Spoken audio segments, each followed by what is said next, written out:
Hello. Welcome. Welcome to Jurassic Pub. Oh. My name is Paul, Berserker01 Batman Show, your humble host and space bartender here at the AstroPub, your space bar at the end of the universe. Sit back, relax, enjoy the show. We got a good one for you. Sure, the right. Yeah, it's fine. How y'all doing?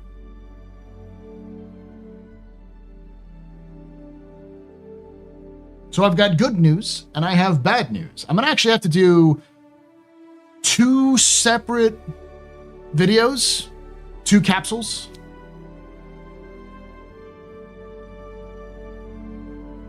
Because, quite frankly, we've got a lot of information. CIG has went from having nothing to everything. I'll give you the worst news first. I am doubting if we're going to see CIG add any new features this year.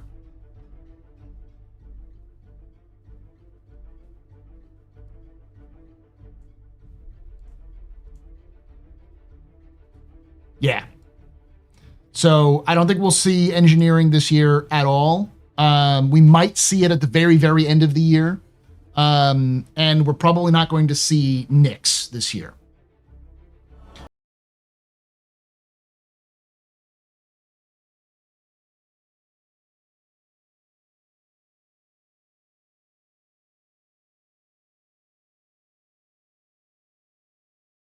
Dig just discovered the meaning of life. Happy Pizza Day, Paul. Thank you so much for that. Is it pizza? I have been out of the loop. This week has been a very weird week for me in general. But I've enjoyed the time off. I'll just say that. So I haven't really been paying attention to all the news that came out today or Wednesday, but pizza is the meaning of life. That's for sure.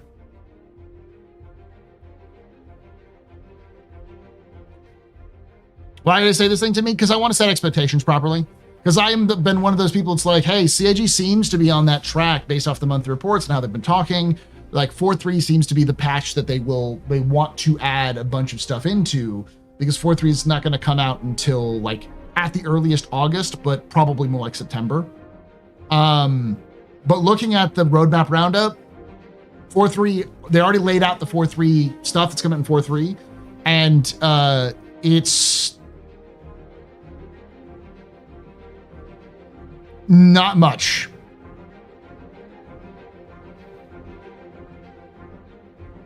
It's some cool stuff. It's a lot of cool things, but it's not features. 4.3 is August, isn't it? Well, it depends. 4.3, it depends on if CIG is going to be doing 11 patches or 10 patches. They've already skipped a month. I think April. They didn't have a patch for April. So it was January, February, March, and then they skipped April, went straight to May. There was June, and then we'll have one in July, which is 4.2.1. And then 4.2.3 is going to be, there's not going to be 4.2.2.2, there will be 4.3. Now 4.3 could come in August, but I have a feeling that since August is the summer, those of you who are not American, or I think mostly in North America this is the trait.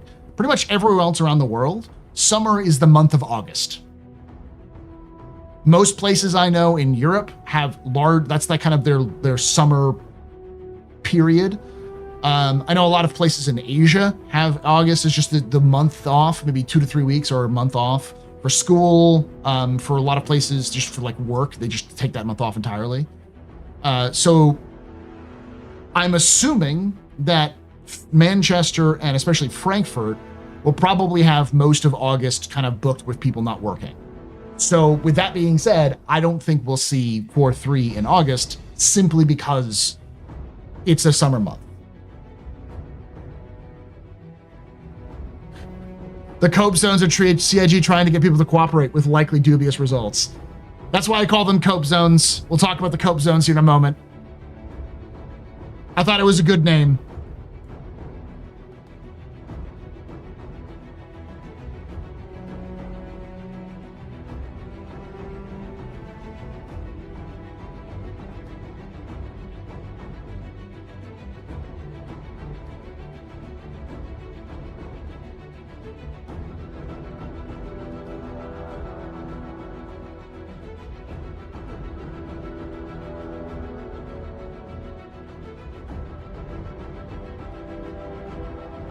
I mean, I am harsh in the buzz today. I haven't been playing Mecha Break. That's the funny part. There's Steam Summer Sale. So unlike a lot of people, when Summer Sale happens, when I get games from Summer Sale, I play them. Shocking, I know. So I've been playing a bunch of tiny games that I got, which I've been, either looking or they popped up. I'm like, that's interesting. It's $10. I'll get it. So like I've nearly 100%ed one game. I've played like 3 or 4 hours of another game, that kind of thing. So.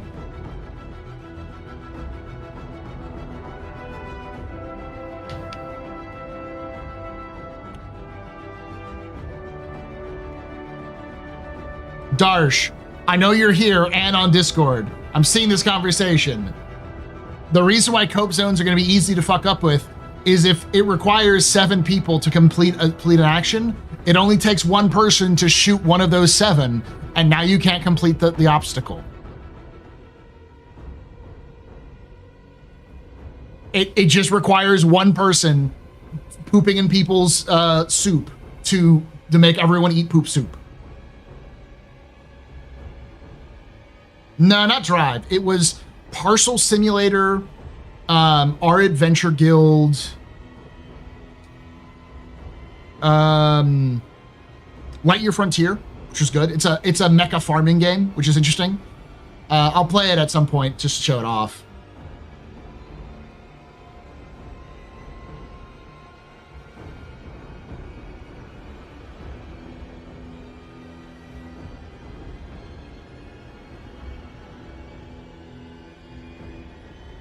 But I'll be playing Mecha Break tomorrow.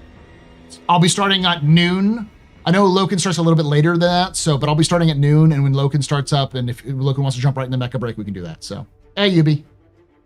Poop soup, yeah.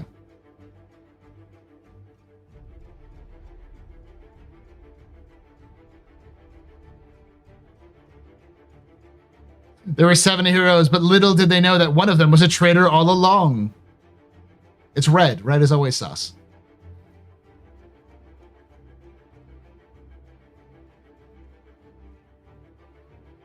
Among Us.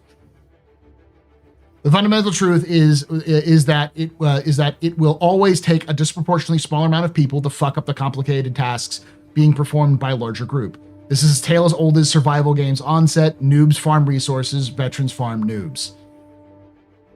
Which is why those games usually die, because as the noobs realize this game is just farming them, they leave, which means that the veterans have to farm each other, which in some games works, in other games just breaks down to veterans not getting bored and quitting.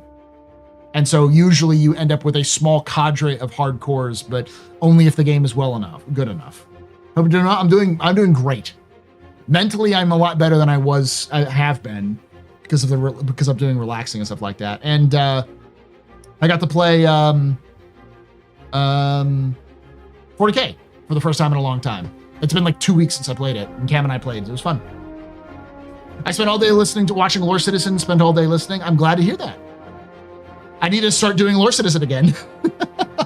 What I need to do is start bringing people on to Lore Citizen who are not lore experts.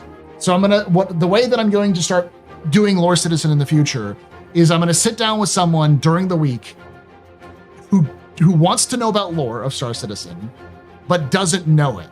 And I'll find out somebody, like usually like a content creator or like an org leader or something like that.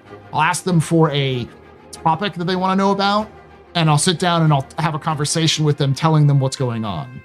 And then I'll invite Algrid and Jail on and Tree on for specific experts, or if they want to talk about some stuff. Yeah, I mean, I was going to talk to Space Tomato about it, so we could just sit down and have Space Tomato ask about something. Hey, Paul, been reading about some Star Wars EU books, Darth Bane currently. What has me wondering is the exploration and relic hunting content will be in the game. What ancient temples and ruins are currently in lore? Yubi, let me tell you about the Hadesian system. So the Hades system. The Hadesians is an entire civilization that went extinct. We don't know how or why, but they blew up a planet in twain, literally cut it in half, and they antimatter and nuked themselves into oblivion on their other planets. So the entire system is a tomb. and players will be able to explore those tombs to gather resources and technology that have long been forgotten. There's also ancient civilization on Terra, which the locals nicknamed the Atlanteans, but just a joke. That existed before humans showed up, but they were really old, like Stone Age civilization. And there's also the vaults of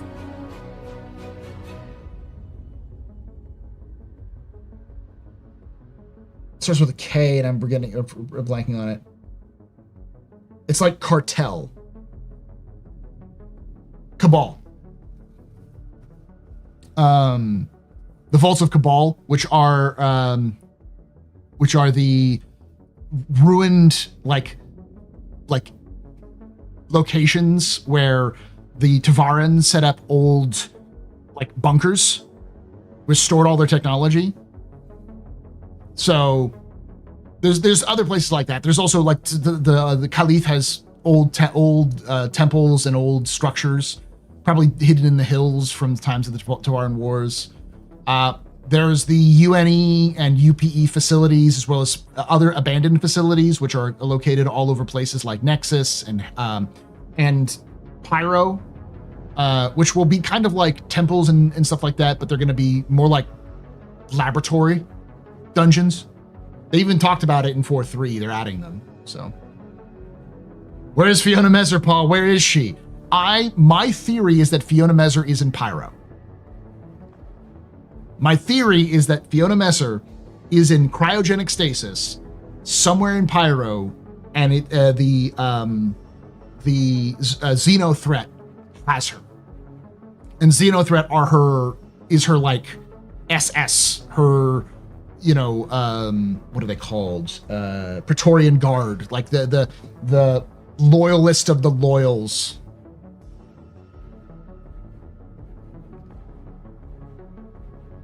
Yeah, there'll also be places like Virgil and Tiber and Orion where you can go into the old UPE and UNE facilities, which have been overrun by Vanduul. No, I think SS works in that case. Both are fascist. It works.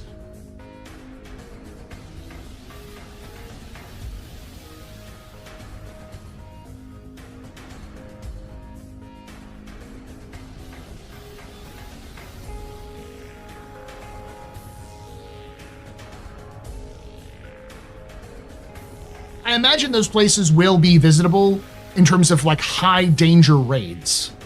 Like there'll probably be a handful of facilities which will have decent loot, which will like kind of refresh, kind of like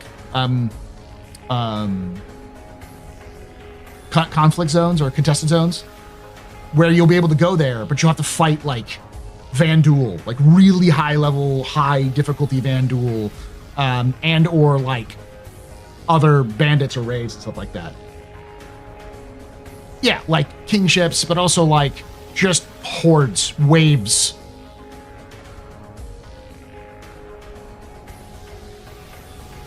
Caps, because finally someone came out and said the Romans were fascist as fuck. They're the ones who invented fascism. The fakis is literally, which is a I think it's an axe or a spear. I think it's an axe around a bundle of sticks, is where the term fascism comes from.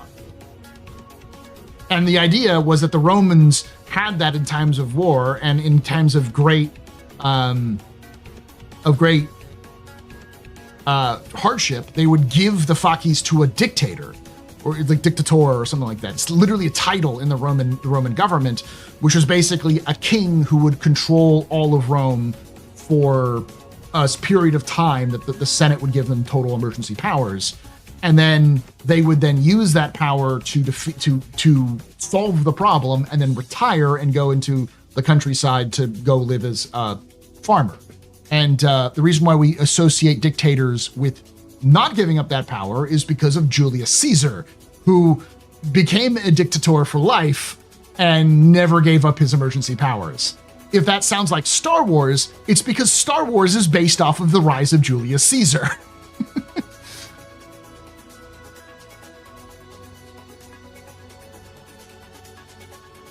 Figures, everything's a reference to Rome. Rome and Han China are the two biggest, and I would say the Aztec Empire. Well, the Aztecs, the Inca, the Romans, and the Han are the four most influential civilizations that have ever existed on this planet. All those four civilizations fundamentally have shaped how humanity has existed in civilization. They're all either created in response to those organizations and those structures that they created, or in complementary to rejoin those. The current Chinese Empire is basically trying to recapture the glory of the Han Empire. The current European movements, any of the European movements, is an attempt to recapture the glory of Rome. And the US is built on Roman principles. Most Western democracies are built on a hybrid of Roman and Greek principles with some smattering of Enlightenment ideals from the French, the British, and, the Dutch and such.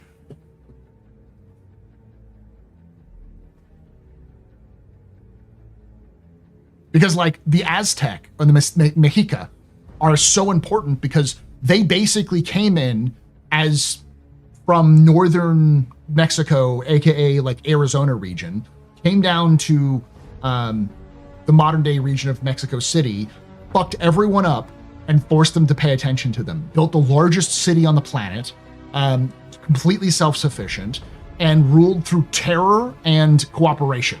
A combination of cooperation and terror.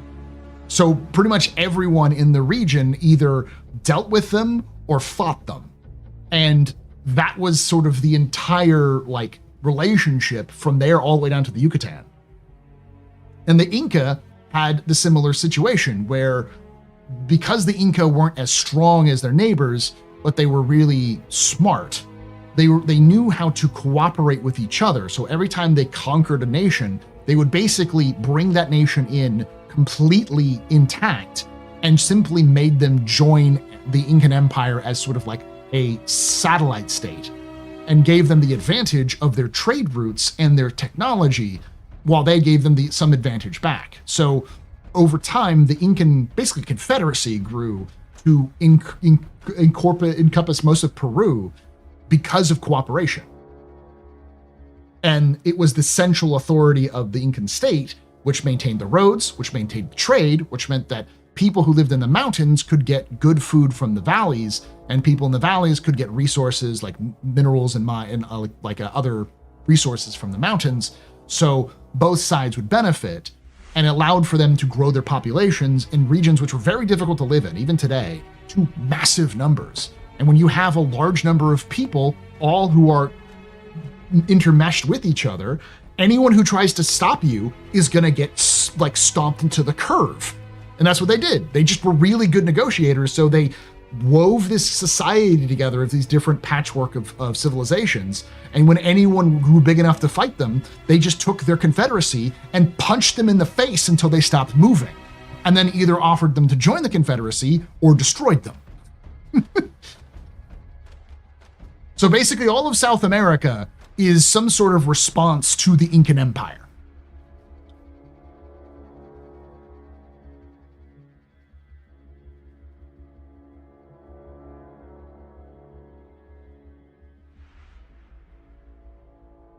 Sorry. Which, it's also important. This is one of the reasons to bring this back to Star Citizen. It's nice to have all these references to Rome in Star Citizen because it's, yes, it is space Rome literally, but it's also makes sense. Every empire will acquiesce to another empire of the past as a way of proving itself. Hey, a tip! Yarek tipped $5. If Fiona is in Pyro, do you think she will be a plot point in 1.0 Yes. storyline, or do you think they'll wait until later? They'll wait till later. Thank you, Eric. I don't think it's going to be 1.0, but she'll be a post 1.0 update. You can take away my space suit. I'm going to watch SCL right now, so I haven't caught it yet. Don't spoil me yet, X. We're going to watch it live. But you can never, ever take away my space game. Accents. There's no full accents.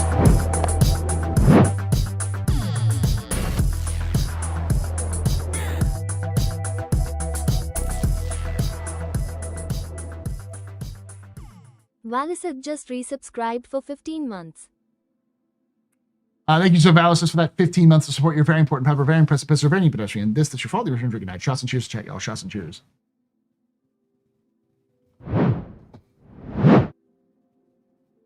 Cryogenics is incredibly advanced in Star Citizen. Cryogenics has been around with the ability to preserve someone like almost indefinitely since the 24th century. We discovered cryogenics before we discovered jump points. We used them for the emissions to be sent out into the chariot missions. Like I always forget her name. The AI controlled ones that failed. It's just more than one. They set it up as one, and then they've asked, okay, so this one mission, and like, was there more? And the lore team's like, yeah, there are tons of them. Janus, yes. I forgot the name of the actual ship, though. The ship was different. I think Janus and that ship were just the first ones. Because the Chariot class, the RSI Chariot class colony ship was a Chariot class, which implies that there were multiple. Artemis, yeah, thank you, the Artemis mission. I imagine there are multiple missions with different names based off of the Artemis mission. It was just, by the time the Artemis mission had failed, we'd already launched these missions, and we're like, oh, all of them failed.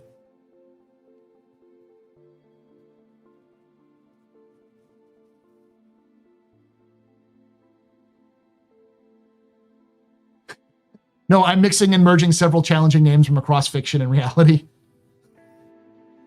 But that was my point about Star Citizen, was that I would hope that CIG would incorporate more empires into the UEE, because I feel like in the spirit of Star Citizen's universe, which is like all of humanity is sort of this weird melting pot, which is just sort of cultures have mixed together and reformed into one thing and then split apart. That culture then went off and mixed with other cultures. It's been 900 years. There's a lot of changes happen in humanity. There are plenty of people from Saisei who, hey, Blues Bandit, thank you. You can take away my spaceship. You can take away my space suit. Technochtilan, is that what you're talking about? But you can never. Technochtilan is the take away my space game. Not Mexico City. That might be.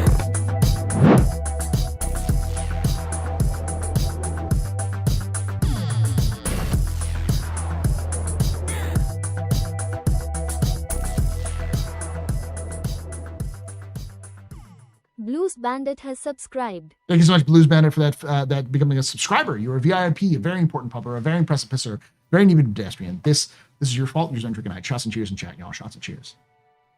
I mean, I did a little bit of study in some of this because I was just fascinated by it when I learned a lot about American history. For instance, the Mississippians, a vast, huge culture, which we only call the Mississippians because we don't know their actual name. They were discovered by, I forgot his name, but he's the first Spaniard, one of the first Europeans to sail the Mississippi. Their capital city, which we have archaeological and narrative evidence of because he wrote about this, is near modern-day St. Louis. The Mound Builders is what they're believed to be the Mound Builders of America, or one of those. DeSoto, yeah. And that location near modern day St. Louis was this huge like metropolis. It was one of the bigger, based off of the archaeological evidence and DeSoto's discussions, it was one of the largest cities on the planet when it was there. And it was all trade. It was all a center of commerce. And all of these different cultures were linked together through, paths in the rivers to go trade with each other there. The problem was that DeSoto shows up in the 1600s, and the locals are smart enough, probably because they had a huge trade network that extended down to Mexico, so they knew about the fucking Spaniards by the time DeSoto showed up. And so they're like, oh, you want to know more about gold? Sure, just keep going up the river. just keep going up the river. And they got to the capital city, and the Spaniards did what the Spaniards do best, which is piss people off. And by the time they realized what was going on, the Mississippians were like, "You're deep in our territory with no backup. We're gonna fucking kill you now." Bitch, you think we don't know about you people and how you people react? Absolutely not. Get fucked. Killed DeSoto and killed most of his men, but a lot of they were barely able to escape out in Mississippi and leave.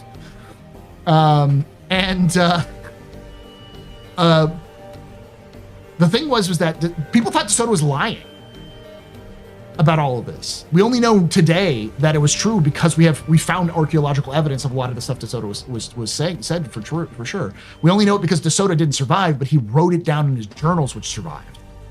And the thing that fascinates me is that was in the 1600s or 1500s. It was like the late 1500s. By the time, or early 1500s, because it was like 100 years later, when the first settlers show up to found Jamestown, they find a completely different reality. Because they show up with DeSoto's diaries. They read DeSoto's diaries. They knew what they were coming into. So they came in expecting this hyper-advanced trade culture where, because contrary to popular belief, a lot of people think Native North Americans were like nomadic. They weren't, especially not East Mississippian, like the east of the Mississippi. They had settlements. They just weren't huge city builders. They built mostly out of wood, and they farmed like, people do because they were a civilization. But instead of finding a organized, heavily centralized government, like a trade-based, confederacy, they found a scattering of tribes, and nobody knows why, because the native populations didn't keep records. And as far as I know, we haven't found stories of what happened to the breakup of the Mississippian Empire. The theory is that DeSoto brought the thing that Europeans bring everywhere in that time period, which is disease. And even though they got rid of DeSoto, his disease, like smallpox, spread throughout the empire because of these highly advanced trade networks. And the Mississippian people realized that the trade was killing them. So they isolated. And so in their isolation, by basically pushing away trade so they wouldn't get sick, over 100 years, a century of development, these individual tribes began to build their own cultures, which then became what the settlers of the English settlers of North America would encounter, like the Creek, the Confederacy. I always forget the name of them. The Mohawk, they're part of the Confederacy, I think. The Cherokee, the various native populations and cultures of North America. The Iroquois Confederacy, thank you.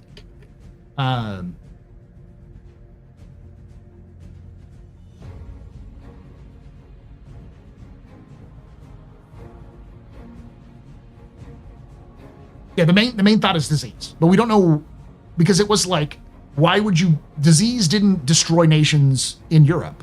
It didn't destroy nations in Asia.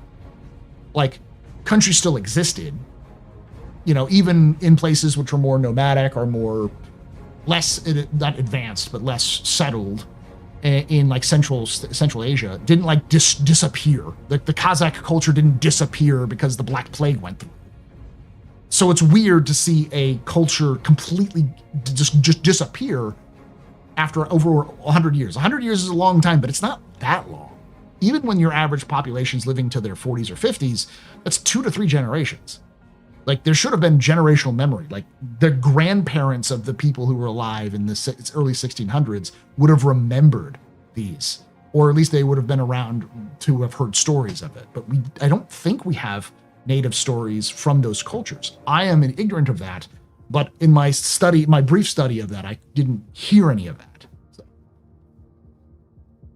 How do you do on the Arbites? I'm okay with them. I'm not as good at them with those other stuff, but sorry, this is a big long tangent. My point was, I want Star Citizen to have more of these empires. I want references to Mexican, the Aztec gods, because, you know, Quetzalcoatl would go hard as a name for a ship.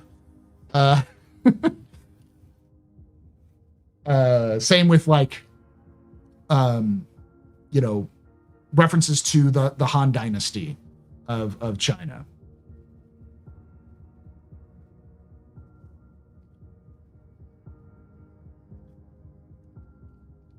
Xibalba is a fucking hard ass name.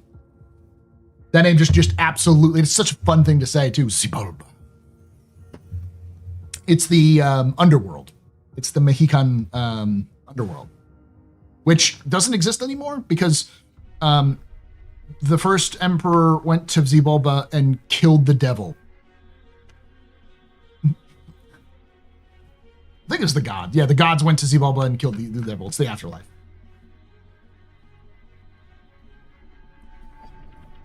I want CIG to get more creative. Enough of this European shit, Anglo-European shit. Let's get into some weird shit.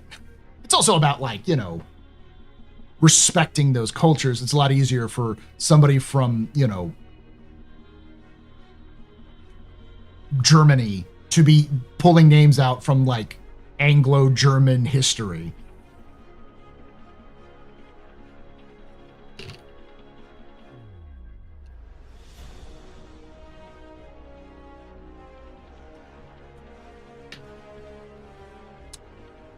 Quetzalcoatl, the actual, like, species, or the god, the bird god of the Aztecs?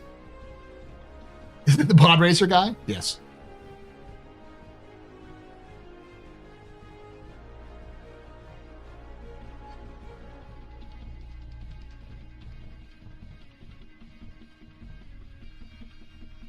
Oh no, I mean, we've got the Asgard, we've got the Valkyrie. What's the name? What are the names of the Jaguar warriors?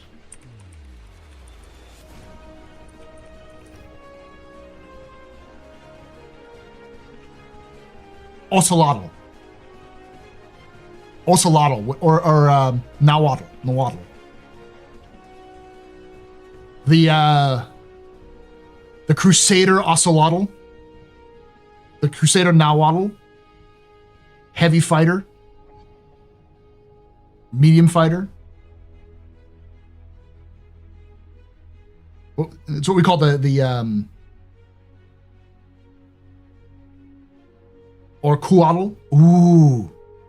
Ooh, the anvil Coatl, which is the eagle in Mexico.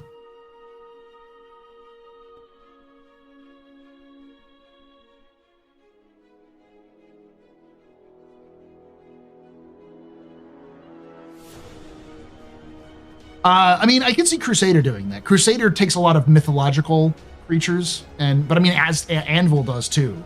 The Anvil Coatl would go hard as a medium fighter.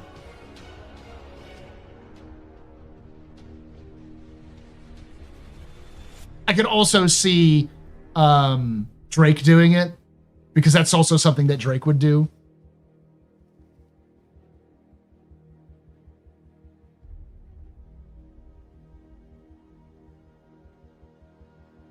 Ocelotl would be a good Drake. The Drake Ocelotl would be good for like a medium fighter. Become the Jaguar, Drake Ocelotl.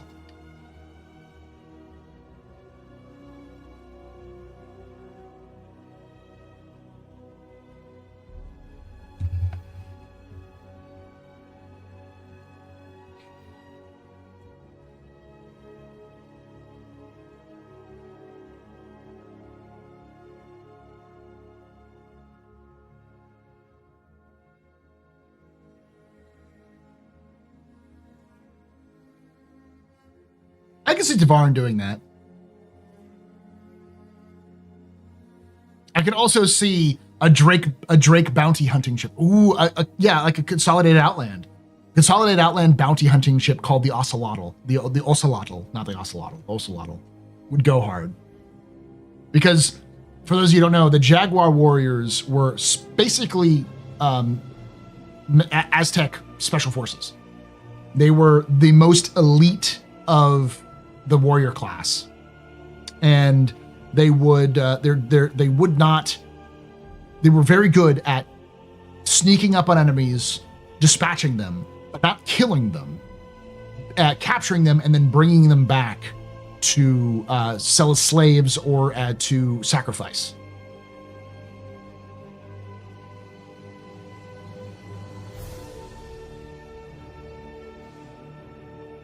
The Welfen, yeah. You could also go with like Osiris, you know, the various gods of ancient Egypt. You could go the gods of the Middle East. I know it's a little bit harder to do Hindu, but I'm sure there's Hindu like heroes and mythological figures which RSI could easily adopt. Yeah, Persian. There's plenty of African, you know, cultural history you could pull from.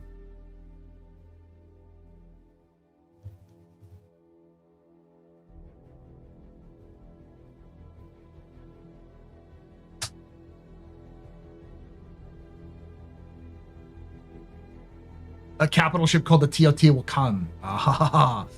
So the problem about Aztec names is that they're really long. You want a name that's punchy. So Ocelotl works. Or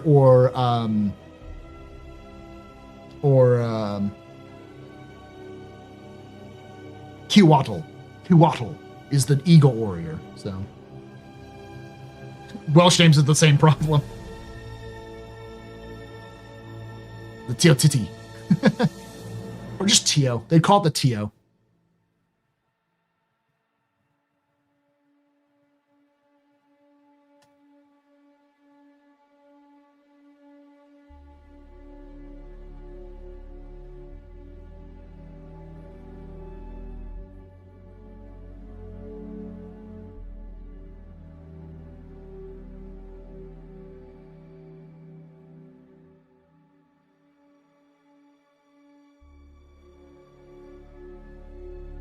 I think a stealth fighter called the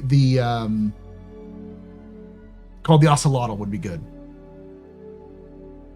because they were supposed to be named after the jaguar, the god of night and stealth.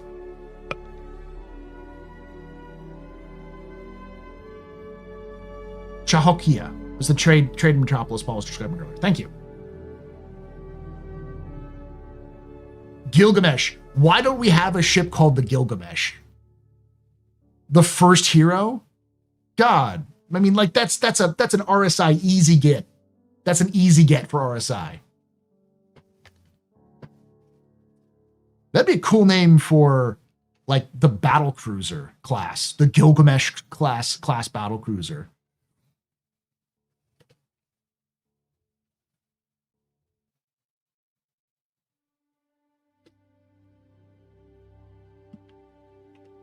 I could see that, but I can understand why they wouldn't want to name ships and classes off of like modern religion. Because like, you know, Hindu is a modern religion that people actually worship, and it might be a little offensive to name a ship in your game the Shiva. You know?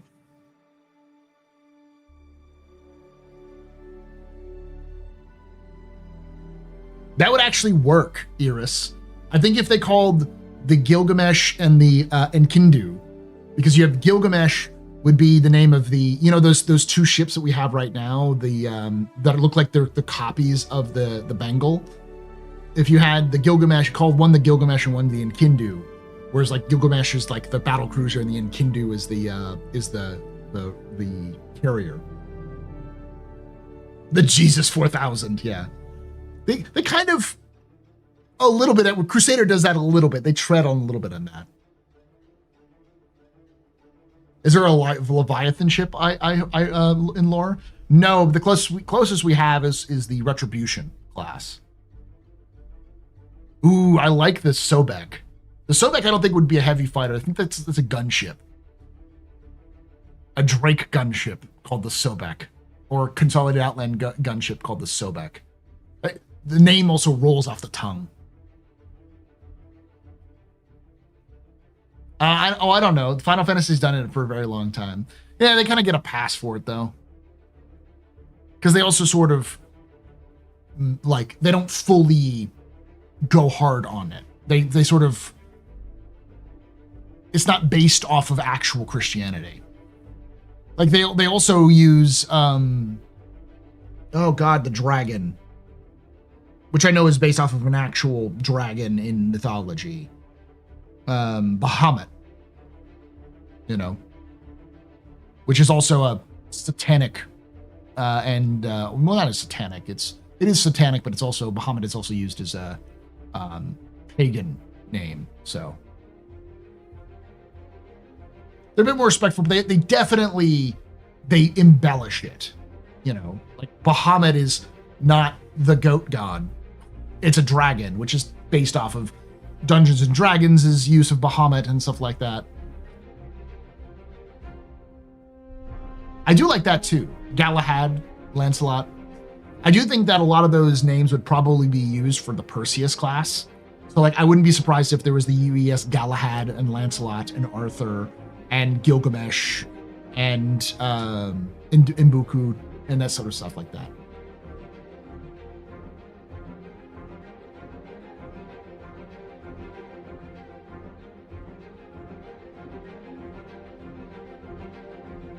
I mean, they're actually based on mythology and designs, not just, ooh, let's name something with guns and God that kills things. That's also another point. Yeah. I think if you derive names from cultures that were culturally relevant, it would work. Like, I wouldn't be surprised if the old battleships of the UEE had names like Bismarck and Yamato and, you know, Texas, like names from actual battleships in history, Dreadnought, Victory, you know, that kind of thing.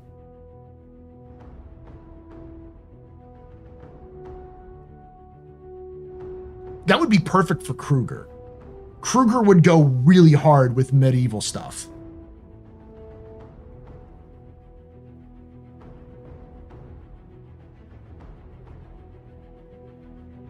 Beowulf, Jormungandr, Fenrir, yeah.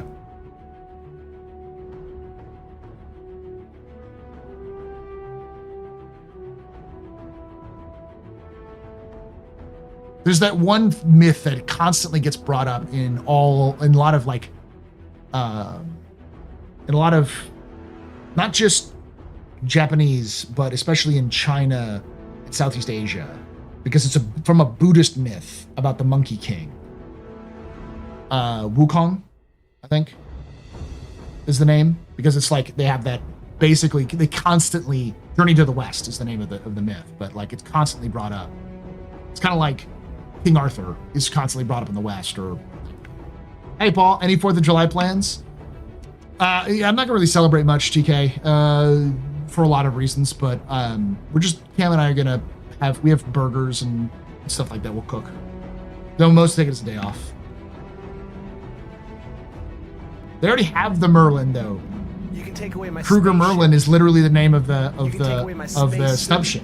Then Archimedes is the You other. can take away my space lasers, but you can never, ever take away my space game. How about John Star Citizen? Ah, the hero of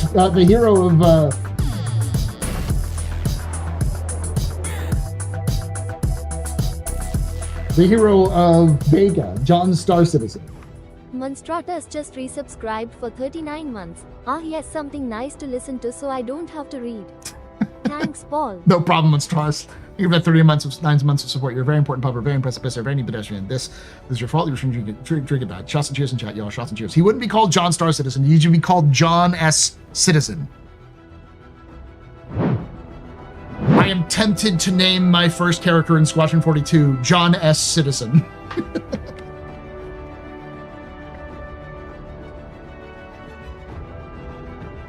So the name would just be Citizen.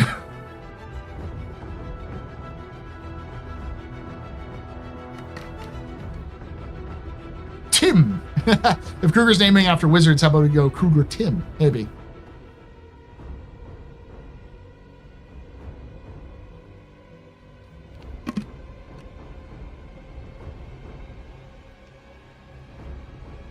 Lieutenant Citizen.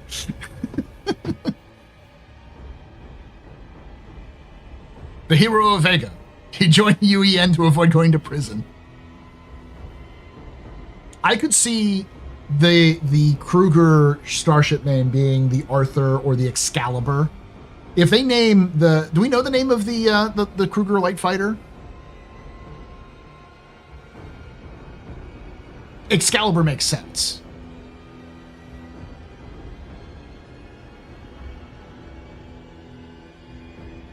The hero of Vega, John Kabach. Yeah. The Kruger Morgana. That would be a good one. Is that the actual name?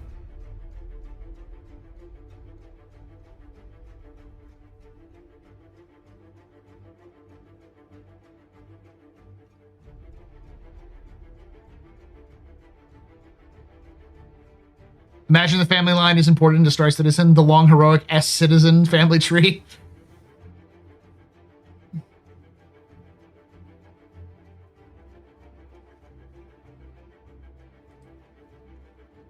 No, I know Morgana. Morgana Le Fay. Or, I think is her name. Is her name yet?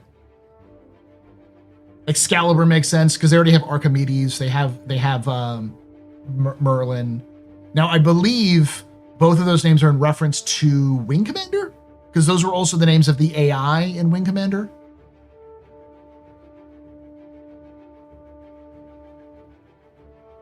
But yeah, easy win. Morgan, yeah, maybe.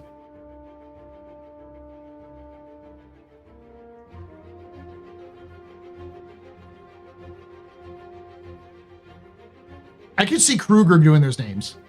Like, you know, I was saying Ocelotl.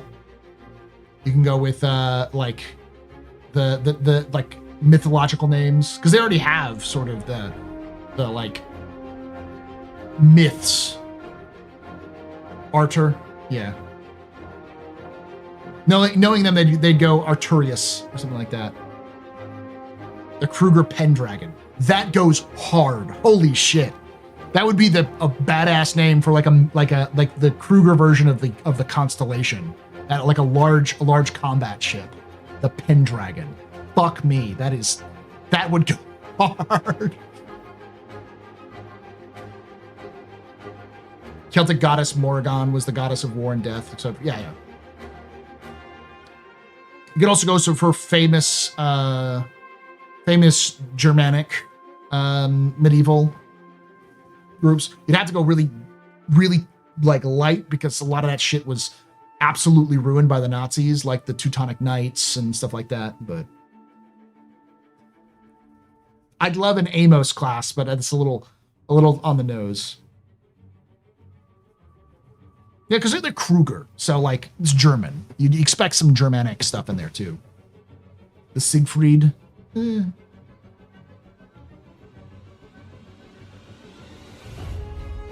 Oh, they could go with scientists too, like Pythagoras, Mendeleev, Tsiolkovsky, Newton,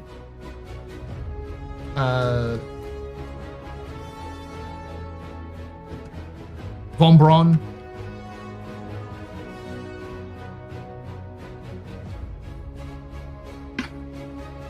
Oppenheimer. The Kruger bomber, the Oppenheimer.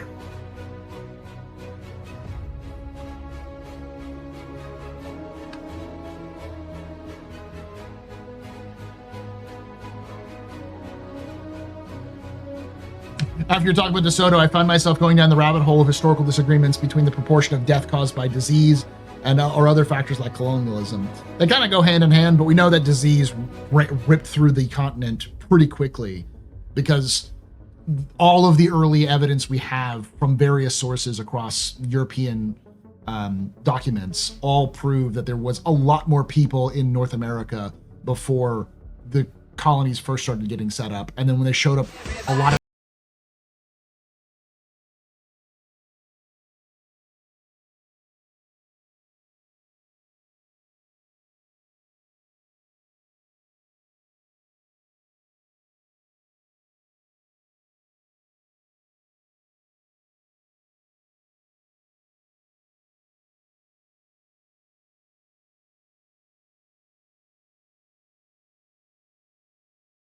Mage just resubscribed for 101 months. Fuck. Centenarian stream. At TheAstroPub lovely. How did I do? 100 months. 101 months at tier 3. That's fucking insane. Thank you, Archmage. You are very important, Pupper. Very impressive, Professor. You rock. Shouts and cheers and chat, y'all. Shouts and cheers. You are an O of the OG. Jesus. You've been around forever.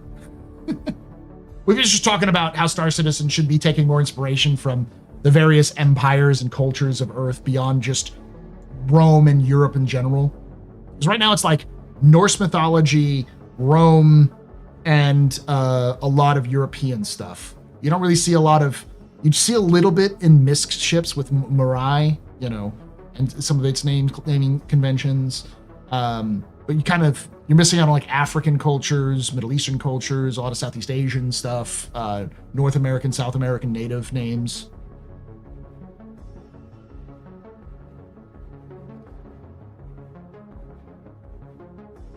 I don't think I've committed to doing anything 100 months straight. Maybe just breathing.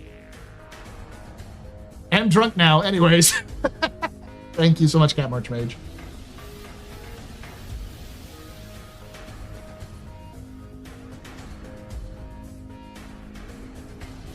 Yet no founder tag. Are they not a founder? Well, I think the tag, they're also Prime Gaming.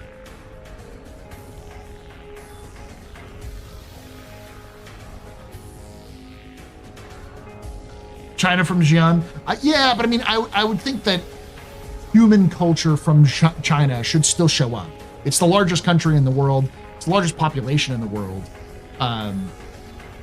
You'd expect their culture to have leaked into part of human culture as humanity went to the stars and just sort of mixed with each other. At least some of that culture should show up. We know that Saisei, for instance, is sort of like Space Asia. It's really Japan is the main focus, but there's lots of different cultures that ended up there from the Asian countries in general.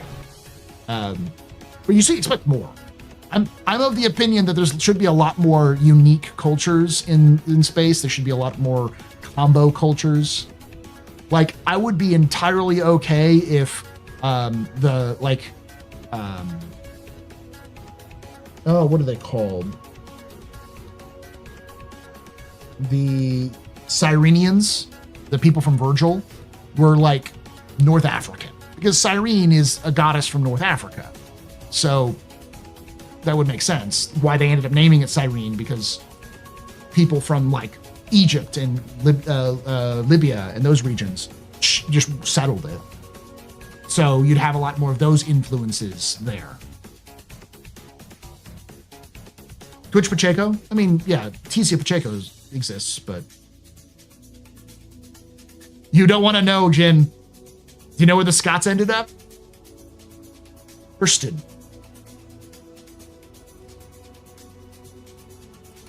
The Hurstons are Scottish. Literally, the name Hurston comes from Auerstein, which is a name popular in northern Scotland.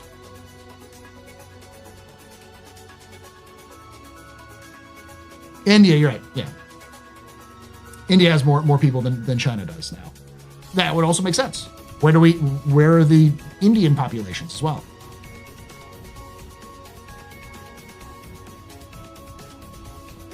The whole original design of Twitch, the character I thought was on there. She was religious too. I can't remember much. She was a little bit.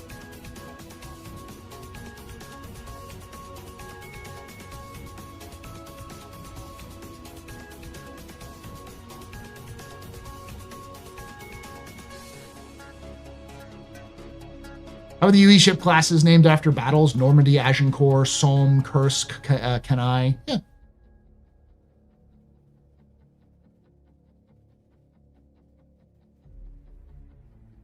Thoth. I like Thoth.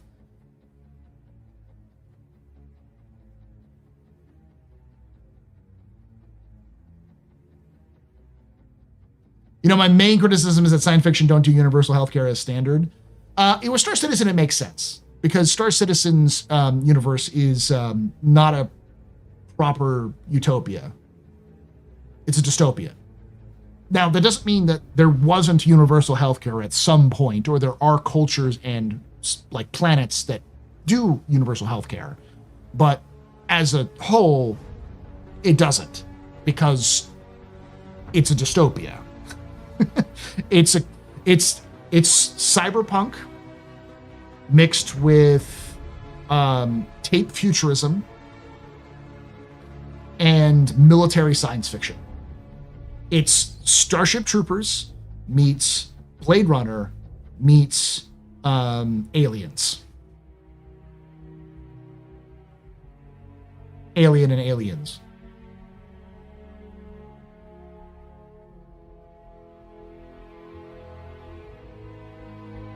Tape futurism. TAPE. So a good example of tape futurism is Halo. If you look at the technology in the Halo games, all of it is sci-fi, but sci-fi as the 80s and 90s remembered it. Another good example of it is if you look at sci-fi from the 80s and 90s in Japan, it's very similar. Here, let me pull up some of the original concept art.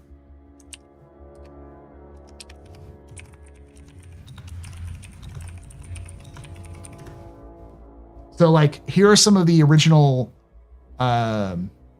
designs for, like, this is the original Marine concept art. Or this is the original art that he did for Halo. You can see what I mean.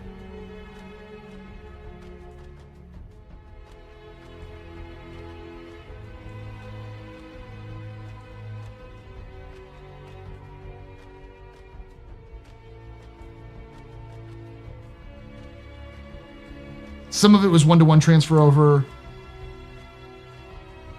Like, these are the original Marines. You can see that 80s anime aesthetic all throughout there. It's cassette futurism, yes. I call it tape futurism, but yeah, it's cassette is the technical term for it, yeah.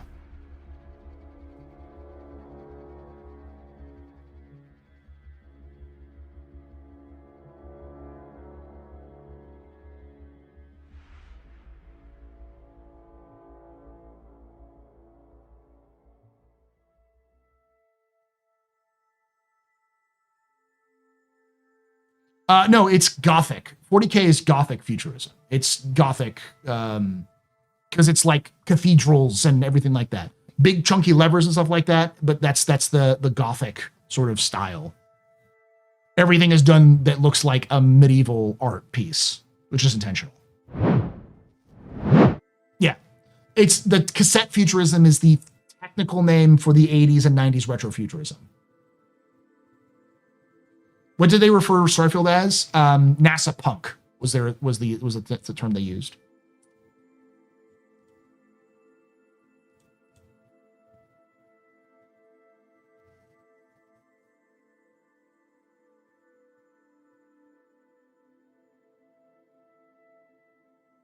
Yeah, 40K has huge influences from old heavy metal magazine,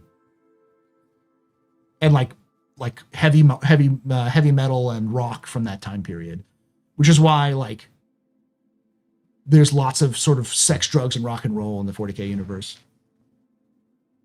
Our criticism is the 1980s or 1990s futurism, but even then healthcare was a thing and universal healthcare was there too. Cyberpunk, created by Mike Pondsmith, is probably one of the most influential sort of reimaginings of the cyberpunk future, which was first created by Neuromancer. And the fundamental concept of cyberpunk, and in terms of cyberpunk's take on the Neuromancer style, is a critique of the 1980s.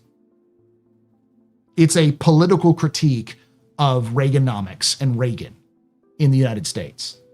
And that aesthetic carried on over to a lot of the movies and television shows, and they sort of like fed off of each other during that time period.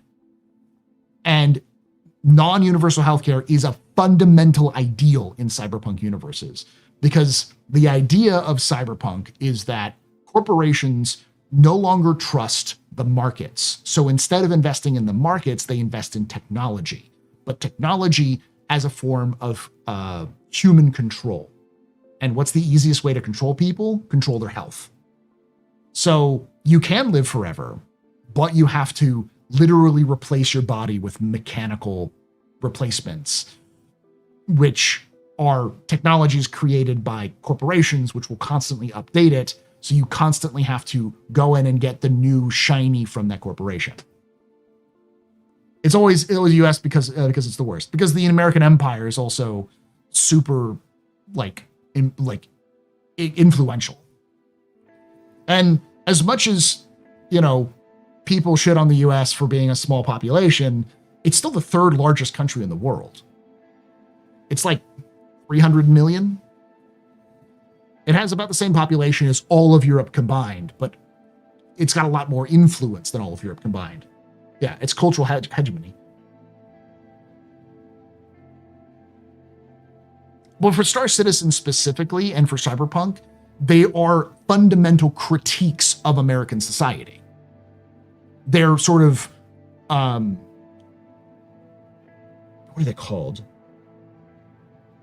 Satire, almost, of American society. So they're over-exaggerated to try to make a point. For those who don't know, politics is everything.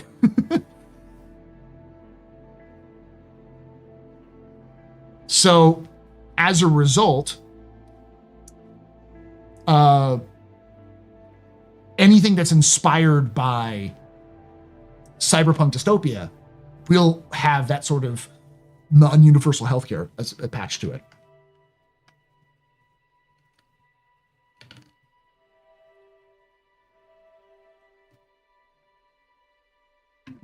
We'll see.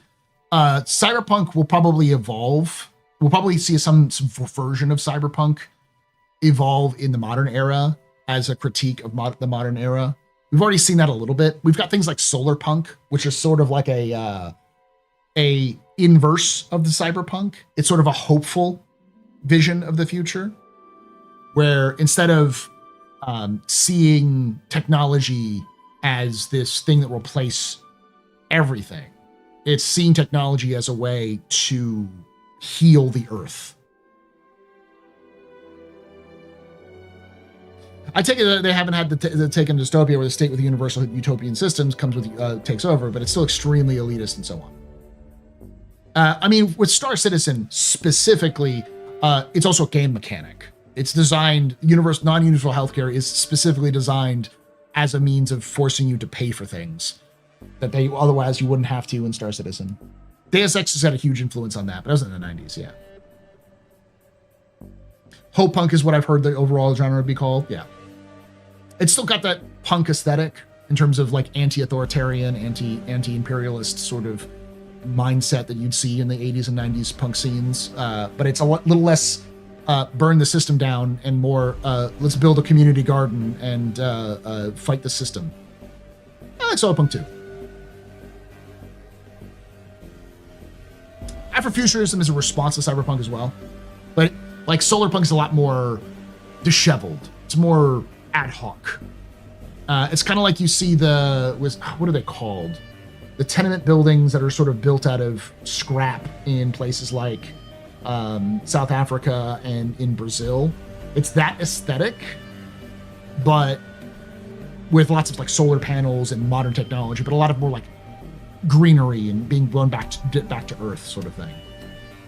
Afrofuturism is sort of the response to cyberpunk in the sense of how to like see Africa not as a backwards state, as a lot of media has called it, and see more of like how could you take African aesthetics and generally African culture. Saying African culture is really fucking general because what part of Africa? Which culture specifically? Because depending on which part of Africa is going to change a lot of how things will look. Areas that are closer to the Sahara have a different aesthetic than areas that are closer to the Gold Coast or closer to like the West Africa or East Africa. Favelas, yeah.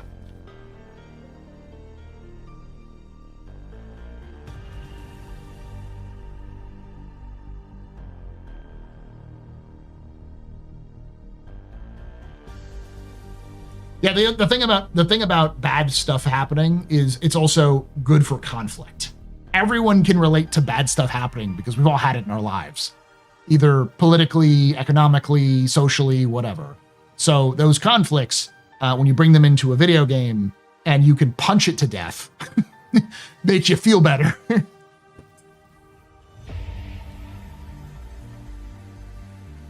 I think a solar punk aesthetic with something like Star Citizen would work. I think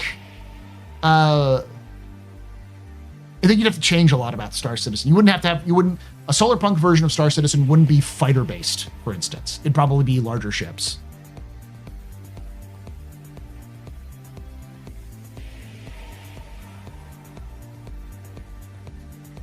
Sorry, we're gonna get off on the road. We've been streaming for an hour. Let's watch the video that Star Citizen Live. I'm gonna watch it at a faster speed, and it's gonna drive everyone nuts when I do this. I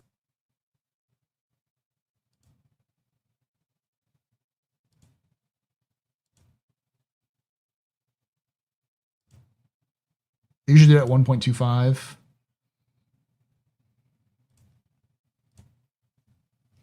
Hey, James. Hi, everybody. Welcome.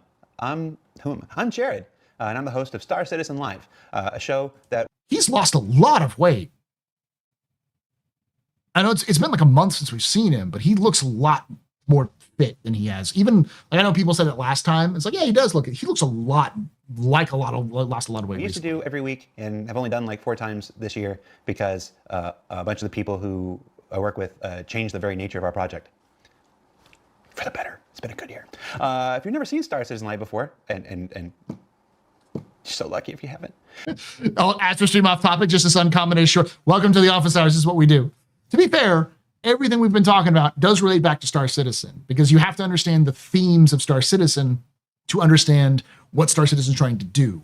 And I think the most important statement I have ever heard to understand what Star Citizen is actually a statement about Squadron 42, which is where the developer has said that Squadron 42 is a love letter to 80s science fiction.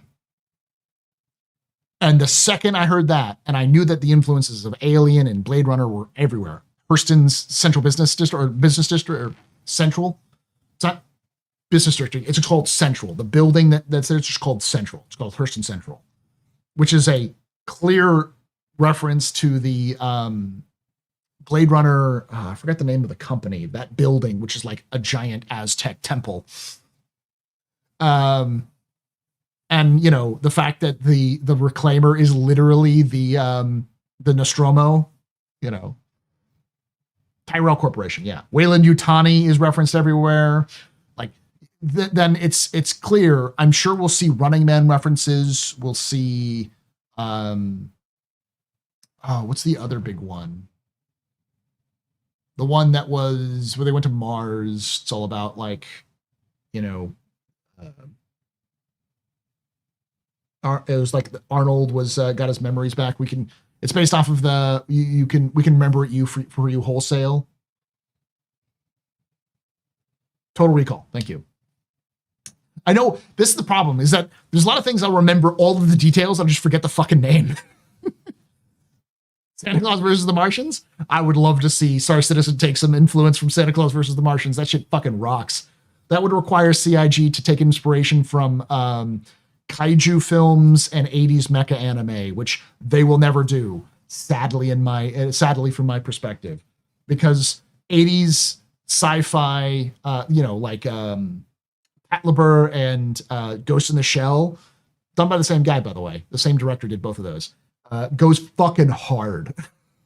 I would love that aesthetic to show up in Star Citizen. I want CIG to wholly embrace just real fucking kaiju to deal with, because it would be great. It's where we take about an hour out of the end of our week, and I invite CIG developers onto the show, and we talk about various work things. Usually they come back. Sometimes they don't. Sometimes it's like, Jared, what the heck did you get me into? And I'm like, well, it's not easy. But on today's show, it's going to be one of those shows where we get deep and. Nope, that's not where I wanted to go with that. We're gonna go heavy into one of the most attractive and exciting topics of all: economy, loot, mission rewards, inventory systems. No, it's going to be a good one. So joining us on the show this week, we have members from several different CIG teams who all come together to work on these various systems. So we'll go around and introduce them. This is one of those Zoom calls, so everybody's... Give me monetary policy, CIG. That goes fucking hard. Let me buy actual bonds. At their desk because we didn't have enough chairs. So we're going to start with who? Let's go to Zoom and see who's on the screen. Who do we start with? Jacob! Congratulations, you won the Zoom lottery. Who are you and what do you do? Yeah, hi.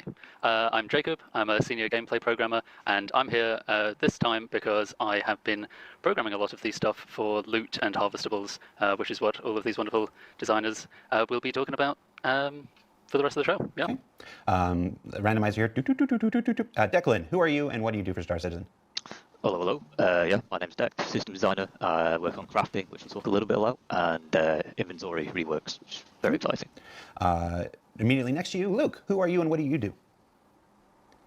Hi, I'm Luke, and I am here to talk to you about loot. Loot. Fun fact, Luke has been in this with the Star Citizen project since like 2014. I have personally talked with him and met him a couple of times.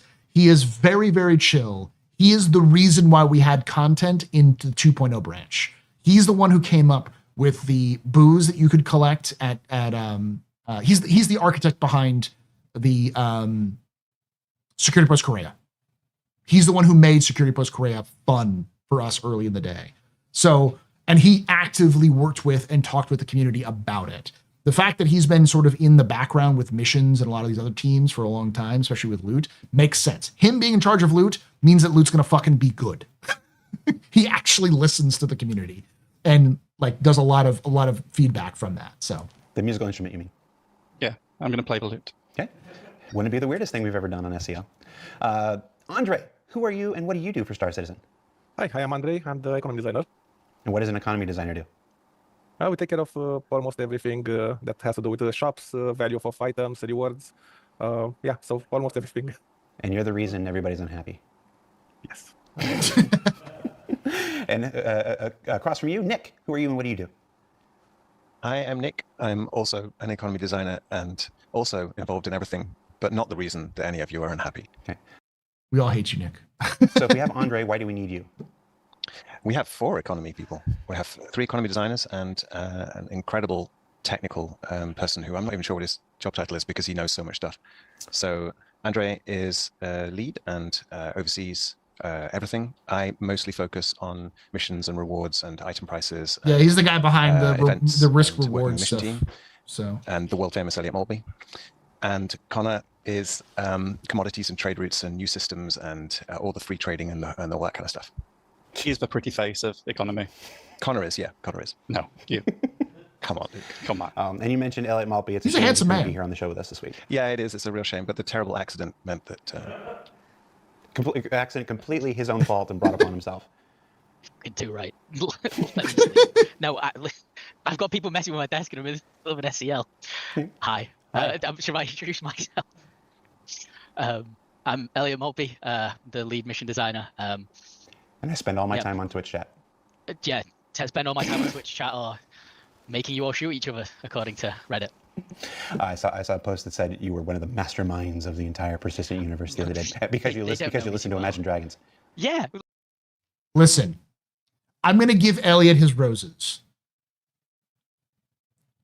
Siege of Orison was Elliot's idea. And it's still, in my opinion, the gold standard upon which CIG should base all of their ideas on. But there are still some critiques I'd have of Siege of Orison, which he continues to make the same mistake, which is one entry point. Choke points are common. Were super common. The biggest problems for Siege of Orison was that there was only one entrance and one exit, and people would camp that entrance like crazy, and there was no way to defeat that. That's, I think, one of the biggest problems that he's continued. But the more that they use Siege of Orison as a basis, I feel like the better the game would be overall. Like, I was just playing Schedule 1, chilling. All right. So On today's show, we're going to go through a couple different topics. This is going to be a bit of a different show than normal. We are going to have a section at the end for questions from our community. But today, I want to go through basically the 4 key pillars of how items and stuff are acquired in the verse. To start, we're going to start with economy or money, things you can buy with money. So, Andre and Nick, obviously as economy designers, we're going to start with you here. How do you decide what goes into a shop and where? Well, as I mentioned, shops are part of our job. So first of all, we want to make sure that everything, every game loop, every game is accessible. So every activity I want it to be accessible. So if you want to trade, for example, you're always going to find the FPS trading tool, or you're going to find sorry, I'm a bit nervous, obviously. You're always going to find the if you want to trade, you're always going to find a tractor beam. You're going to find a ship that has a cargo grid. If you want to mine, you're going to find an attachment for that multi-tool. You're going to find a prospector. More than that, we try to keep everything tied to narrative. So you're going to find burritos in Stanton, and you're going to find rats on a stick in Pyro. And sometimes we just have fun with it. For example, Connor suggested that every farm in Pyro should have shotguns. He's from Texas, by the way. Okay, and I think I sent a thread to Nick the other day about how because Hurston was so salvage focused and everything, maybe. Who's from Texas? Who said they should have shotguns? Let me rerun that, because the problem is shotguns are fine, but you should also have a rifle. They should always have rifles. They should have DMRs of some kind, because there's not somebody who is in the countryside. My wife is a daughter of farmers, so, who doesn't have a shotgun and a rifle. It's usually like a hunting rifle, but you know. Maybe Hurston should have salvage items in their stores and whatnot. And I think I sent a have shotguns. Fun with it. For example, Connor suggested that every farm in Pyro should have shotguns. He's from Texas, by the way. Okay, he's talking really fast. And I think if you want to trade, you're always going to find an attachment for that multi-tool. You're going to find a prospector. More than that, we try to keep everything tied to narrative. So you're going to find burritos in Stanton, and you're going to find rats on a stick in Pyro. And sometimes we just have fun with it. For example, Connor suggested that every farm in Pyro should have shotguns. He's from Texas, by the way. I agree. Okay. And I think I sent a thread to Nick the other day about how because Hurston. Yeah, the CIG needs non-military firearms. In a universe of Star Citizen, you'd expect at least have some hunting firearms. Like there should be a equivalent of a 22 long rifle, you know, or a 308, you know, stuff that are like for various reasons used for firing at game or just game control. Yes, you kind of have that. You kind of have like an M4, or not M4, a AR-15 in the PA civilian version. It's sort of like that sort of AR platform, but mini Ruger, but in space. Yeah, something like that. And was so salvage focused and everything. Maybe Hurston should have salvage items in their stores and whatnot. There's a lot of thought that goes into positioning. Every farm should have a shotgun. Yeah, because it's a good defensive tool against anything, and B, it's also a good hunting tool. And if you're living way out in the country, you never know what you're going to face. Especially if you live far enough away where you have, like people said, coyotes, wolves, other things. Especially if you are a rancher, but you know, deer are also can be a pest, especially in places where there's not a lot of predators. Deer fucking eat everything, so they have to have major culls. And so if you're a farmer, you can easily go to these deer culls and kill a bunch of deer and then sell those carcasses back to meat factories or to other people to get money and or you know meat. Every single person I know who has lived on a farm, from the higher end farms where like their families have been there for generations, they're pretty rich, to basic family farms, has a deep freezer. And that shit's filled with meat, usually with what they hunted or what their neighbors have hunted. So no, I was writing that. I heard when him say that. Yeah. Where something goes, not just how much it costs. Yeah. Exactly. Yeah, and I mean that's actually the kind of thing that their narrative team they would have a lot to talk about in this SCL as well. The narrative team has all of the history of the verse to date, and also all the stuff coming, and so they have a pretty good idea of the context of each location. So when it comes to what goes in what shops where, it's about bringing life to the stories that we already have by letting players, like Andre said, access to the game loops that are appropriate in each of those contexts, but without stopping people from playing things. So enabling game loops that fit the narrative. And Andre, you said making things accessible from the start, but at some point you go beyond the start. You're in mid game, you get to end game, stuff like this. Is everything supposed to be available in the store? Where do you draw the line for that's not something that should be available in the store? That's something that should go to one of the other ways that you attain things. It's very hard to say that there's a clear line. This is where a bit of the art comes in, and at some point to say, okay, this is an exclusive item, or this is something that you should only get into the end game, or maybe a lot of things, not even maybe that's going to be a certainty. A lot of things you're not going to be able to just buy from a shop, because I don't want to make UEC the end all of the game. UEC is something that happens to you, helps you play the game, helps you fuel your ship or repair your ship, but should not be the way that you get the most important items in the game. And it makes sense from a immersion standpoint that you wouldn't be able to go to a Hertz rent-a-car and pick up a Polaris or an Idris. You know, you can't go to a rental shop and buy a battleship today. Now, again, there are always exceptions and stuff like that. Somebody's going to say the 890 jump's available here and whatnot. It's a video game, but it's obviously with the game system, you make exceptions here and there in order to make things available to players at certain parts of your development.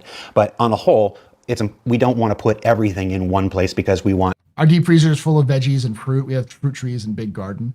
That's interesting. I don't usually see a lot of people who do a lot of gardens, like that kind of stuff. I usually see them canning it.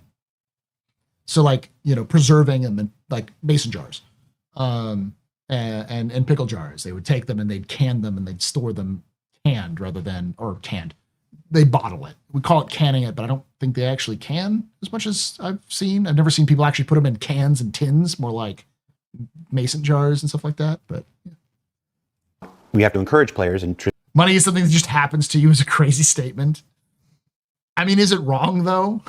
Traditional game design to go throughout the universe and try different things in order to attain their stuff. How do you price things? Is there some kind of matrix, or are you just also using art? We are always using art, but there's a bit of technique that we apply of this, but actually many techniques. Of course, we first use an algorithmical approach, otherwise would be... we do what we call freeze can, because canning can destroy nutrients. That's true, because the preservation process can do that, yeah. Impossible to put a price or a value on all the thousands and thousands of items we have in the game, and again those items in different shops at different price points. Once we have that value from the algorithm, then we start to apply our own intuition. We apply our expertise. We apply the experience we have by playing the game, and we do let's call it a sanity check. If we think that the algorithm is giving us the right value or not, and then we adjust the price, or we adjust the algorithm depending on the situation. Nick used a lot of this algorithm, actually more than myself, because with FPS you have a lot of different items. You have guns and you have armors, and maybe he can tell us a bit about how he used the algorithm. And so it's like you say, the number of items and the number of shops and the number of locations, and then just even thinking about the future of the game when that's obviously going to be even broader. You can't price everything individually, and it wouldn't be sensible to price everything individually. And in fact, everything is connected. All the prices of everything are connected. I don't think that's going to come to us as a surprise to anyone. But I mean, if you think of something like ammo, for example, you take assault rifle ammo, well, that's going to be priced relative to the stopping power, or possibly the desirability of the assault rifle itself, which has its own price. And then that's related to, say, the price of pistols or the price of railguns. And the price of railguns is an interesting one. The decision to make railguns that and missile launchers so you can't buy them in shops is a deliberate decision to encourage not just NPC shop trading, but it's really, really important to us to have a vibrant player trading. And we don't currently have the full systems to support that, but you guys are really resourceful and you're going to make it happen. And we want to encourage that. So yeah, railguns are not available in shops, but they're absolutely available around the verse, and they have a value, and everyone knows that value. And then you've got armor. So let me read Odysseus's manifesto there. Hey, how's it going? I know it's really not Star Citizen, but since I don't have much time for bed, I'll ask you now. Have you seen the drama surrounding the magical teleportation they're doing? Planning an implementation of 421 around the stations when you enter a ship that isn't yours. I've seen a lot of reactions saying this starts moving towards hyper casualization and moving away from the immersive universe towards theme park. A lot of recent discussions to not frustrate the players, such as item recovery to tier 0, make it seem like we're heading in that direction, or at least for a lot of people. Sure. Why not? Star Citizen is a hug box where everyone is getting a blowjob and a puppy.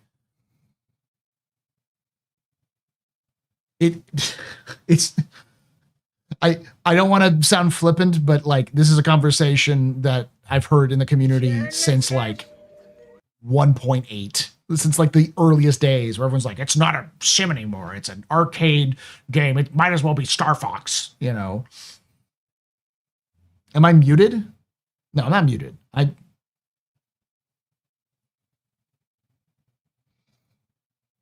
Okay.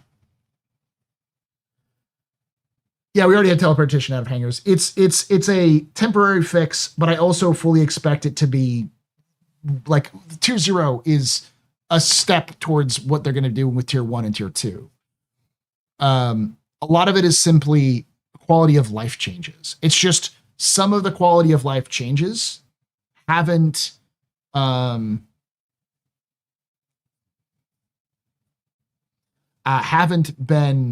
added, and a lot of those there's some changes which are going to be added which are going to make the game harder.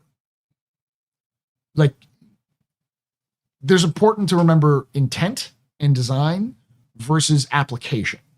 There's an intent which they always want to go towards that intent, and the application will change, but the intent is still there. Example, CIG wants server meshing to be a reality. They have made it a reality. Did the original way they were going to do server meshing work? No. So they've changed things up to make server meshing still happen. Server meshing still happening, it's just not exactly as it was planned.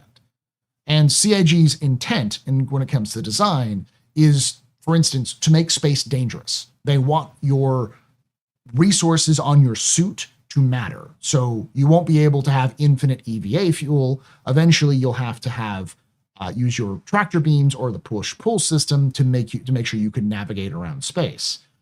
But that requires momentum to be inherited as you move through space.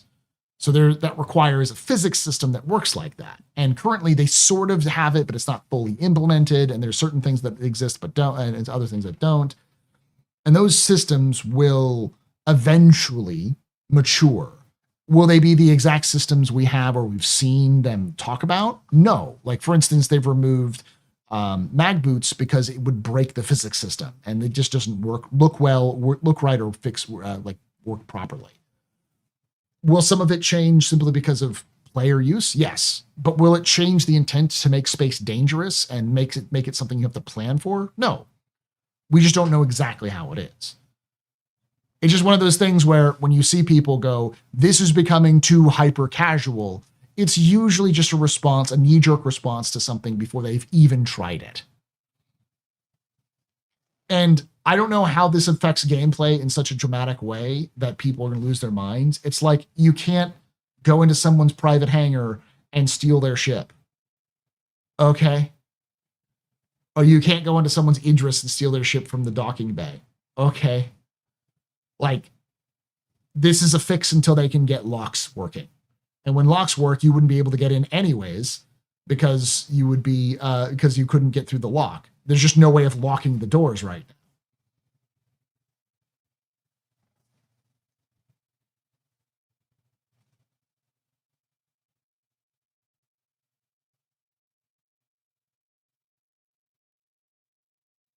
Yeah, better AI guards. There should be more automated systems which will alert you for stuff. There's a lot of things that need to be in place that just for managing the systems. It's just a temporary fix that might eventually be permanent, but no one will even pay attention to it in 3 months.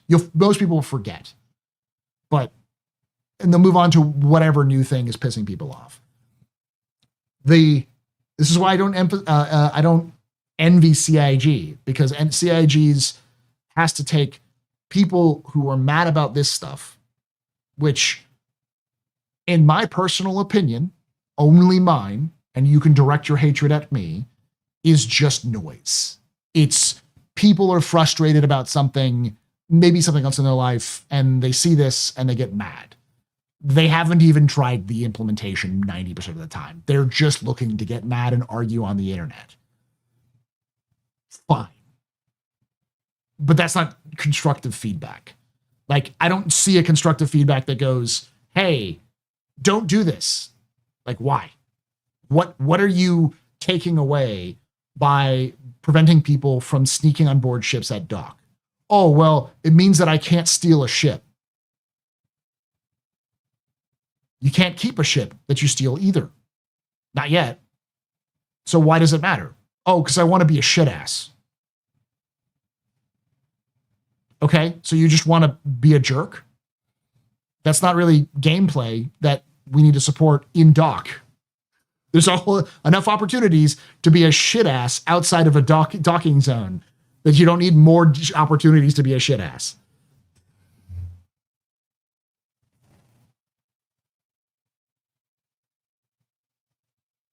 The loud people. I'd say this again. If someone's complaining on Spectrum, they're not playing the game.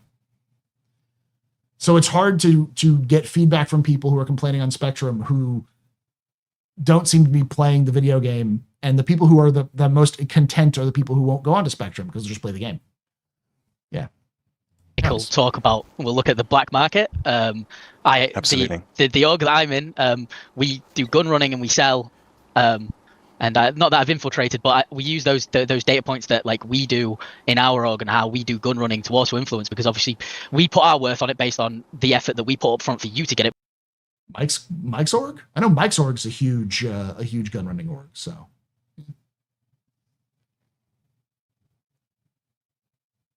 that Carrick Piracy is stuff of legends. To be fair, that wasn't at port. That was in Mogadishu. All right, that was in downtown Mogadishu. They pulled up with their whole fucking life in tow, got shreked by 5 locals, and didn't look to the left, and got domed in the back of the brain by pirate Captain Paul.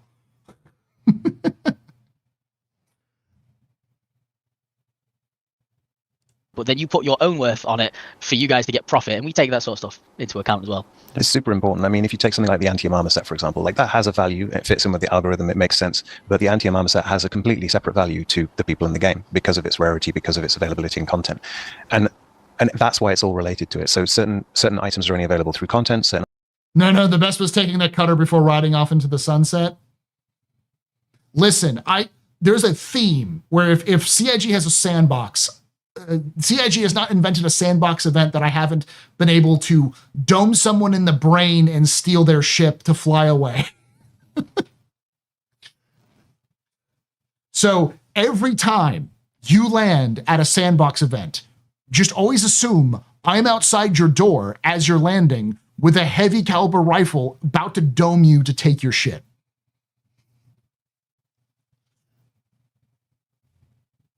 Items are only available. League of Joyriding Enthusiasts. There's a whole content waterfall of items coming from the dollar store all the way through into the game, and there's an appropriate level of when those things are introduced to various parts of. Hello, we are archaeologists. We are we are commandeering your ride. Please do not resist. The content in the game, and et cetera, et cetera. And it's all related. And then on the other side of that is mission rewards and sandbox gameplay. And this is where EVR comes in so that we can balance the risk and the reward of those kinds of things. And essentially both of those come together. Being negative and critical is the easiest thing to do. It takes no energy. I just ignore it. What's challenging, building something, and more rewarding. I come from the perspective of if I'm going to critique something, I'm going to give a solution to the problem. Because that's more, I find that more rewarding. And I also, if somebody is taking my critique in kind, they're going to hear what I think would help, and they can use that to understand where I'm coming from for my critique. So if like a game developer is watching me play their game and I say, you should do this, this, or this, what they're hearing is, hopefully, this person plays the game like this and wants it to be more like that because they enjoyed that game type. They don't have to listen to me. They can actually hear what the feedback is, and they can compare that with other feedback to see if that's what other gamers are doing, other players are doing in terms of their philosophy at playing games. can decide if they want to move that direction or not. There's plenty of games that were built for one audience and then accidentally into a completely different audience, and the developers either pivoted or, pivoted away or pivoted harder into their own so they could kind of move those audiences out there. So, when is base building coming? Not this year. In the middle. And like I say, in the future, we want you to have a better view into how all of these things are related to each other. That's future work with UI and backend data. Why is it set on fast forward? Because it's an hour long and I don't want to sit here for 3 hours. So you can make meaningful choices about how you want to spend your money on the particular resources or crafting or whatever it is in the future. Even though it's quite simplistic right now, that's not where we want it to end. Okay. And we need the player economy. Do you ever intentionally price something high or weird to make it rare in the verse? Yeah, we did the Xenofret helmet, the Commander Xenofret helmet. We rocketed that up, and I'm pretty sure we put like 69,420 in it as well because we thought it'd be funny. Absolutely. Yeah, sure. there are perks of working at CIG. If you come to me and tell me I want that to go a bit up or down, you know what? I'm going to be a friend. Okay. Folks paying attention right now know that there's an exploit. I think it allows you to duplicate things like Genelite and sell it for a whole bunch of stuff. Folks are working on that. We're not going to talk about the fix for that and the adjustments for that right now. That's not being done by any of us. Listen, I'm more efficient, Iris, than Board Gamer. Board Gamer takes an hour long. It takes a 30-minute video and does a 3-hour video on it. But I did want to ask. I mean, the timing on this. We've had the show scheduled for about a month and a half, and then this happens. How frustrating? How frustrating is it to you personally, when things like this happen? Well, you can only imagine how frustrated it is to have your work affected by a bug that nobody could foresee. And you're right, we are very grateful to our many colleagues that are working to fix those bugs. Okay. And last question before we move into loot and stuff.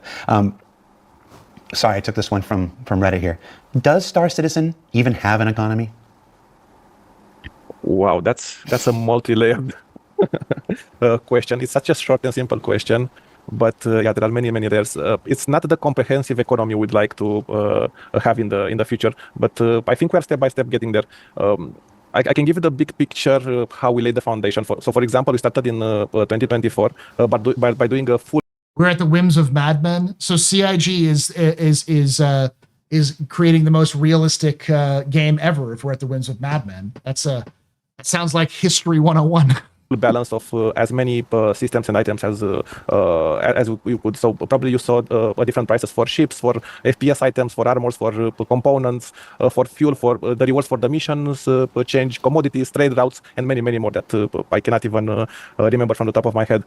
This year we are focusing on big data. We are focusing on tools. We are focusing on the backend work that needs to be done and those things that needs to be built before we get to that. And here insert your adjective, dynamic, live, responsive, all those things that we want to put into the economy that we all so just saying have, it's lore the economy that yeah. I joined the company to build. But we need to do that background work first, and you're not going to see those results in the game for some time. Only after that we can focus on UI and systems that are going to system that is going to expose all that work to you, the player.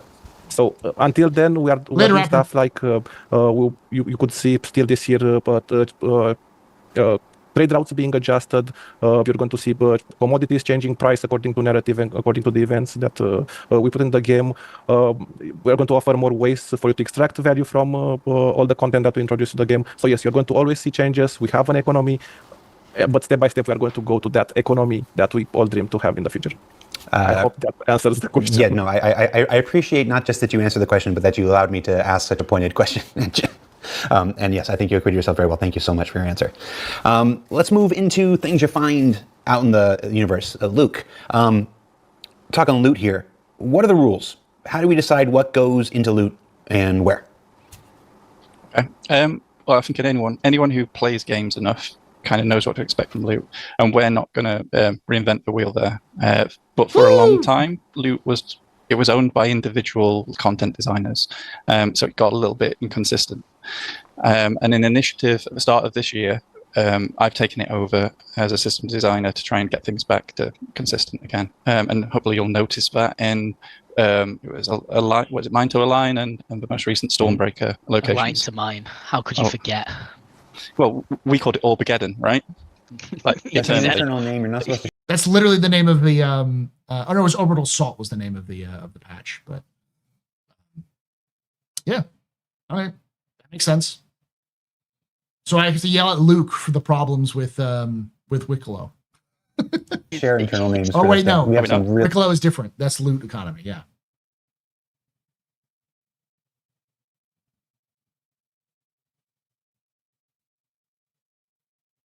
Yeah, Luke is literally been the guy.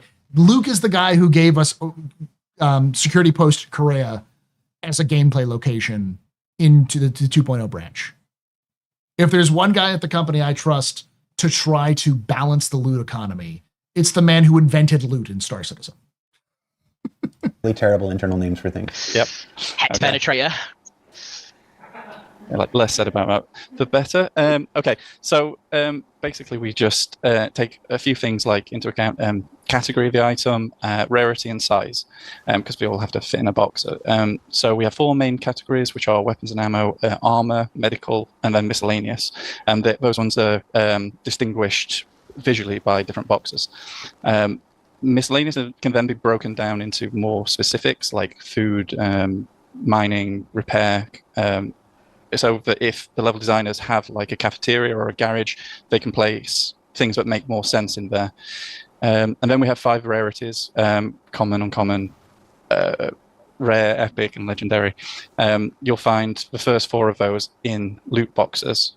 We have 3 different rarities of loot boxes, common, uncommon, rare. Epic, we don't have a box of that, but it appears in all those boxes in a very small amount, with you know, more likelihood of getting rare if you are looking at a rare box. We don't have those distinguished visually yet, but that is the plan. We will be getting new models for those, so you'll be able to just glance at a box and see that, oh, that's a rare box. It'll be a lot shinier than the common one, I assume. And then we also have size of the item. We have 3 different sizes. I can also see the lore. Hold on, let me pull this out there for the loot boxes. There can easily be lore. Why are all the rare items in these very specific loot boxes? Because those are boxes created for very important things. If you are a very casual observer of life, you'll probably notice very important people carry very distinctive cases when they move around, because those cases are designed for very specific transportations, often thick, heavy plastic, or otherwise like heavy-duty cases will indicate that whatever is inside of it is rare and valuable. So these shiny cases are probably made as a way of protecting very important, secure things. They just don't have their boxes on them. They don't have their locks on them. Yeah. Those are the boxes with more complex close mechanisms. Yep. Sizes of boxes, and it obviously makes sense that you can't find a railgun in a small weapons box, and it tends to be that as things get more powerful, they get larger. So you know, you won't get you'll only get the full suit armors inside the largest armor box. So not to mention, depending on context and context, ostentatious. Yeah, but I mean, like in lore, just a company that would make secure boxes has a different look to them because they want to make themselves stand out for more wealthy clients, and so it's just easy to identify visually for gamers. But you also can see a company that does that. You know? So it's kind of turned out that as far as Otterbox is a great example of this. Otterbox made a bunch of stuff for like kayaking and like climbing, and when smartphones became important, they started to make phone cases for similar purposes for these people. But other people who weren't into like rugged lifestyles started getting these Otterbox cases because they were very tough. So they started, you start seeing these cases. Like mine's a knockoff Otterbox, but you can see it's like thick, it's more plastic. They even have like usually screens, like reflective screens, screen protectors and stuff like that. So, but you can see that design, the chunky design. So, no yellow paints. I hate yellow paints. Gameplay goes, a large box, the size of a box is actually, I think, more important than the rarity of a box, because what is rare? Like it's kind of like a tint on an item or something like that. And then we have like legendary items, and those don't appear in loot boxes. Those are saved for the location. So in Orbageddon in Aligned to Mine or whatever it's called. We had the camo rifle, Volt rifle. Don't shake your head. And we had the camo hunter outfit, hunter armor. And then in Stormageddon, we had Stormbreaker. We had the bright yellow radiation suits.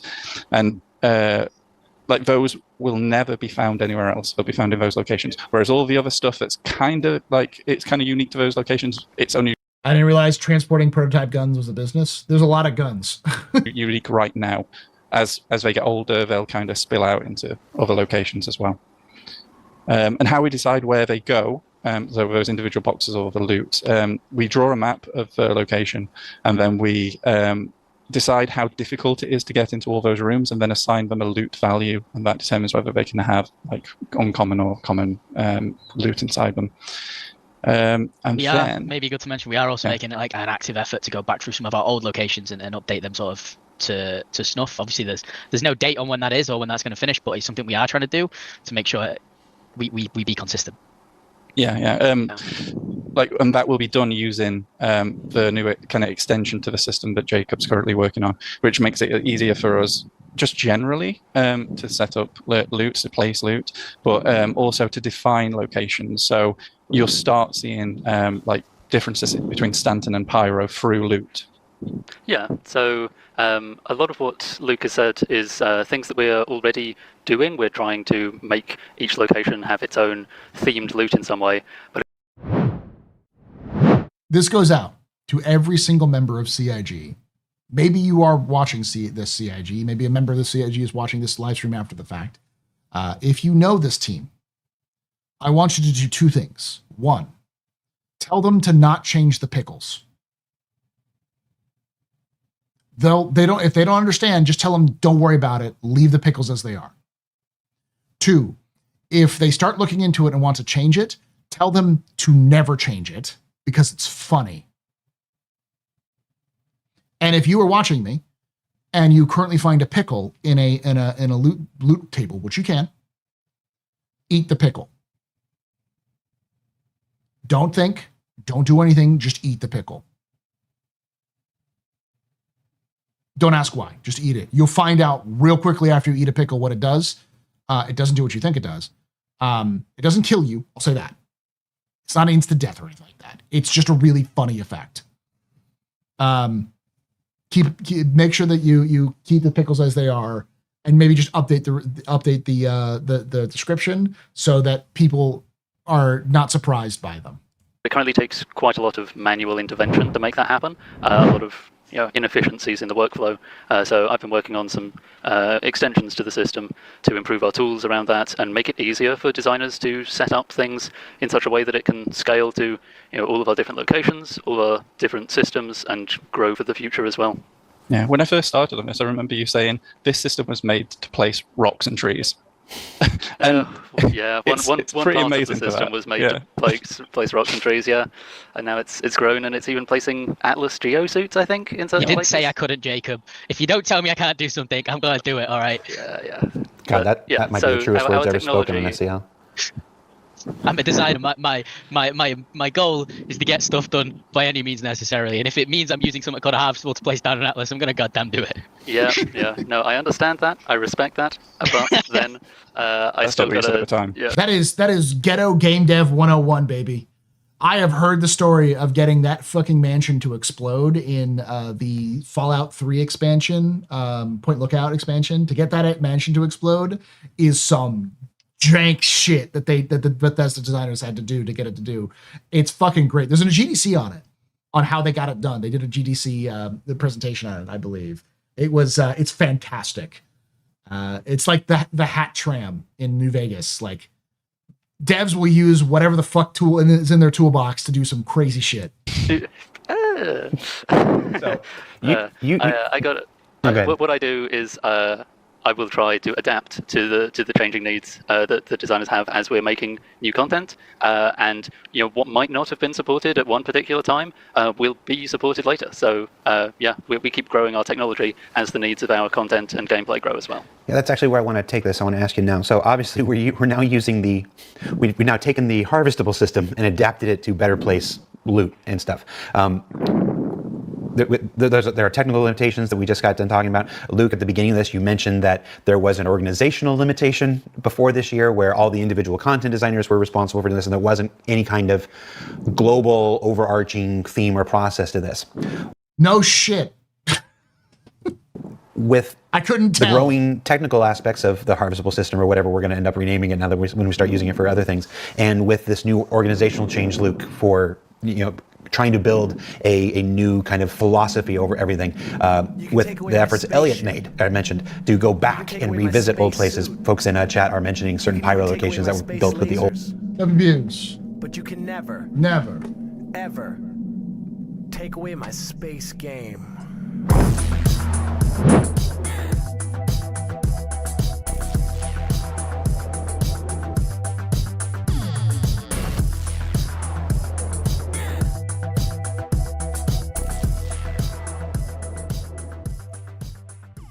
Farasol just resubscribed for 53 months. Thanks to a Trouble Magnet for my sub gift. Thank you so much for that 6 months of support there, Farasol. From Trouble Magnet, you all very important pubbers, very impressive, very pedestrian. This is for you're drinking shots of cheers in chat. Y'all shots of cheers. Was in the red room sitting there with my railgun. Yeet. Oh, it was in Broken Steel. I didn't know that. That's probably where they got the asset in the first place. But yeah, no, I think it's more jank than the hat, honestly. If I remember correctly, it's because the game wasn't built to have destruction physics. So when they exploded, they had to have two separate versions of the map. So the explosion was a transition that literally transitioned the mansion from one state to another, even if you were looking at it. And it was so seamless that you didn't notice the change. And they added debris and stuff like that they did in sort of like a spawn way. So it looks like an actual explosion, but the actual physics behind it are so fucking weird. The gameplay systems are just taped together with random other bits of the game systems to make it work. Old mentality and stuff, and going back and revisiting those like this.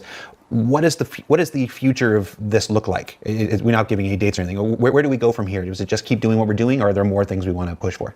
I can say some very far future stuff, but we hope to have consistently themed loot throughout the whole location, and that would encompass the stuff that the people you find there are wearing, what they'll be having in their backpacks, or any other clothing items they have, the stuff that you'll find around the location, and it'll end up being themed towards what that location is for or related to.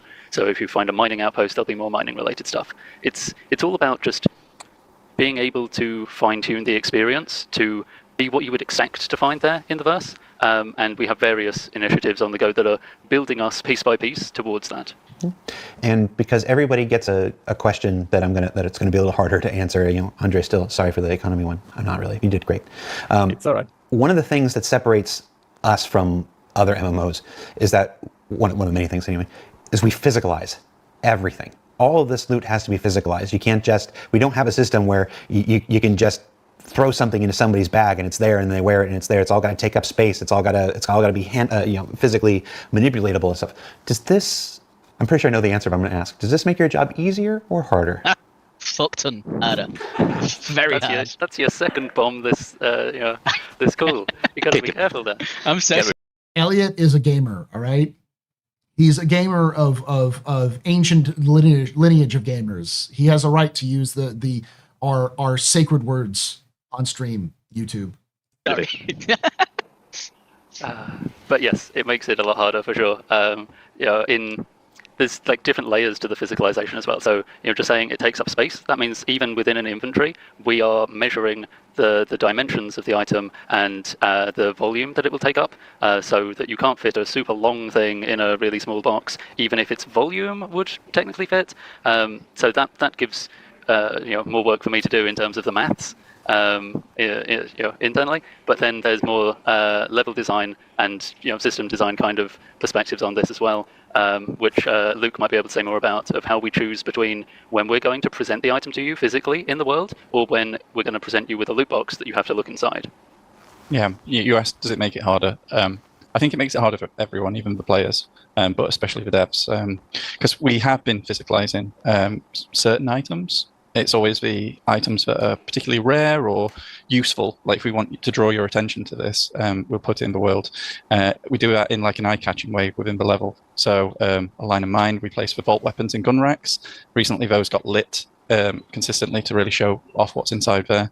And there was, the radiation suit is now available on a mannequin. And we'll be using that quite often, I think, from now on, and going back through and placing it.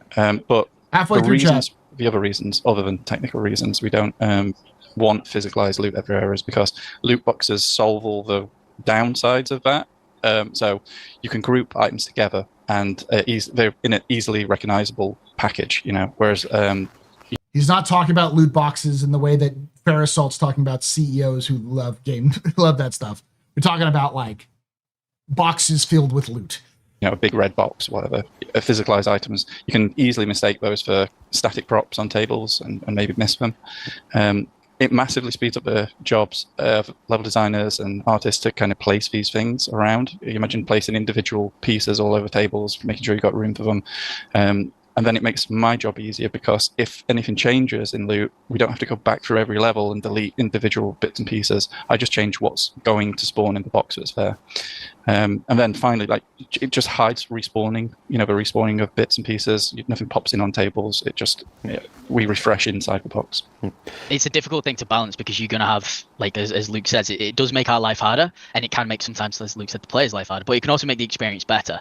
Like when we're designing things like Stormbreaker and A Line of Mine, you think back to playing games when I was a kid, a loot room should feel like a loot room, right? Instead of me just seeing a bunch of red boxes and knowing it's a chance of rare loot, I want to see like the gold stacked up on a table. I want to walk in and I want to see a vault shotgun or a vault sniper rifle in a case in front of me, because it gives two things. It gives affordance to players, because when they look through the window, they see the reward that they want and they know the door's locked. And aside from you all clipping through environments, the normal flow would be then you have to go and figure out how to get through that door without breaking physics, usually. So it's kind of a sort of... I see your argument, Elliot, but I counter with glass door broken, I go yeet. But also, look at Elliot pulling out game development psychology tricks. God, I wish he would actually use that more often with his fucking choke points. A toss up between the two. So what we try to do is we try to choose what we think could be something that we'd want the player to latch onto visually and think, I want to achieve that, I want to get that. And that's why, in some places we have the vault weaponry visible so people can sort of see it and get into it. And we have a few armor mannequins that are the same. I can see it, I want it, how do I get to it? And physicalizing affords us the opportunity to make a more immersive universe. It's going to become a big part of when player housing and stuff comes online, and being able to decorate your homes and your habs and your hangars and stuff with the things that you've collected and stuff like this. It makes the job harder, but the rewards down the line are still everything that we're shooting for and stuff. So it's like anything else, like a lot of things also Star Citizen. We didn't take the easy path, we take the harder path, but when it works and when we can do it right, it is much more rewarding.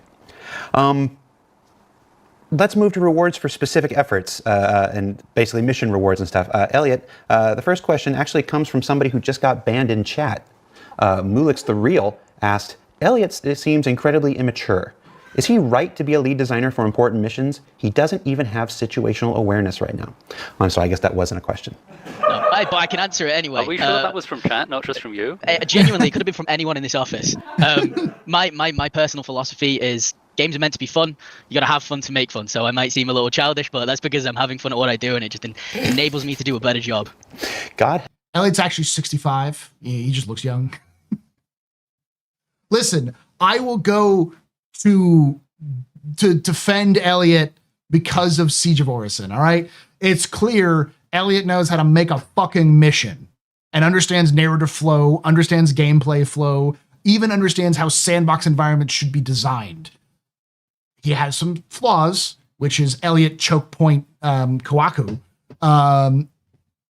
But And for the most part, it's not Elliot's fault that the missions break. It's the network team's fault that's breaking it.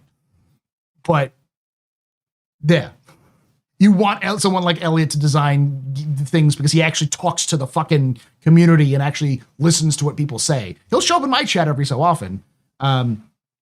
Maybe so he gets flowers instead of pissed on by the community. But hey, that's how it is. Help us if making video games for people's enjoyment should not also be enjoyable to do.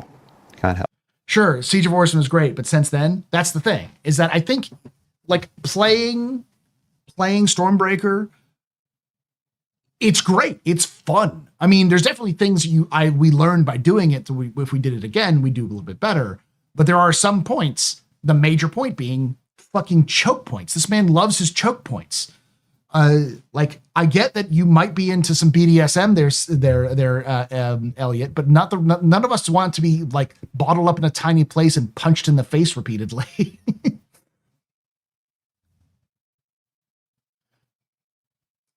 But there's a lot of evidence that Siege of Orison has affected a lot of his design going forward, and there are some good things. A Line in Mine isn't necessarily bad. It's just not designed with 600 players in mind. Neither was Stormbreaker.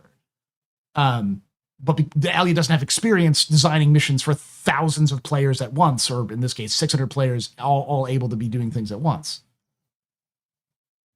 To the real questions here. This year has seen a major explosion in... Listen, I'm not kink shaming. I'm just saying don't force your kink on me in your gameplay. Mission rewards. Was this a technical limitation that we overcame, a philosophy change in development, or was something else at play?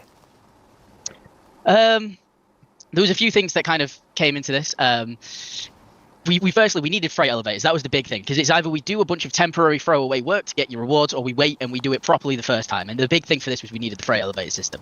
And then we got the freight elevator system, and then the next big thing was server meshing. So it was all about the mission refactor. But once we got the mission refactor done, it finally enabled us to take the time to actually make these mission rewards. So it was kind of like it was a technical limitation. We was waiting. We always wanted to do mission rewards. Way back when the mission feature team was still around, it was always something we talked about is we want to try and get away from just giving people UEC. Because UEC can just help you buy things, but you want to kind of see some other stuff. You want to have a gun. So it was sort of like a pushing forward and an initiative to get that, but also because we knew we was going to do a year of content. What we wanted to try and do as well was have a way of incentivizing that content, not just in the aspect of, hey, it's cool, I want to play it, but hey, it's cool, and while I'm playing it, I can gather things for Wicklo that later benefit me, or I'm doing it, I found it, I picked it up, and then later on I found that Wicklo wants it. So that's where mission rewards come from. It's not going to stay with just Wicklo. We're going to keep pushing it out. We already have with both Foxwell and Headhunters. Sorry, there's a lot of missions. They give out script, obviously, and they give it directly to your home location. That's something we'll see for other missions going forward. Are there ever any considerations for how weighty or meaningful the reward should be? Like, should a mission reward inherently have more value than something you find in a box or buy in a store? Yeah, it's a balancing act, right? Like most things, we always want to try for a mix of, here's a mission thing, it's really cool, and you can only get it via missions because obviously then it incentivizes the mission. And then we'll have some items that you can get via a mission, or you could find as potentially a rare drop inside of loot boxes, or it's something that you can't get via mission, you can only get via loot. We try to achieve a nice mix of it all, but we always want to make sure that some items are visually distinct via the methods of getting them. This is so, say I'm walking around in my Stormbreaker uniform that I've got from Wicklo, right? And Nick Wardle, who obviously doesn't read very well and hasn't read the contract, comes up to me and goes, hey, I've put my glasses on and I really like the armor that you're wearing. Where do I get that from? And then I can slowly, walk Nick through and be like, hey, you need to go do the Stormbreaker event. I know your reactions have degraded and have slowed down, but I'll come and help you a bit, and we'll go through it together, and I'll help you get the items you need. Honestly, and it's something to do with experience and, the wisdom of years as opposed to youth and impetuousness. Got a few years there, aren't you, mate? That's your third one. So Elliot is absolutely right. And I think it's important to discuss what we mean by value, because something can have value to someone and it's nothing to do with UEC. So the mission rewards have value to people, not because they're worth UEC. Sorry, I was just thinking about how much better looking you are than Elliot. So. Man, this is the Elliot Maltby diss channel. Listen, I know it. That's the main reason I'm salty. The other thing which is crazy is I'm 6'2", which means I'm 3 foot taller than Elliot.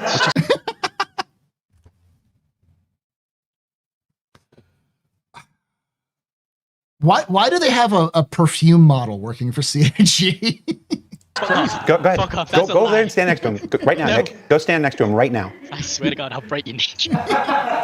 See it. I'm kneeling. I was kneeling. It was a joke.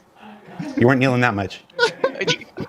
Goblin confirmed live. Let's go. Listen, Goblin Gathering isn't named after me. I thought it was named after the Magic the Gathering card, but then I found out what it was named after, and that's a good story. Wicklo has been a major new avenue for mission and event rewards this year. Where'd that come from, and how'd that come about? So previously, as I mentioned, we knew we wanted to do a content year, and we wanted to make some really cool things for players, but we also wanted to make sure that we gave them more reasons than this is just new content to go and engage with it. We wanted to give specific rewards that are tied to content, or tied to multiple pieces of content. That means that players, if they want these rewards, they kind of have to engage with a bunch of different ways of gameplay. It's also nice because it might show players into gameplay that they're not really used to playing. I watched a really cool podcast with people when we first released Siege of Orison, and they were saying how they was only ever ship combat flyers. They'd never done FPS in Star Citizen, and then when we did Siege of Orison, they was like, well, let's check it out. And now they do a mix because they'd engaged with content for a purpose that was different to just this is what I normally enjoy, and it encouraged them to check content out and play it more and more. So we kind of use it like that because obviously not everyone's going to want to play the Goblin Gathering, hauling missions because they're not really interested in hauling. But they might have a reward that they want to achieve, and by that they might go, I might try this out because I could just do thousands of these to hit this, but this one. Fuck is Goblin Gathering? Is more dangerous, so it's going to give me more points towards my overall goal. So I'm going to sort of. Is that the name of the Second Life stuff? Engage with it like that. Like the internal name? As for where Wicklo came from, we're a space game. We should have aliens and ones that actually are sentient and talk to you, even if it is broken English. So when we was thinking about it, we was like, we want some sort of like figure that's collecting oddities, and it is very mysterious. And the original plan was that you wasn't going to find out that it was a Banu. We was going to have a broken sort of camera, and it was going to take you time until you discovered who they was. But then we was like, well, we're hiding one of the coolest things. So we was like, let's get him in there. Let's put some comms in there eventually, and have him speaking to you, and maybe even talking pure in Banu. So the people who understand Banu can understand it, and the people who don't have some subtitles to read because, yeah, it's another language. I don't understand it. I barely understand my language. I'm going to have this Banu's migraine by the end of this with everybody using the internal names for things. Wait, what did I say? You said Goblin Gathering like 4 times. Oh, right. Well, that's because... It's all right. No. In my new role, I don't really care. Let's just be real. Should we give the story? Goblin Gathering is there was Wicklo? Stormbreaker name. We've already done it. We've given like the last 4 names. You just haven't been paying attention. I don't think I said Apex Again. No, that's somebody else. Somebody else said Ormageddon, whatever. It's just you. What was I going to ask? I thought. What? I thought what you said did you weren't think? going to do another live one, Jared, with Elliot because of all the. I thought we. No, that was Lath. That was Lath. Just. Never mind. Love you, Lath, but never again. Okay. So what are the limitations of this system? So we know it's not precisely how we'd wanted it, and there are some peculiarities with elevators and the Wicklo favors and the RNG, which is getting addressed in 4.2.1. Walk me through what's happening now and how we're making Wicklo better in the future.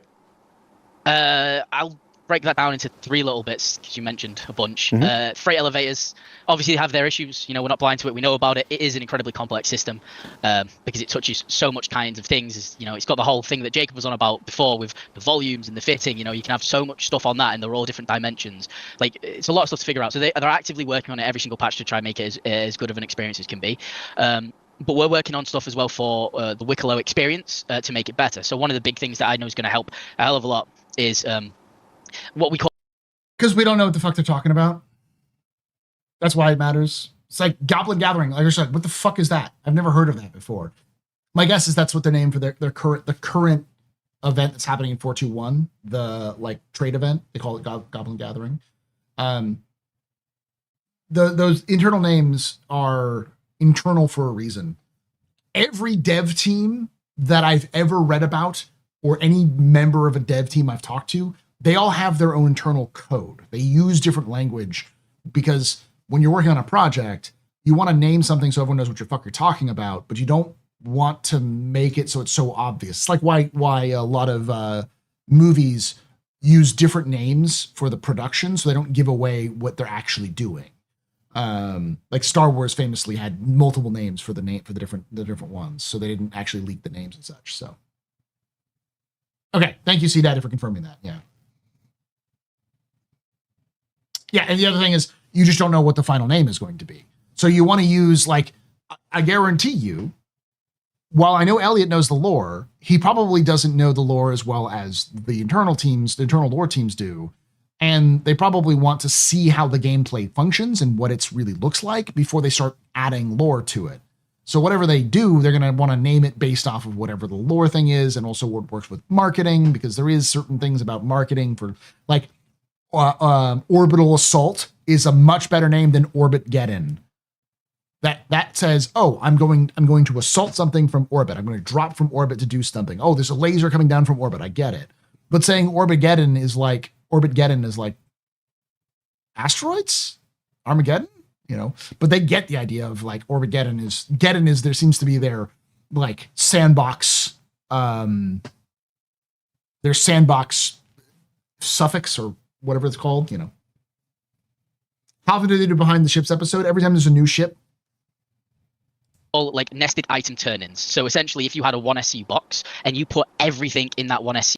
They don't call it Stormbraker. Apparently they call it Apex-ageddon. Was Stormbreaker was called Apex-ageddon. Box. So, like, I put in my 50 favors, and I put in, like, 20 medals, and I put on 10 Copion Tooth and 3 pearls. I should then just be able to put that box on the freight elevator and send it down, and it accepts it, and it kind of completes it like that. Now, we don't currently have that. There's a bug. Like, it should. Question: everything in real life is now AI. AI. How do you think artificial superintelligence will affect Star Citizen? Characters with AI real-time generated voices, high-level emotional intelligence, a detailed memory, and human-level intelligence. How else? Simon, you are smoking some crack, my dude. You are smoking a lot of hopium if you're sitting here thinking that AI is going to be influencing Star Citizen to that degree. Fundamentally, those systems as they currently exist are as big, if not bigger, than the entire install file of Star Citizen. And the question becomes, how often would they break? How easy are they implementing? And how much bandwidth would it cost for them to run? AI systems as they exist right now, LLMs, are billions of dollars to run, just to run the systems that exist to make them function. Even the cheaper ones like DeepSeek are still millions of dollars to function properly.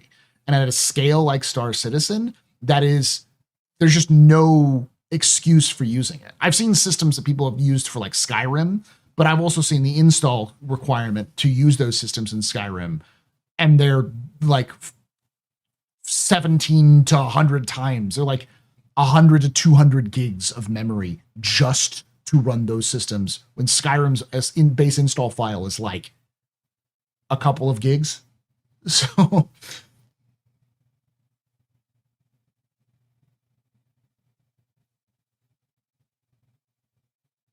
there's a reason why they have Darth Vader AI in Fortnite, and it's just one character.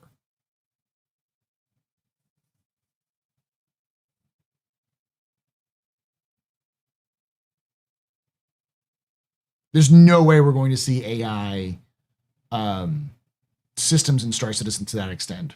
It's just not, it's too expensive.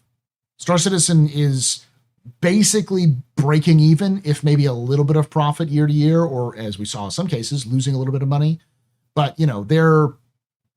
they're around hovering at being financially solvent. There's no way they could implement that level of AI system in Star Citizen and keep the game running without selling a fuck ton more. I know $100 million sounds like a lot, but it's not. Yeah, it's cost prohibitive. And it's not just cost prohibitive for the player, it's also for CIG's backend systems have to support those as well. And it's already fucking expensive for CIG to run the servers like they are with server meshing. I can guarantee you it is, well, you probably know the numbers more than I do, C-Daddy, since you're on platforms, so you see those numbers. But I can guarantee you it costs way fucking more money for CIG to currently run shard meshed servers than it did when they ran normal servers, simply because of the technology they're running, but also the number of servers they have per shard, which is like 10. So they only have 600 players for 10 shards, which in the old system would have cost them 6 shards. So it's 4 shards more, or 4 servers more, not 6 shards. Each shard was 1 server, so it would cost 6 servers. So 10 servers for 1 shard versus to hold 600 people versus 6 servers to hold 600 people, and individual servers, individual shards. That's just that math alone, let alone any of the technology they have, is probably making it more expensive. Would work, but there's a bug that's stopping it from being worked, and it's something we're actively looking to fix, and that'll improve the experience, because instead of like I say, we're not blind to it. I have to stand on that freight elevator as well and manually drop each item for a stack of 50. The problem is that we want to fix the bug, and we don't just want to make the recipes easier to account for that problem. Man, just put it in the inventory and call them all up and drop it down there, you Elliot. God damn. Because then it completely devalues the reward at the end. So working on that part of the experience. And another thing is what we call multi-location drop-off.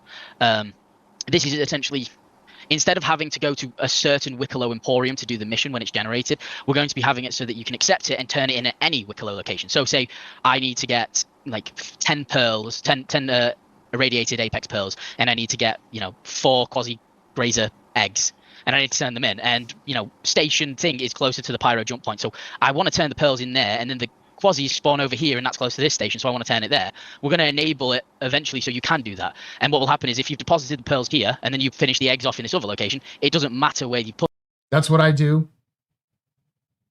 I mean, yeah, you do platform. I know you just do like a lot of store stuff too. Do you also look at the live servers to see what the fuck's going on? That's it. Wherever you complete the recipes where you'll be given the award, but you can drop them off at any location. This way you can choose exactly where you want to go and finish the mission. And when we get that tech, it won't just obviously come to Wick, it will come to a bunch of our missions where we notice this is kind of like a pain point of Oh, I mean cargo elevator. Oh, okay. Yeah. That's like you do it better than Elliot does. Right, well I have to go all the way over here now, and I don't want to.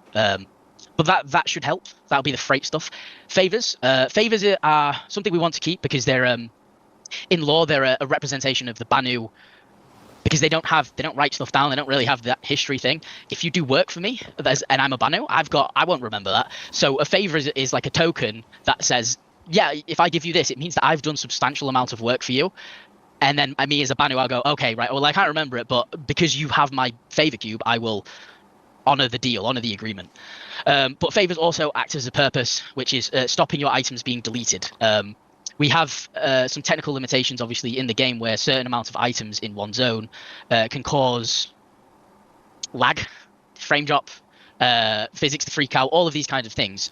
And what we have is this density cleanup system that eventually, when it violates a rule set, it starts cleaning them up. But because obviously we need the worth of the items, but we have a limitation of too many items in one space causes problems.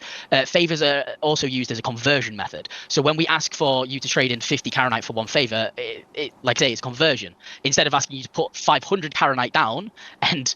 However, in the new system, all shards are not equal. They can scale with each shard based on need. But that's a manual thing they have to do when the server spools up. So it's still more expensive. If you're talking about dynamic system in the future, yes, that will make it cheaper, but currently it's not. And until they get that cheaper system in, it'll be a lot more difficult for them to keep that cost down. This is my point is that there's a lot of other factors that goes into a video game. There's a lot of gamers with stars in their eyes seeing the AI technology and going, I can have dynamic conversations with every NPC in an open world universe, and it's going to be amazing. And it's all context on lore and all these cool things, so I can feel very immersed, which is nice. But we're not there.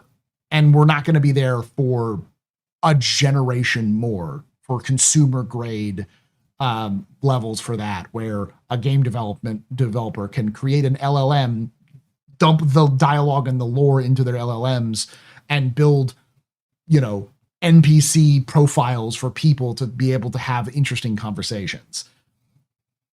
I don't have a conversation, but I'm on an implication from Bolt is that scaling system is dynamic.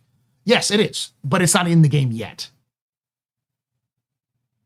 As far as I know, the system doesn't exist yet. It is something they're working on. It's just not there yet.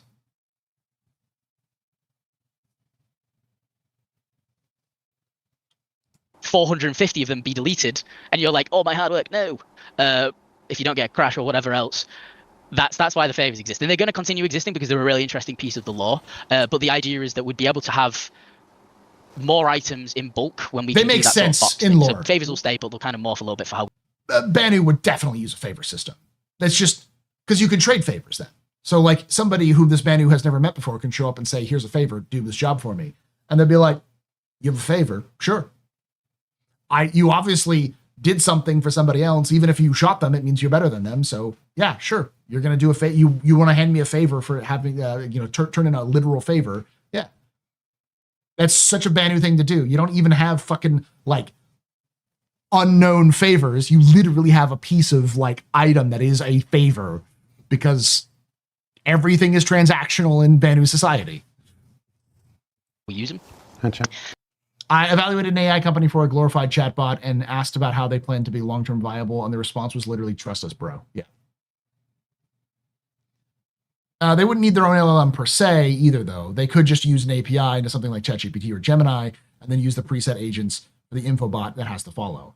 The problem with using that is that they'll be feeding information into those systems that is proprietary to their game universe, which CIG would not do. And I think a lot of game companies wouldn't because they're super IP critical. And you don't want to feed an entire game universe's lore knowledge and background into a bot that would then you be able to use, other game companies would be able to use that same information. There's a lot of issues. They would need to have a way of having a proprietary system, even if it's using an API, that would only be used for them. Basically a game engine or game tool engine, like Wise, for instance, for audio. And there's a couple of other, old systems for like mocap and stuff like that you can get and then use to utilize systems into the game to like create stuff in the game. You would need to be able to be that easy, a Photoshop experience that you could just download and then use as a basis, but not give the company that money. Yeah, that's the other thing, is that AI companies are notorious IP, like they steal everything. Anything they can use for training data, they'll use. And companies, game companies specifically, don't want to give IP away for free. API tokens, API keys and tokens are expensive. Yeah, that's the other thing. And RNG on there. RNG. This is something obviously we've looked at for 4.2.1, and we've put in some fixes that people have been playing. RNG in grinding is very typical for MMO. And it's something obviously we want as well. We want you to put in effort because effort means the valuation of the things you get as a reward goes up. You've put your time into it. But the point where we've changed it was that the RNG was done a lot more on the reward side. So instead of going, I want this item and this is all the stuff I need to get for it, we would go, here's a list of a bunch of items you could possibly get if you give this stuff. Which, randomizing the reward isn't as fun because then you've got all this work done, you go for the excitement of getting the reward, and then it's like, hey, you got this, and you're like, yeah, that's not what I wanted. So we've kind of changed where that is. So what we want to do is have you choose the reward you want, and then on the getting of the items is where we have the RNG, and it's something that Torsten Lehman on systems design and the economy team, Andre and Nick, have been working on, which is defining what that is, and we've basically split it into like 3 distinct categories. You have your core content items. These are items that you are guaranteed to kind of get while playing a piece of content. So an example of core content items would be Karanite, right? You get Karanite from doing the Align and Mind flow, codename Obergun. Then you have your content items. These are items that are not core to the experience, but you can find and you can get. So an example of these would be the Ace Interceptor helmets.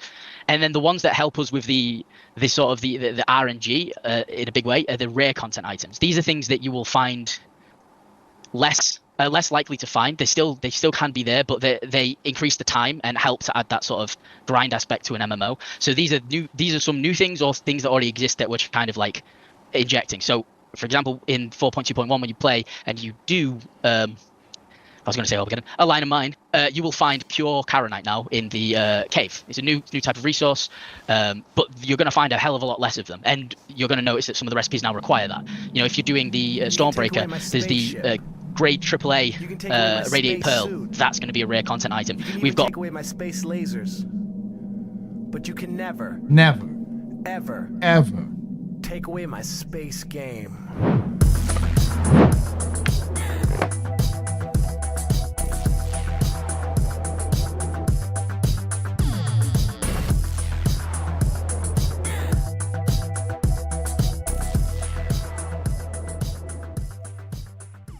Sherry Katsune just resubscribed for 36 months. Good day everyone, pub cheers. Hey, Sherry, thank you so much for that 36 months of support. You're a very important pub. We're very impressive, Mr. Very pedestrian. You rock. Shots and cheers in chat, y'all. Shots and cheers. We're almost done, chat. a bunch of war badges for ship battles that you can find on the Ace pilots, but they have a chance to spawn. You can find them in Luke's loot boxes, but they have a rare chance to spawn. And this is kind of like how we're looking to keep a little bit of the RNG and keep a little bit of the grind, but you decide up front what is your reward you want. So you don't have to end up with like 50 like terrapins from Wicklo, all just because you wanted a completely different ship. Yeah.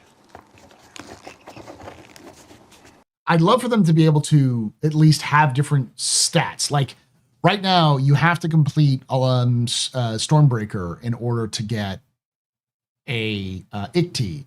And it's kind of insane that it requires more Stormbreaker mats than a F7A.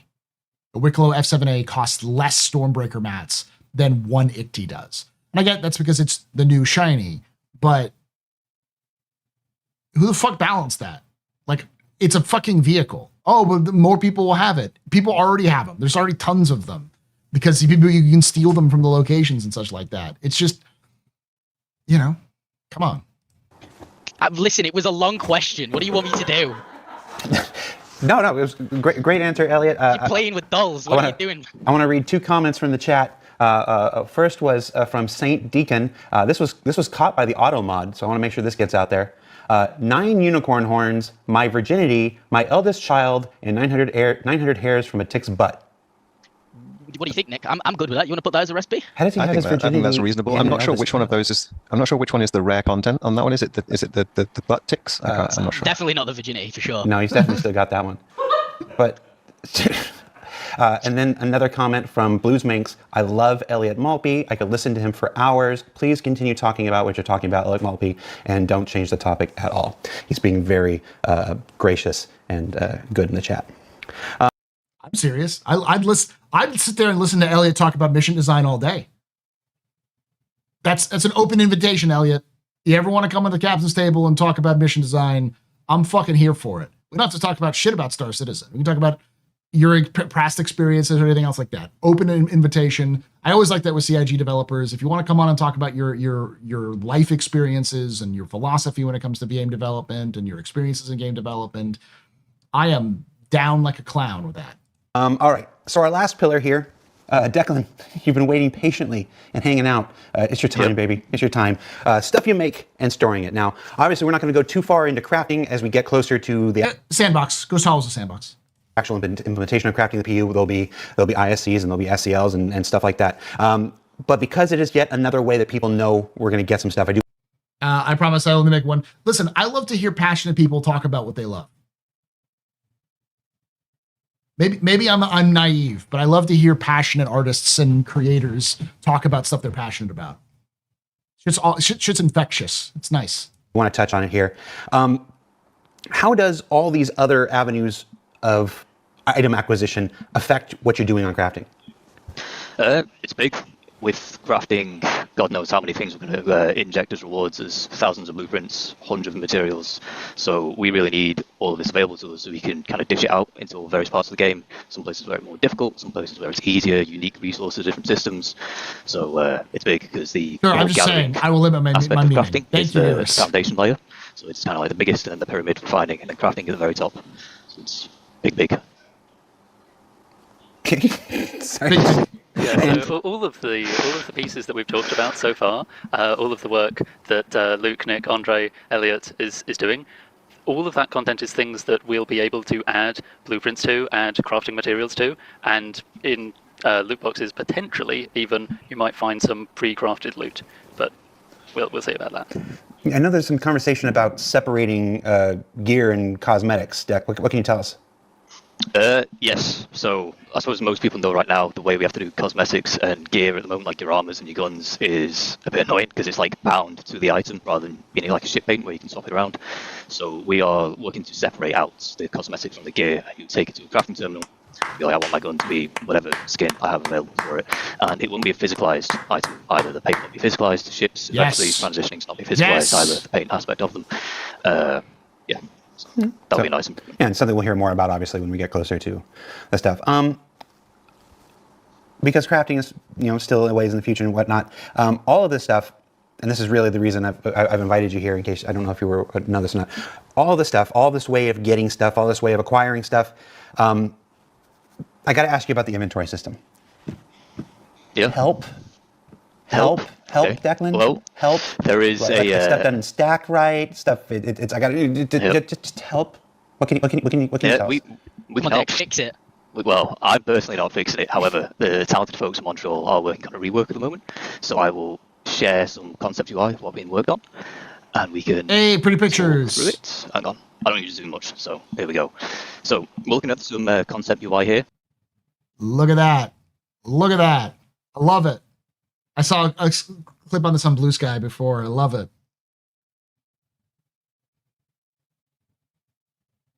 It's clean. It's very Tarkov inspired, but the whole paper doll thing is that.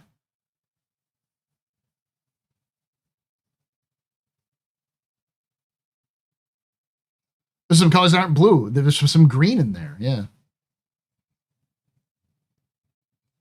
Now, obviously, it's not going to be one-to-one, but you can easily look at your personal versus inventory.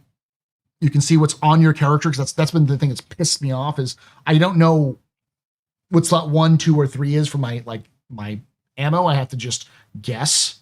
So it's just easier to mono dump ammo in there and just kind of figure it out. I do like the little subtitles. That's nice. It's nice. As you can see, there's a visual face. Yeah, it's obviously still very in concept, but you can actually read some of this. So the tier system, yeah. Facelift, but kind of the most interesting aspect to me isn't super obvious straight away, and that is that you'll be able to access other inventories that are nearby to you within proximity. So if we start drawing, we imagine we've got our storage box over here, and then we kill the guy. Yeah, thank you. We kill the guy. Here he is. He's on the floor. So he would be accessible as one of the tabs up here, and then the inventory box would be over here. Same on the other side. And so when you press I to access the inventory, you can then access the dead bodies inventory, access your storage box. You can start moving stuff around without having to directly go up to the body, go up to the box, press F. So it's much, much quicker to kind of get in there and start looting. We'll just get rid of all this. If we focus. That's fine. Having a lot of information in your face is very MMO. I think that's fine. You also can see the limitations up here. I like that. On one of the panels, you can see it's called personal all. That's just kind of the default person would be on the left, and it's all because it's showing everything that is stored upon your person at that moment. If you wanted to see what is in your backpack in particular, you have these side tabs, and then we have a search function which has been added in. If you were to click this, the search box search function, finally search the item that you want.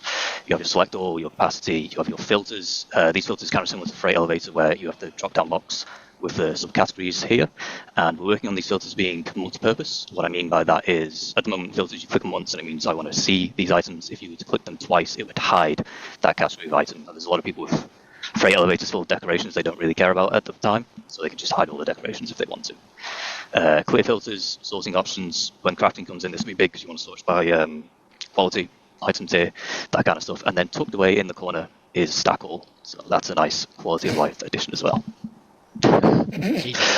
just a nice little addition. Just a nice little addition. There he is. Anything about maybe getting to name our boxes, label our boxes? Yes. So this is your commodity box, and then this would be like a backpack, and one of the options will be to right-click and just rename them. So you could say like, oh, this is my box with high quality Janolighting, whatever. You've given Boring Gamer, Salty Mike, and Space Tomato so much content for the next week. Bro, we're not done. We've got tooltips and everything. Oh my god, here he goes. Tooltips! So, as you can see, looking at the inventory, everything's a square now. Instead of it being a mix of squares and long rectangles, that'll also be applied to the freight elevator, so the ship guns won't take up half the screen. Get a lot more information available to you.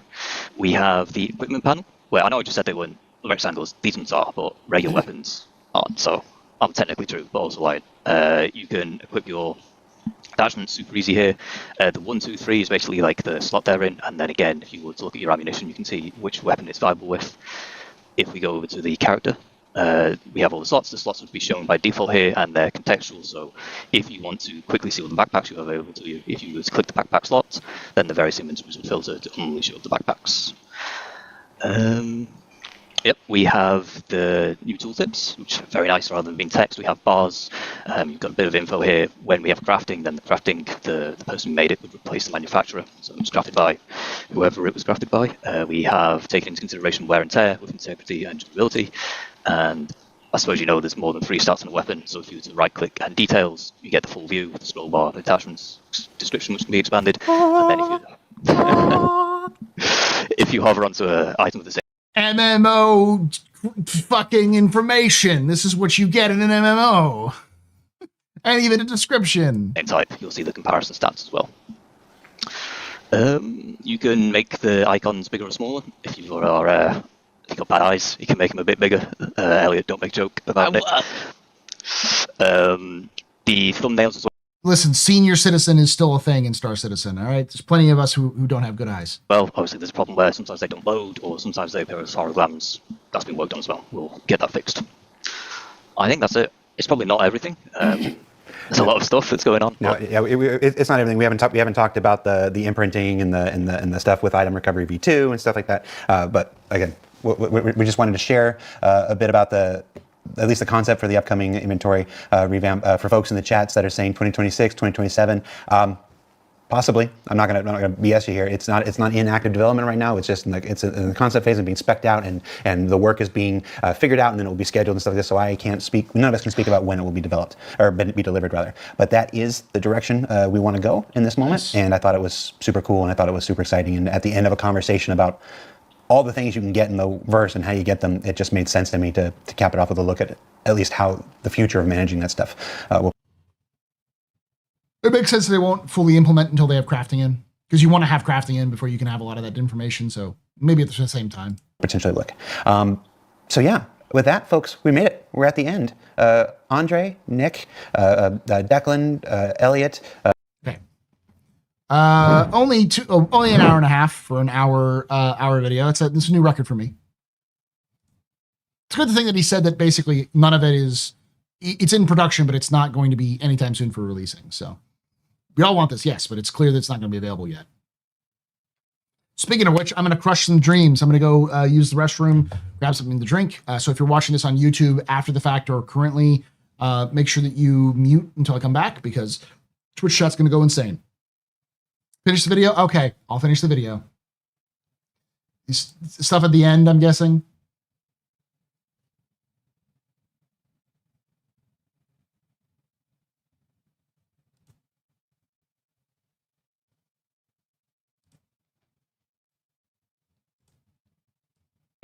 Luke, and Jacob. Thank you, everybody.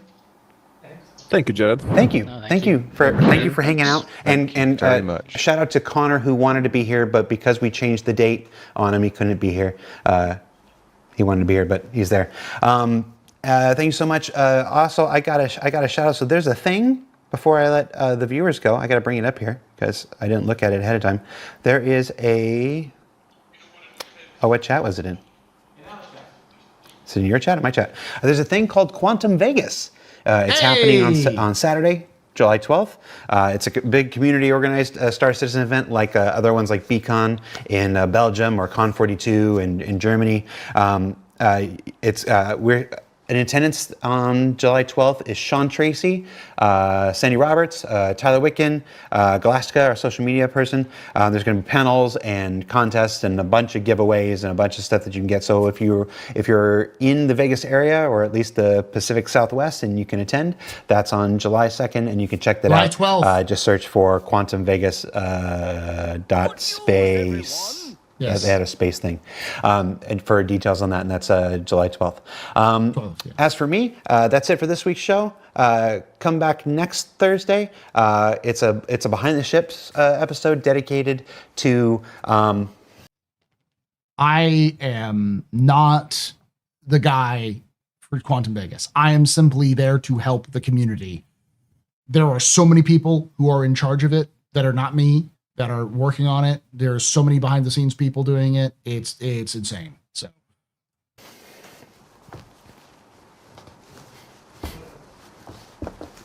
just something I've been waiting for a long time. No, it's not the jalopy. It's something else. Just because I know people were going to think it's a jalopy, but it's been a ship that's near and dear to my heart, and it's coming to the verse. Real soon. So check that out next week. And then, of course, we'll be back. A lot of folks had questions about the new event that's currently testing on PTU. We have an ISC dedicated entirely to that, and how the rewards work and how you can get all that stuff. That's coming in 2 weeks after that. So go play it. Put some bugs in for me, please. Oh yeah. I need them.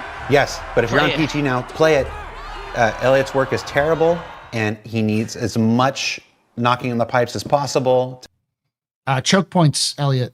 Stop choking me out with your choke points. I'll have you know all the these other economy people was done by can Nick fix it. Waddle, so if it's terrible, it's not me. It needs some playtesting. Go to the PTU. Exactly. He didn't have his glasses on when he was doing the numbers. I had the screen really big. So, somebody in the chat said, "Do you remember when SCL used to be professional?" And I'm like, "No." What? What? SCL was never professional. Are you kidding me? I have never seen their live content like this kind of live content is professional. It's never been professional. Since before Jared was there, it wasn't professional. I've been Does here for every anyone single remember one. the summer show? Was it the summer show or the Christmas one? Which one was it, Jared? Christmas. I don't know what you're talking about. Oh, fuck. I forgot. Christmas in July. So, mark your calendars. July 25th, so Friday, July 25th, I am going to rope Loken in, and I'm going to try to get as many content creators as possible. And we're going to watch live together the 2016 Star Citizen Christmas live stream. We're going to have booze, and we're going to shoutcast it. We're going to just shit on the whole thing the entire time. So get ready for it, all right? Get ready for it. I did it last year, and Xylo asked me personally why I do this. And the answer is, if we don't remember our past, even the cringe part of the past, then we have no desire, we have no right to see the future. Okay? And I watched it last year, and all of the funny stuff happened in the first 20 minutes, and then got better. But most of it is just boring. You can take away my spaceship. You can take away my space suit. You can even take away my space lasers. No pew-pews. But you can never, ever take away my space game.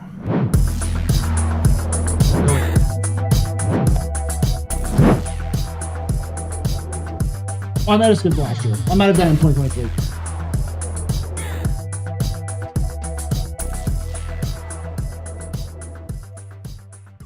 Northern Trooper just resubscribed for 24 months. It's because we love the Xmas special. Thank you so much, Northern Trooper, for that 24 months of support. You're very important, Papa, very precipice, very pedestrian. This is your fault. You're trying to drink a night. Shots and cheers and chat, y'all. Shots and cheers. For those of you who are new, yes, Star Citizen has its own Star Wars holiday special debacle, and it's wonderful. 2016 live stream, baby. We don't talk about the anniversary show. I hope you're playing Hello Darkness, my old friend, right there. Do we not have that queued up? No. All right. So that's it, everybody. Thanks for watching. Thanks for hanging out. Jump onto PTU and test if you can. It helps us release these things every single month. And come back for BTS next Thursday for a pretty spaceship. All right. Thanks. Bye. Bye, Jared. All right, now I'm going to use the restroom. Mute when I come back. You know.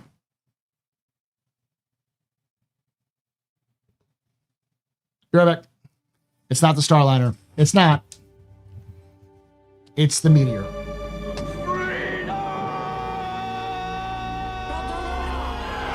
Weapons free, y'all.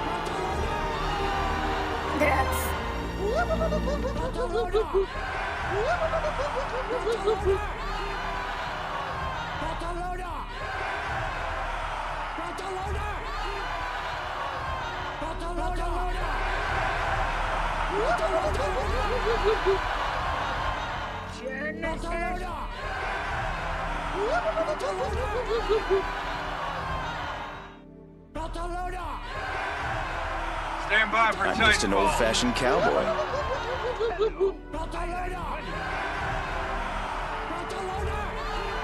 I love news, everyone. 2 words.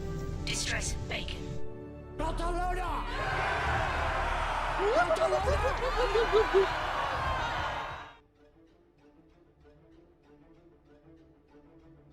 I'm Fly. I'm Pilot. 2 words. Distress bacon.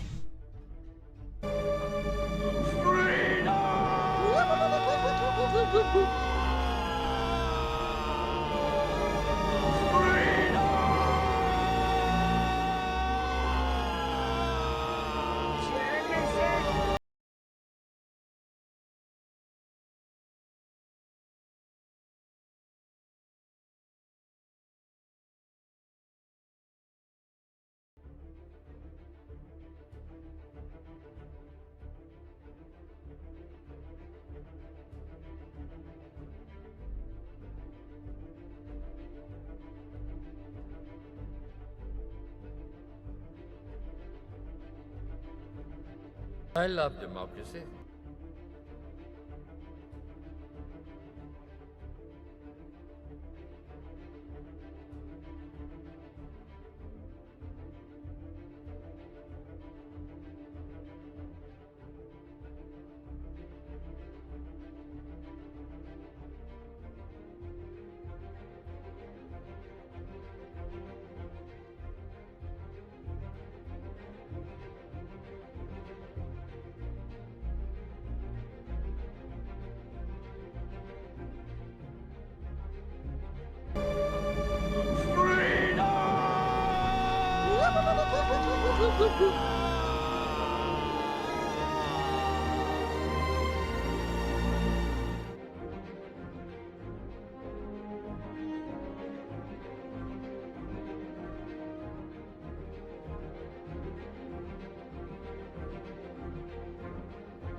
Words. Distress bacon. Genesis. 2 words. Distress bacon.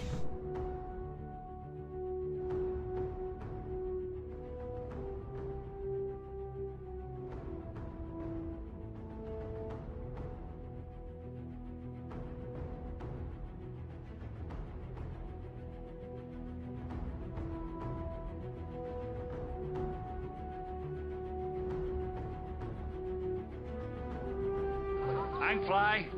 I'm Pilot.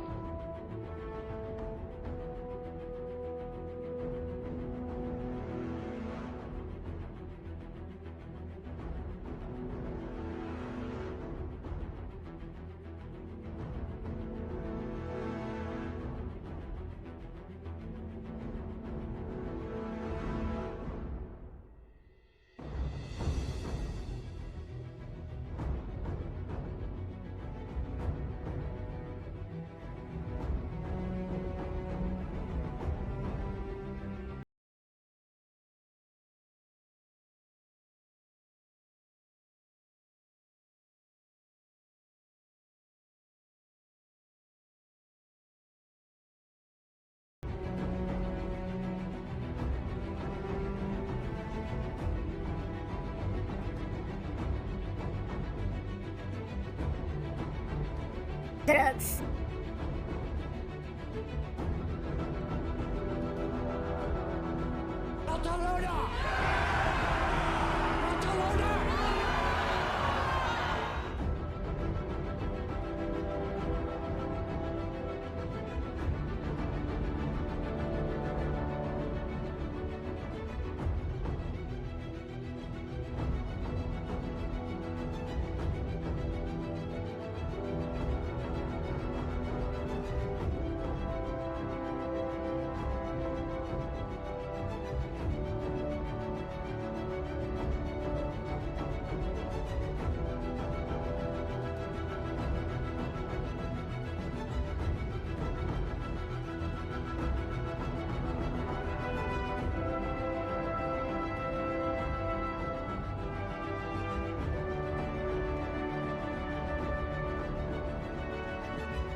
Stand by for Titanfall.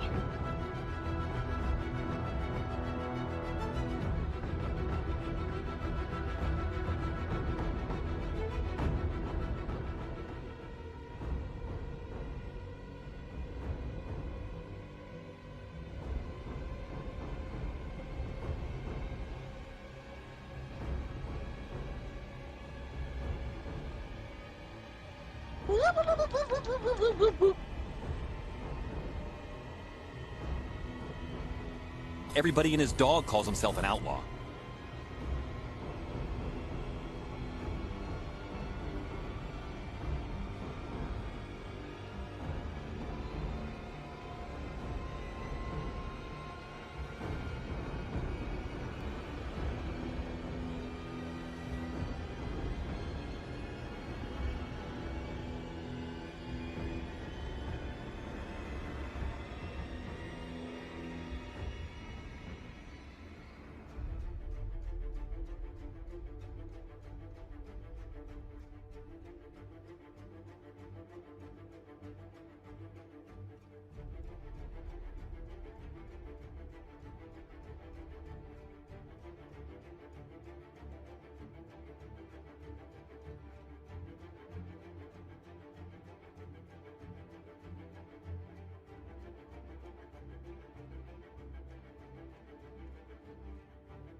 Back.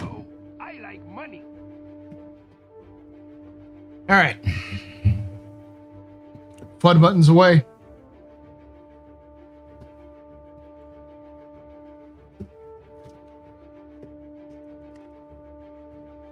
Nah, I got a snack. Yeah, it was good. It's nice to see it, even though we're not going to see it for, as Jared said, at least a year, if not 2 years.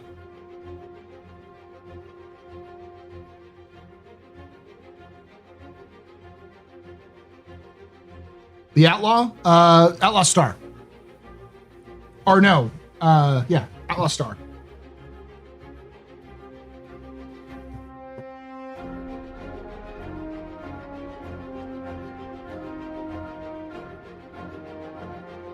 All right.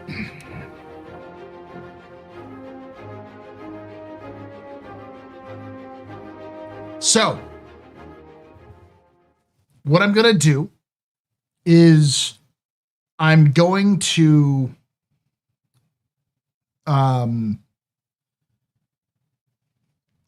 record 2 capsules, a shorter one for the roundup and a longer one for the monthly report.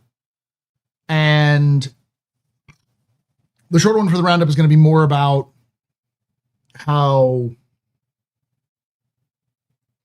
based off what we've seen, it is unlikely we're going to see any features this year whatsoever, which pushes everything out about another year minimum. So, yeah, with the grappler ships. I love Outlaw Star. Outlaw Star is one of those transitional animes. I think it's based off a manga, but it's that sort of transitional phase where you have the sort of the harem style space adventurer made popular by many similar, even things like Gundam and not really Gundam, but they didn't have like harem, but Macross sort of has some of that. The Irresponsible Captain Taylor. I'm trying to remember the Space Pirate one. That one's similar. Tenchi Muyo, yeah, the Tenchi series. And there's lots of other like smaller ones that were out there that were similar, where it's like you have sort of the crew of waifus, as it were. But it's also done around the same time, like right before, I think it's done before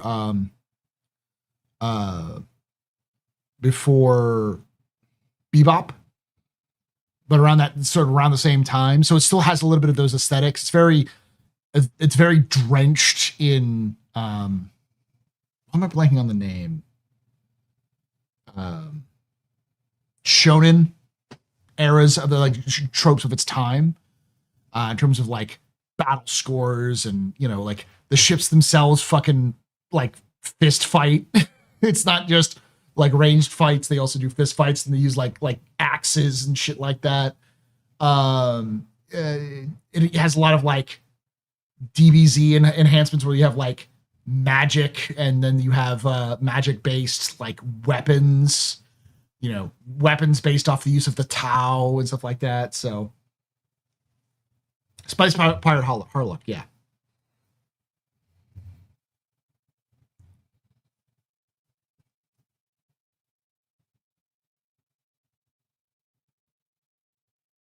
I hate the inventory. I don't think the change is necessary. The change is necessary. No. Yeah, Dragon Ball has lots of like magic shit to it. It's got science, but it's also got a lot of magic. Fucking Nimbus, the various gods and shit. But it's also out there with like why am I blanking? Yu Yu Hakusho and the Sentai sort of stuff. Yeah, it's the same thing. Like the caster guns in Outlaw Star are based off of like actual it's based on like Tao philosophy. The Tao.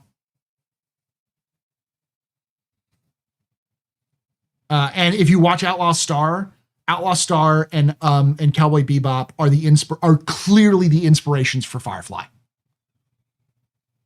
They're both literally Firefly. Bebop has got so much space western aesthetic, it's disgusting. And the plot of Outlaw Star is the plot of Firefly. Like it's almost 1-to-1. It's kind of disgusting how much he ripped off of Outlaw Star. Because Outlaw Star came out in like 96, and Firefly didn't get started until 99 or 2000 or 2001, around then. It's still good, yeah, but I mean, like, it's the continuing the proud entertainment tradition of stealing shit from Japan and rebranding it as something Western.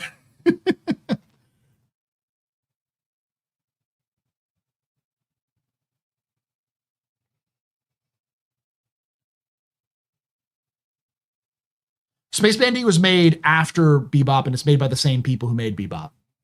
It's actually made after Samurai Champloo, too. The Trigun era of space anime. Yeah. I think Trigun was around the same time.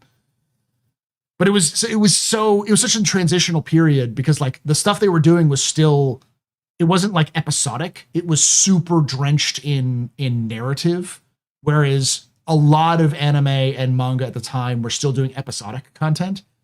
There was still some like random like show of the week, which sure comes from the manga. But there was an overarching narrative that was stuck, a serialization narrative, where most of the stuff you would experience in Outlaw Star was serialized. Like you had to watch the entire series to understand what was going on.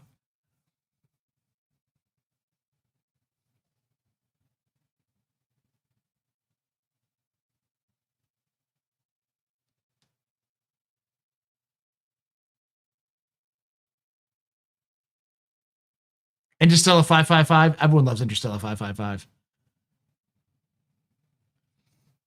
Anywho, that's where I get that from.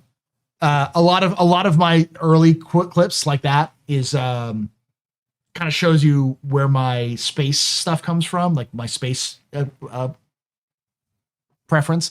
I love Outlaw Star. I don't think we'll ever see something like Outlaw Star in Star Citizen, but I love the idea of blending fantasy and science fiction in a way that is hard-coded into a almost video game experience. Because for those of you who don't know, I'll give you the briefest description and you should watch Outlaw Star. The idea of Outlaw Star is that there are social classes which you are born into. And each class is determined by, I think, what star system you're born into. So your birth determines what kind of class you are in. And Gene Starwind, our main hero, is an outlaw. He comes from a star system that's an outlaw.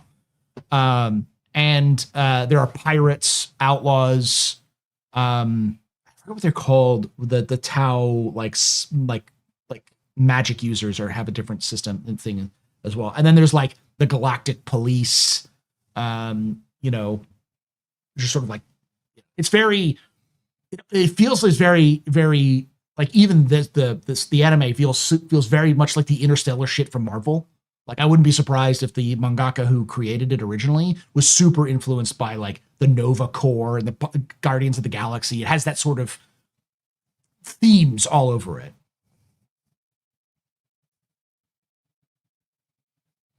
Oh yeah, Redline's another good example of that. Hey, Nancy. And I want to say, it's been a while since I've watched it, but there is a MacGuffin at the sort of the center of the universe. This sort of energy or some sort of like reward, which is impossible to get to. It's like galactic ley line, I think is what it was called. And it's impossible to get to. It's very One Piece in that sort of like, there's a way to get there, but it's impossible to get to. And the story goes with Gene Starwind, who's the son of a space explorer. The pirates, the outlaws, and the military, the three great powers in space. Yeah, that's what I was thinking about.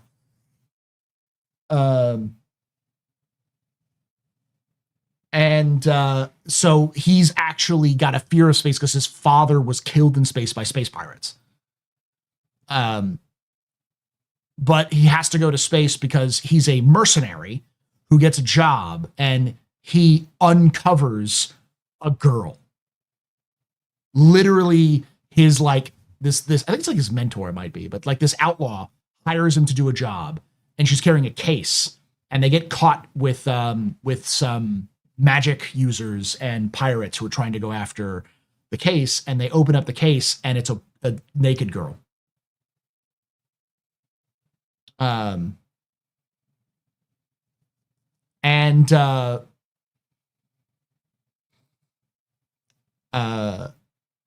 She's got this mysterious past.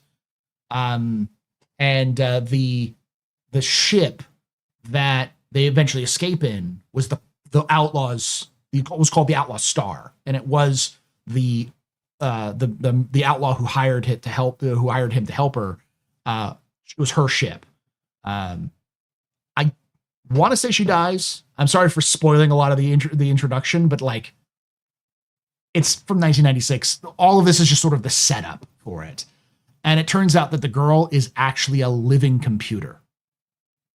She runs the ship. But she's special, very special. And part of the story is Gene Starwind and his partner, I forgot his name, the partner, little dude, engineer, is them discovering the secret of their space computer girl, and also learning like how they like figuring out what they can do. Melfina, yeah. I watched it back in the early days with the Midnight Run. Yeah, with Toonami's Midnight Run. Yeah, it was great. It's like 32 episodes. It's not that long.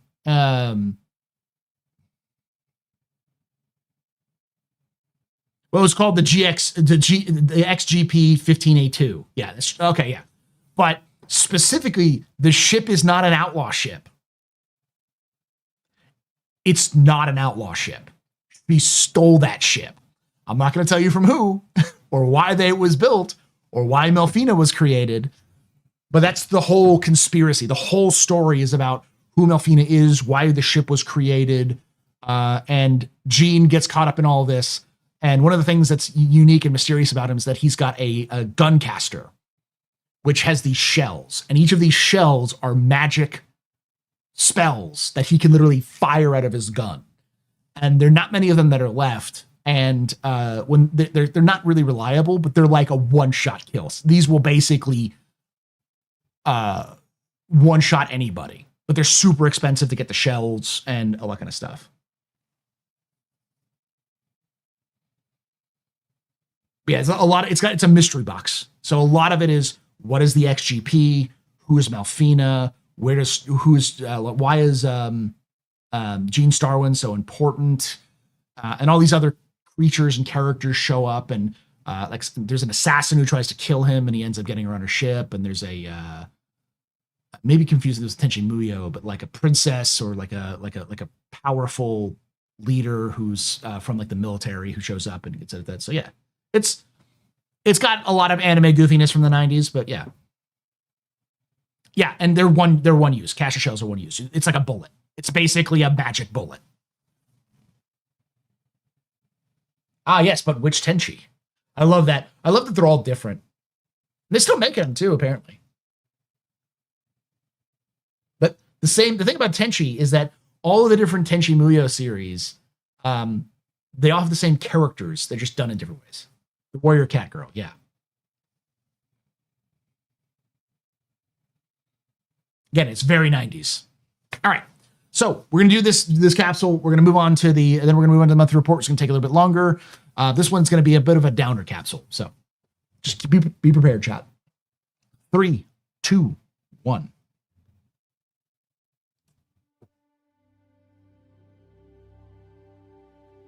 Oh, hello there. You're looking good. You know that? Welcome to another Office Hours capsule. That's right, capsule.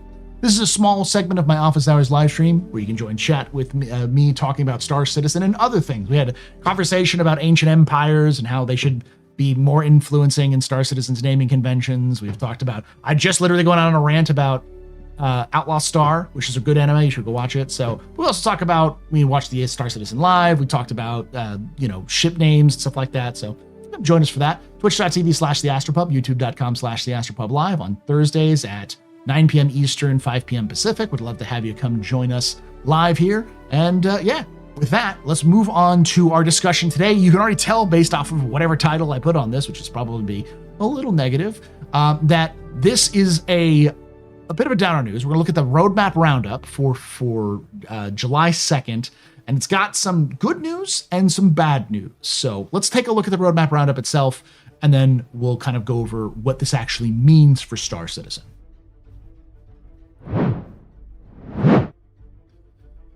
All right, roadmap roundup, 7/2/25, 6 p.m. Hello, everyone. We accompany the roadmap roundup with a brief explanatory note to help you insight on decision-making lead to any changes. This part is an effort to make our communications more transparent, more specific, and more insightful for all of you and make Star Citizen's 142 possible. Just a reminder, the 1.0 column showcases features and content to plan for inclusion before Star Citizen 1.0. This means you may not have to wait for it for the 1.0 release to experience them. As features and content in the 1.0 column become ready, they will migrate to the left to a point patch column for release. Be sure to check back every 2 weeks for the latest updates. All right. Notable changes for July 2nd. Release view. New hairstyles. Added 2 additional hairstyles. Tentative for 4Q1.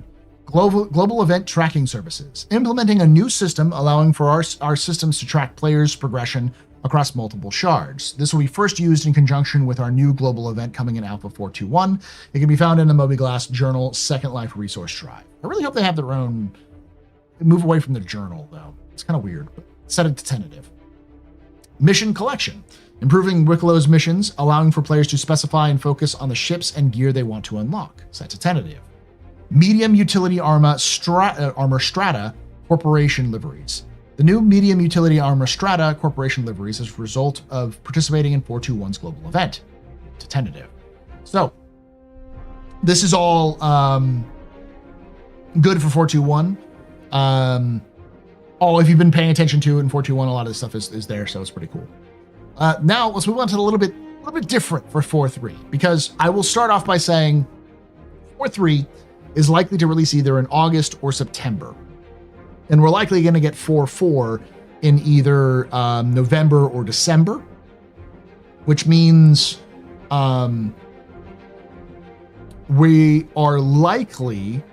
these are likely the last two patches we're going to get anything. 4.3 or 4.4 we'll get any sort of content that's not content that is specifically feature-based. So engineering, scanning, crafting, base building, NICs are all things that would be in one of these.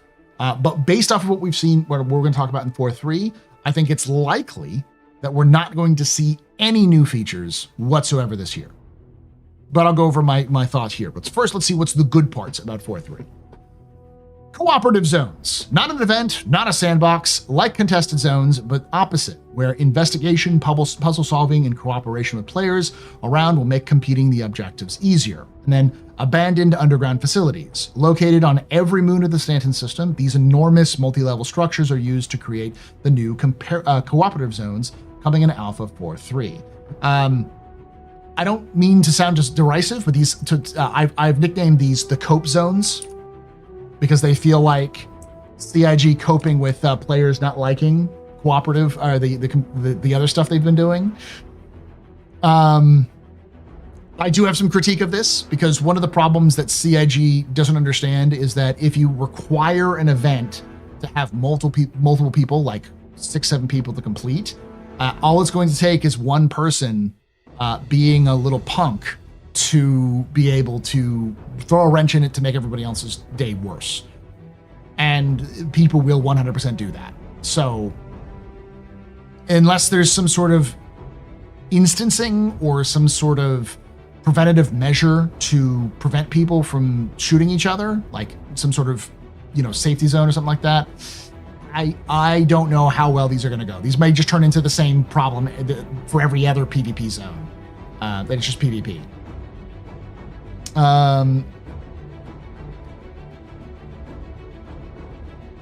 They're going to be instanced. You're a Debbie Downer. Well, we don't see any there's no evidence here that says that they're instanced. I would love for them to be the instance. Don't get me wrong.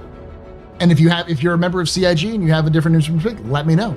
I'd love to actually like the cope zones, but right now they're just a cope zone.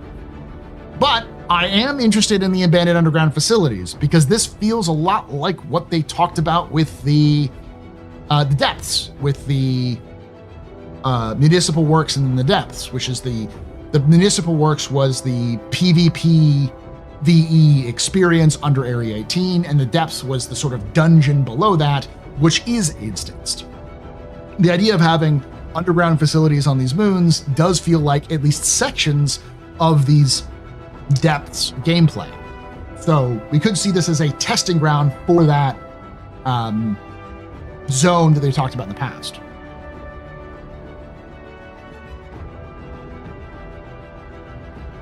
Yes, that's what we're talking about, Django, is this right here. Volt Laser Sniper Zenith, implementing the latest in the Volt series of weapons. Okay, Light Sniper Armor Geist. Ooh. It's adding a new sniper light armor Geist, specialized in stealth gameplay with high mobility. Now, that tells me that they're going to be doing scanning gameplay soon. So this does throw a wrench in some of my negative stuff, but I don't know. We'll see. Medium utility armor Ambrose. The new medium utility armor Ambrose coming in 4.3.x. So that's not coming out in the release of 4.3. It's going to come out sometime in the 4.3 life cycle. New hairstyles in 4.3. Adding new hairstyles. So they've been doing that pretty much with every patch. Ladder improvements. This was important. Improving the reliability and use of ladders in game. They did show off some of the stuff they did with Squadron 42 a while back. Hopefully this is at least some of that. AI FPS turrets, adding anti-personnel turrets for players to avoid or destroy, providing additional PvE challenges. Very nice. Something that we've seen in the game before. Nice to see it in there. Mission pickup on location, enabling new missions to be discovered and added to journals when you approach or enter a designated area. That's also nice, so you don't have to go to the Moby Glass a bunch or that kind of stuff. So, and Wicklo special ships 4-3, adding the following special ships to Wicklo's Emporium: Misk Starlancer Attack, Drake Golem, Anvil Terrapin Medic with upgraded components. These ships will be unlocked, bringing the NPC Wicklo number of favors in exchange for rewards. Cards that's a tentative. All right, so overall, this is a pretty good thing. Most of the stuff is cool. I do like the idea of cooperative zones, though I am a little pessimistic on how they're going to be implemented. I like the idea of the additions of the underground facilities.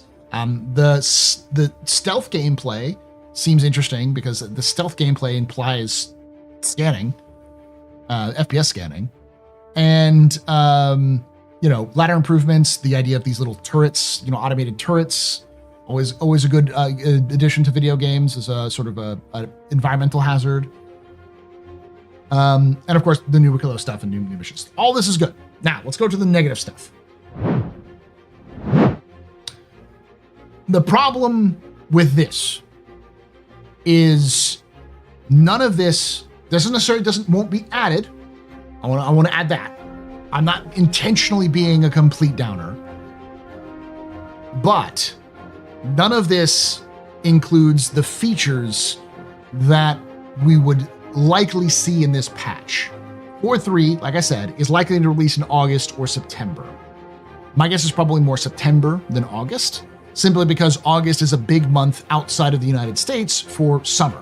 I know places in East Asia that basically take the whole month off. I know companies in Europe often take large sections of that month off for summer break, and schools have that month off. That's usually their summertime. So I would imagine CIG mostly being in Europe, that could probably end up being a thing. I don't know about Canada. That might be a thing in Canada too, but we'll see.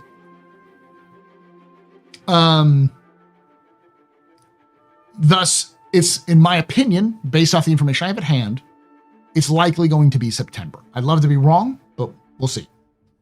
With either probably not a 4.2, but more like just a skip month. We had one skip month already. I think it was April where we didn't get a patch. And that would make sense to me. September, October, November, and December, for the last 4 months of the year, all with their own patches. That tracks with me. That's the busiest month of the year. That's where they get the most players. Generally speaking, that's what we see. But because we don't see any mention of engineering or FPS scanning or regular scanning or crafting or any of those sorts of things, it is unlikely, in my opinion, that we will see it in 4.3. So if we don't see it in 4.3, then the only time we could see it is 4.4, which could be a thing. But I also highly doubt CIG is going to drop. They've never really done it. While we've all liked to cope and hope that CIG does one big content patch at the end of the year, they rarely do it. And when they do it, it usually breaks the game. See 4.0's preview patch. That doesn't mean they don't do it, but they tend to not to, especially in a year where they've declared as the year of stability or playability. I can't remember exactly what it is. The idea being to focus on the gameplay itself and the experience itself. I'd highly doubt that the last part of the year they'll add those things, especially since they're going to be doing a preview build for engineering in the next 2 months, between this month right now in July and August. At least that's what they said. They've said it in the past, and then it sort of floated away into the distance, so who knows. So the bad stuff is, I am going to say we're probably not going to get engineering and scanning or NICs or any features or new content other than what we've been getting on a drip feed over the last year in this year. Will we get it next year? I couldn't tell you. CIG seems to be more focused on improving the gameplay, for better or for worse. I think a lot of people enjoy this. But they also seem to be very scared and frightened of adding major features like the new implementation of, like on it, Vulcan and, you know, scanning and engineering and stuff like that. And yeah, as the more negative side, as Fishy says in chat, why does this feel like CIG is hitting some giant roadblock and not telling us again?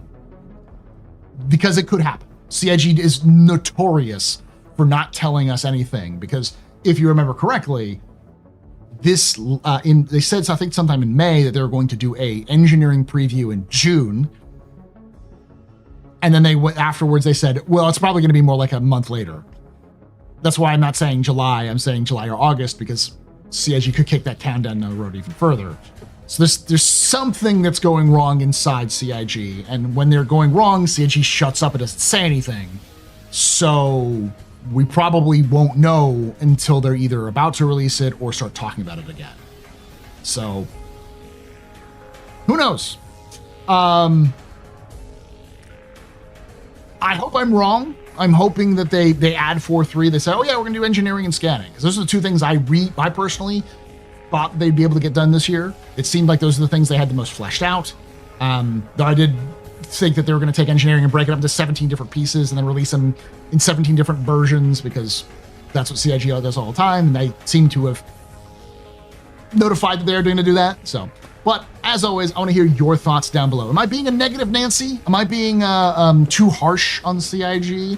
Or do you agree that CIG seems to be slipping up on, you know, no features this year? Thank you. As always, let me know down below in the comments. And if you did enjoy this content, join me live. To do that, just make sure you hit that subscribe button, like the video. It does help promote the content to other people easily. It tells the YouTube that, hey, I enjoyed this, which then tells YouTube to suggest it to other people. So, and that does a lot to help me out as well. And hit the bell icon to be notified when these release and when I go live. Remember, twitch.tv/TheAstroPub and youtube.com/TheAstroPub Live to join me. And if you enjoy lore content, I do lore content on youtube.com/TheAstroHistorian. And I do a weekly podcast about Star Citizen called The Captain's Table, which now resides at youtube.com/@TheCaptain'sTable Live. Thank you for watching. And as I always say, hope to see you someday in the black.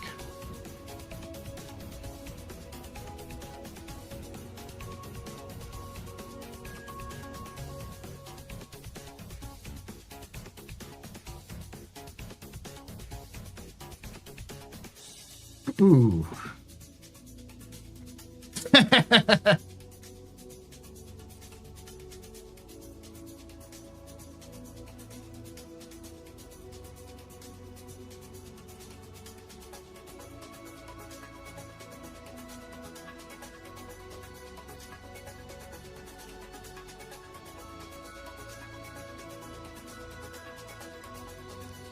Oh, y'all are gonna like this.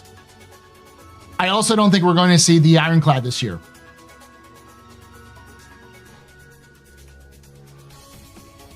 Not with a recent update. Literally in the monthly report, they say some of the team moved onto the Drake Ironclad, with some areas receiving layout alterations to improve traversal along refinement to the modular Drake kit.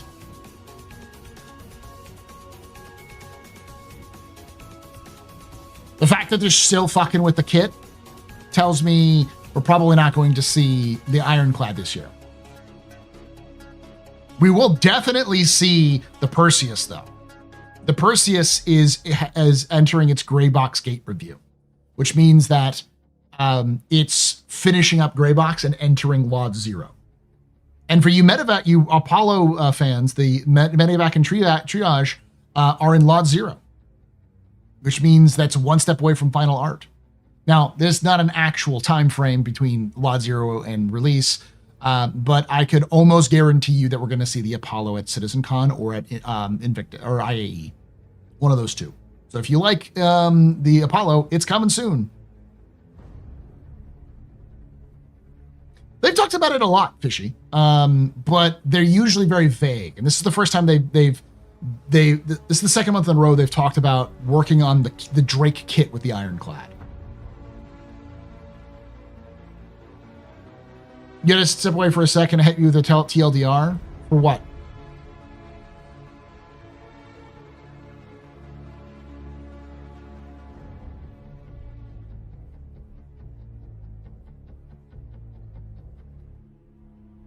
Now, the mention of the like stealth armor tells me that CIG is probably closer to scanning, because FPS scanning and ship scanning go together, and all of the changes they've made to scanning recently tells me that they're working on the UI changes for the major scanning update that they're going to be implementing. So I could be wrong, and I hope I'm wrong, but the fact that they added the 4.3 column and it's missing some of these major factors tells me to just start putting the pause on the hype machine until we get there. The capsule, well, the capsule is basically 4.3. The 4.3 column was released, and there is absolutely no mention of scanning or engineering. So the likelihood of scanning or engineering reaching 4.3 is low. Not impossible, but it's low. And the fact that it's likely not hitting 4.3 means that when they get into the later part of the year, which for them is the most productive in terms of money time of the year, it is unlikely they're going to release a 4.4 that's broken. Like, there is very little incentive for them to release Vulkan, scanning, and engineering into the game in 4.4 to make it before it ends of the year, because that would destabilize the game when they have the highest populations. So they're not going to do that, which means that we're not going to see scanning, engineering, or NICs, or crafting, or any of that is not coming this year. Maybe not even next year. We'll have to see.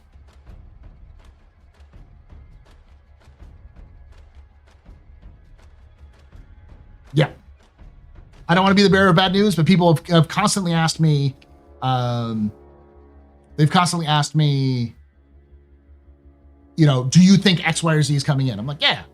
Until we get other information, you know, it still seems like it could. This is the first bit of information that's hard enough to go, yeah, no, I'm not. And I know some people will be like, well, I always thought that. It's like, that's great.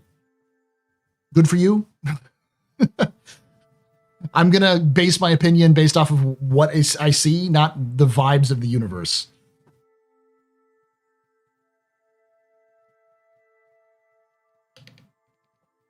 Not gonna lie, until Wednesday, I thought it might release on Pirate Week, as pirates normally use Drake ships, but now I think the Ironclad is next year later. And the fact that they haven't mentioned it hitting its gray box review means that it's still at least 6 months away. So if Ball's at Lot Zero, does that mean drones are coming with it? No. Though they probably won't have the drones part of it. What is the date from the 18 months of the Ironclad's announcement? But it's not from the announcement, it's from when it started development. And it started development before the announcement. So based off of X's discussion with CIG's team, that it was likely in development a month or two before its announcement, which was IAE last year. Maybe early in that year. So 12 months would have been May, 18 months would be the end of this year, early next year.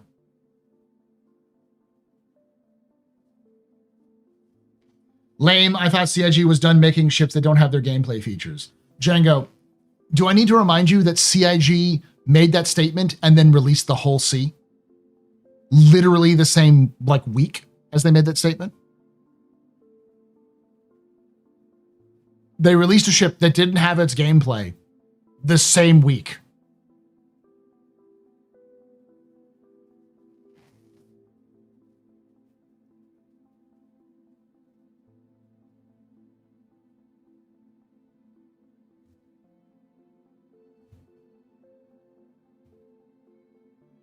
Yeah, that's their point was with their point with the whole C was they technically have cargo in, even though they didn't really have cargo in.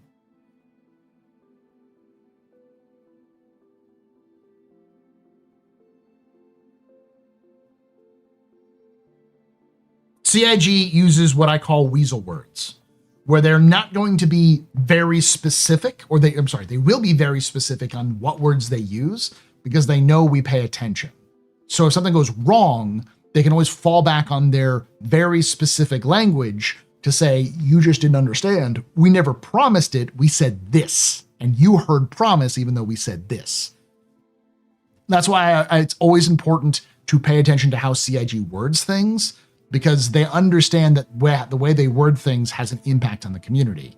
Now, that's not the case for just a random developer talking to people online. They're not gonna have that stuff, but the stuff you hear on SCL,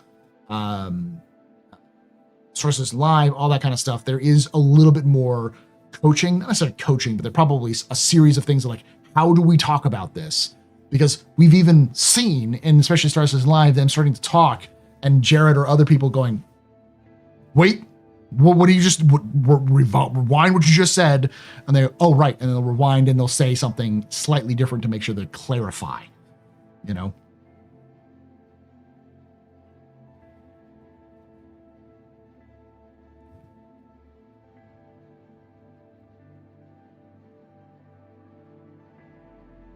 Bro, literally, Jared is tired of repeating that things can change and can and will change in this community, man. Well, there's a difference between saying everything can change and then making statements, and how you speak in the statement is important. Because Jared said, we're shooting for summer of next year to release 4.0 in 2023. And he was off by 6 months. That's assuming that August is summer for CIG. Now, he said shooting for, which is important, so even he didn't know it was going to happen or not. No one did.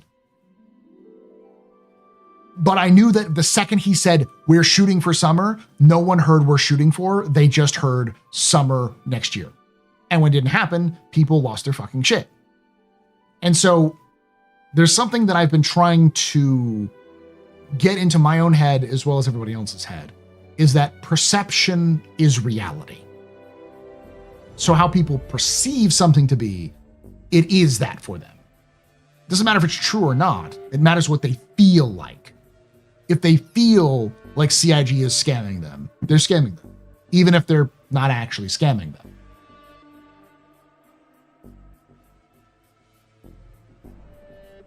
So don't get mad at the community for perceiving something wrong. Get mad at CIG for how they present the item. Because if they're presenting it incorrectly, the players get the wrong perception of it. And when we reach 1.0 of Star Citizen, it's going to be brutal. Like, the average gaming population that will play Star Citizen when it releases does not give a fuck about CIG's intent. They just see what they're going to see what CIG does. And they're going to base their entire opinion off of CIG based off of that. And how they speak to the community. And they're bad at it. Frankly, they're just bad at it. And I think there's a lot of naivete on CIG's part, but also a misunderstanding of how the community functions. They don't have enough research. They literally don't do any research. As far as I know, they've done one survey in the last 6 years to get community feedback. One. And it sounded like they had to fucking rip someone's arm off to get that survey done. Like, that should be something they should be doing every quarter. Every 3 months, they should be sending out surveys to players who play the game to try to get the community ideas of what's going on.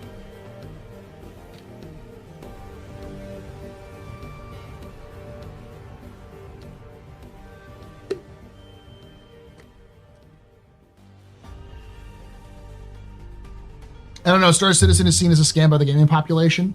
I'm going to hit y'all with something that is absolute. I feel AstroPub is a meat popsicle. I mean, I am. The chat got you. Well, if you feel like 1.0 is tomorrow, you're gonna get very upset. Here's the thing. This is gonna hit you with a weird thing. Most of the gaming population doesn't know Star Citizen exists. Hell, most PC gamers doesn't know Star Citizen exists. I would gather only at most 3% of the entire PC population has even heard of Star Citizen. So it's not that there's fireworks going off outside because it's July and July 4th is tomorrow and it's Texas. So just be glad it's fireworks, not gunshots.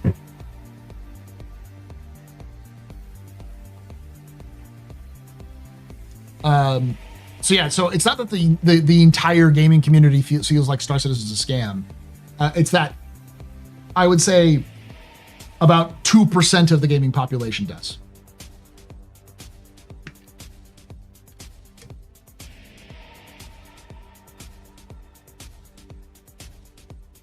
I'd say about 1% of the population. Might be not even 2%. Probably more like 1%, if not 0.5%. Because also it's important to note the differences. Like I watch content creators and like news agencies when they cover Star Citizen, and I always look for the temperature of the comments and I look at the view counts of the videos, and then I compare those view counts with their normal content, and it's really clear that in the last 2 years, those view counts covering Star Citizen negatively are just abysmal compared to positive view videos. They basically don't exist. I saw one recently where their average view count was 50 to 100,000 views, and over the course of 4 days, they only managed to get 4,000 views on their video. When your average, and they had released a video like 2 weeks before and it had 50,000 views. So when your average is 50,000, not even breaking 10,000 in about a week is pretty low. So that will tell, as a content creator, that tells me nobody likes that content. Nope, you shouldn't be talking about that content because clearly the algorithm doesn't like you talking about it. So move on to a different topic.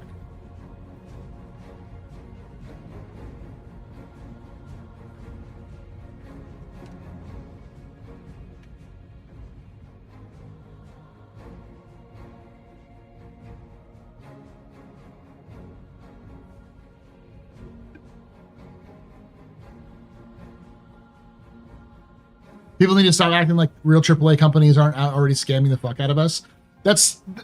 I used to have that sort of mentality, but it doesn't really matter. Like more about with CIG is about, I want this game and this community to do well when 1.0 releases. And the way CIG can help us as a community foster a game community that people want to stick around with and enjoy is A, make the fucking game. All right, that's the most important one.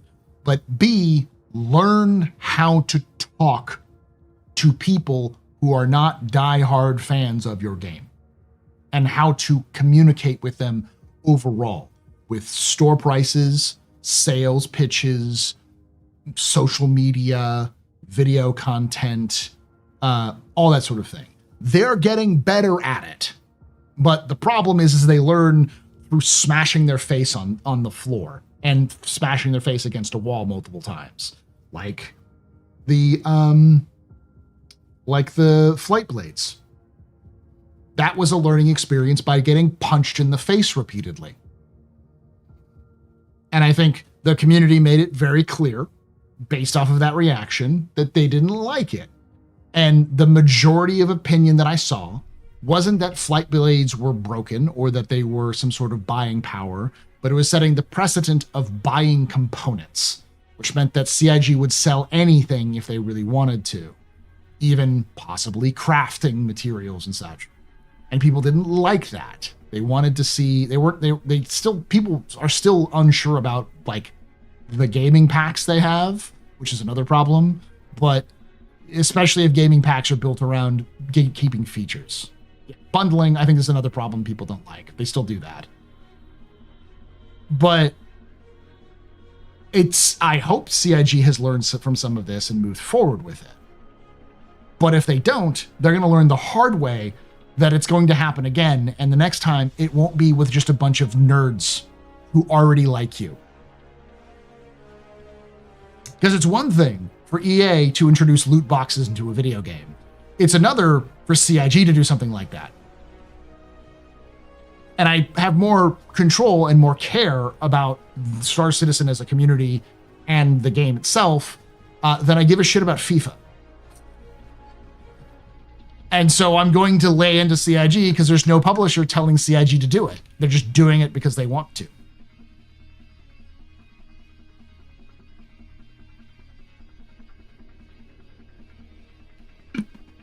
Do you have a wish list or checklist of questions to ask devs as a proxy you cannot attend Quantum this year?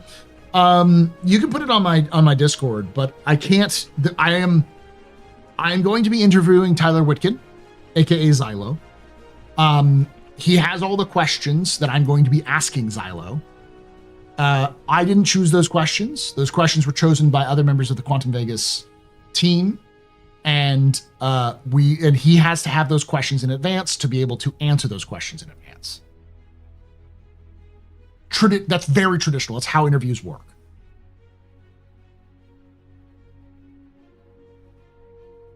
Also, it should be stated, you're looking good. Your workout's paying off, I take it. Oh, thank you. Yeah, I've been doing a lot more work. I will give him a big kiss. I hope there's a question on how many content creators he's run over in game. I swear to God, he has hit me with ships so many goddamn times.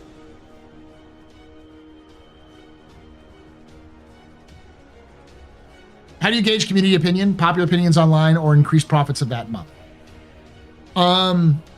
Here's the thing about profits, and this is the important thing to understand.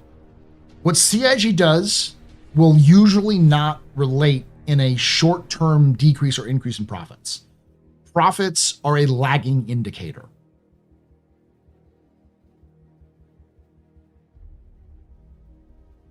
And also start fixing the hacker problem. You just literally just spam my link. Sorry, Chico Moreau. I've heard that, but I haven't seen the video, so I don't know the details. But there's been a hacker problem in Star Citizen for a long time. You sound like you know what's up. Think we'll see crafting or base building this year? No. Not after what I just read in the monthly report. The roadmap roundup. No. I was crafting and base building. I said maybe a preview build at the end of the year. No, not a fucking chance. There's not a fucking, absolutely not. No, absolute, no way. No way. We are not going to see crafting or base building until at the earliest May of next year. But let's be honest, the end of the year next year. Nah, we'll get it before 1.0. You have to test it before 1.0. There's no way to bring those in and test them at 1.0 because you'll break the game. So it's got to be before 1.0. The other thing that's almost certainly going to happen is CIG will get to the point where they've got a beta build where it is 1.0, but they're going to test it a bunch before they actually go live. I would expect that to be at least 6 months. I have not seen the new escort mission yet, no.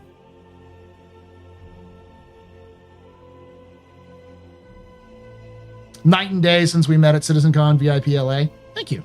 No, I have lost a lot of weight since then. I've lost 50 pounds since then.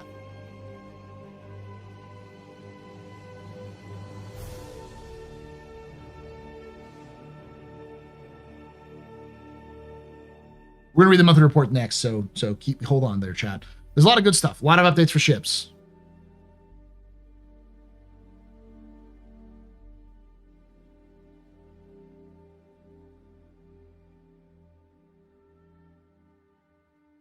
Thank you, Northern Trooper.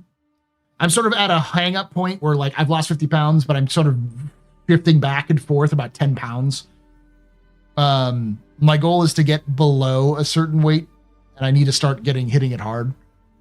Stop fucking around and start hitting it hard this summer. I'm hoping by the end of the summer to have gotten over that hump so I could lose. I want to lose another 50 pounds. So my goal is to get at least 20 pounds this year between now and the end of the year. Like I said in person, sign up to walk, race, swim. I walk every day. But I haven't been as much because we've actually had rain here in Texas, which is odd. And you usually don't have a lot of that in the summer. And I've been sleeping in, so.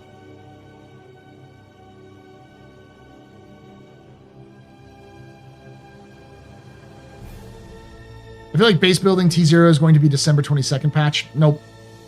Not a clue. Not a chance. Because in order for base building and crafting to be in, they need engineering. And what we're going to get with engineering is engineering version 1, not engineering version crafting. So version 1 of engineering is going to go into a preview build in the next 2 months. And it takes usually 3 to 6 months after a preview build before they start testing it out to go live. So if it comes out in July, you're not going to see it possibly coming out until 4.4. And the problem about 4.4 is that that's the fucking IAE patch. There is absolutely no goddamn way they're going to be adding instability with their biggest patch of the year. If they've been too scared to introduce instability in their lowest population patches, like 4.3, then which is going to come out in like August or September, then there's absolutely no fucking way their cash cow patches are going to end up being any sort of instability. Not a fucking snowball's chance in hell.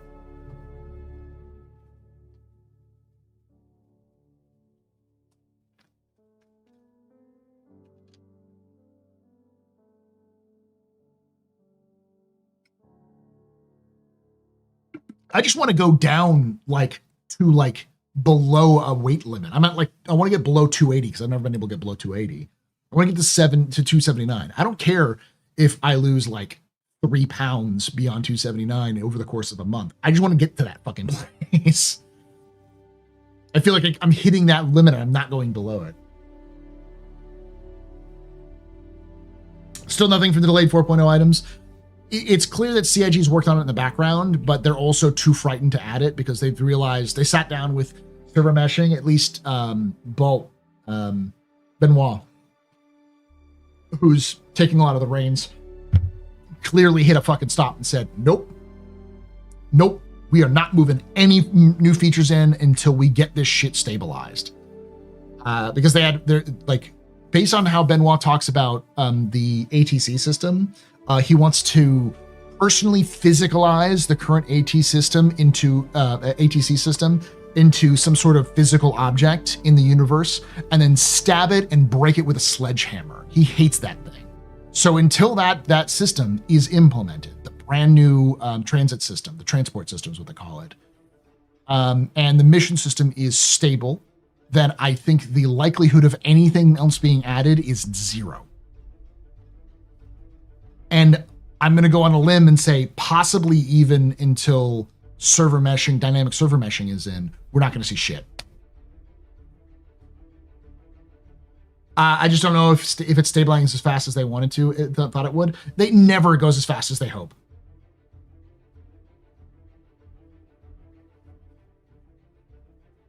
Max your push-ups, sit-ups before a walk, whether it be 5 push-ups or 100, you need to shock your body. I do it afterwards, Northern Trooper.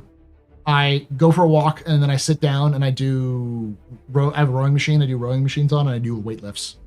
So you say do it before rather than after?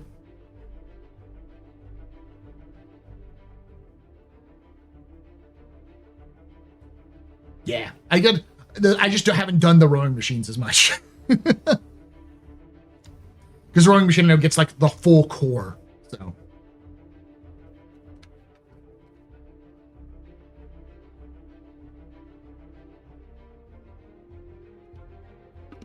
Yeah, it's all about you can't eat like shit, and I've been eating like shit in the last couple of weeks. So, but getting back into eating healthily, which isn't that difficult for me. I know how I can do it. It's one of those things. When I lost 50 pounds, I just started moving more and eating less and eating more healthy, and it fucking weight shed it off of me. So it's oh shit, nice. So it's just a matter of getting in that routine. I proved I could do it. I just haven't done it yet. I did 215 to 170 in a year. 235 was my max as a trucker. That was 330 at the beginning of 2024. At the beginning of 2025, I was 280. I'm now between 280 and 290. That's why I keep bouncing. But I'm also 6 foot. And I've got a bulky build. My whole family does. And I've seen my grandfather got to 195 and he looked like a fucking prune. This is a guy who walked for like 5 miles every day since he was 22. Like, rarely stopped for like being sick and stuff like that. This man was a fucking fitness hound. And he did a new regimen, like a new diet that helped him out with some medicine to help him lose weight, just as an experiment. And as a result, he lost 30 pounds. So he went from like 220 to 190, 195, and he looked like a shriveled man.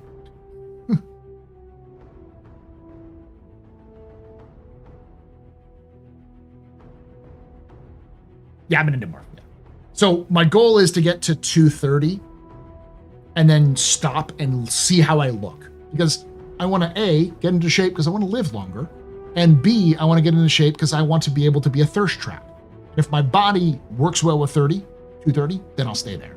But if I want to go below that, at that point I've lost basically 100 pounds. I can lose another 30 pounds. You can carry that weight well. I would probably put you at... People who've seen me in person, I know Dell's seen me in person, Northern Trooper's seen me in person. I am a big dude. You got to 390? Fuck, dude. After getting down to 320, that's good. That's great. It's amazing.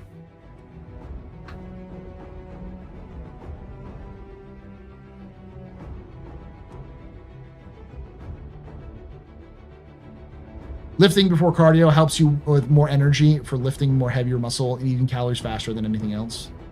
Eats calories. Okay, I'll do that. I'll do the rowing machine at least before. Yes.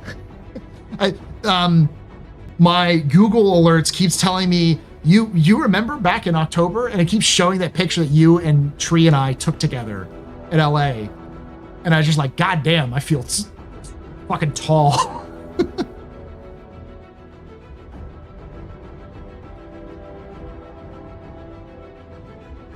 When I hit 170, I hit a wall. I think it was gaining muscle around the same rate. You're not short. Yeah, 5'10" is pretty tall. I'm just 6 foot. And if I have shoes on, I'm 6'1". So I'm like 6 foot and a half.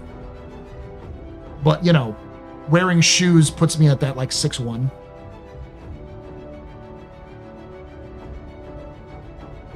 Morph is a fucking giant. He's like 6'5". You can take away my space suit. You can even take away my space lasers. But you can never, ever take away my space. Butter.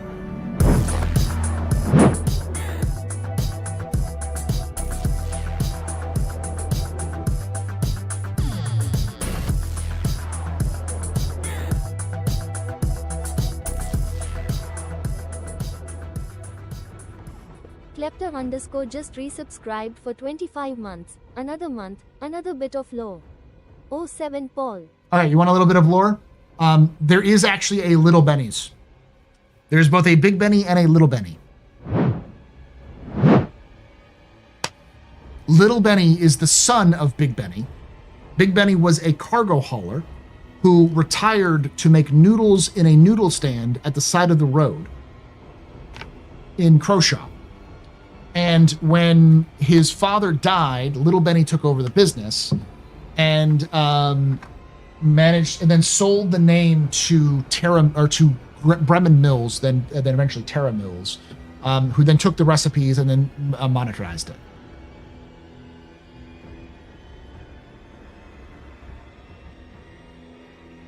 Morph is a whole head above me and I'm 6 foot. Yeah.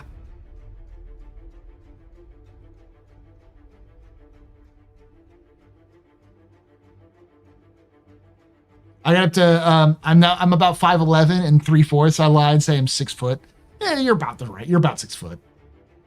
Like, I don't know what my actual height is. Like, my official height is six foot, but I usually sit between 6 and 6'1".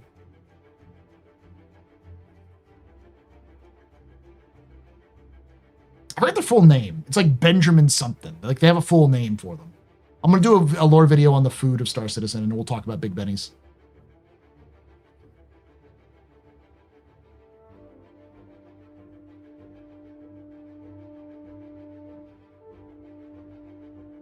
That's the other thing. Yeah, your heights don't just fluctuate.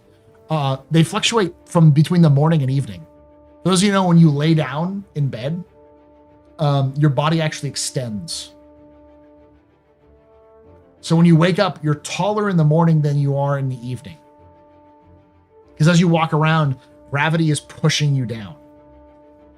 So your spine compresses and you actually get shorter as the day goes by. And when you lay down, your body relaxes and your spine expands again, so you get taller.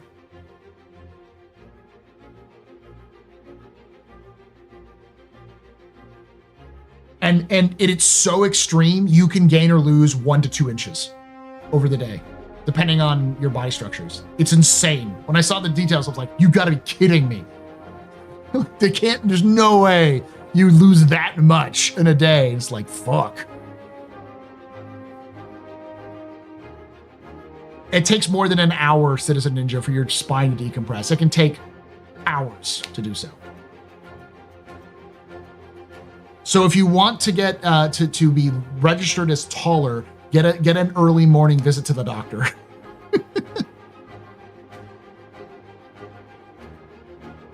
Yeah, morning dates from now on.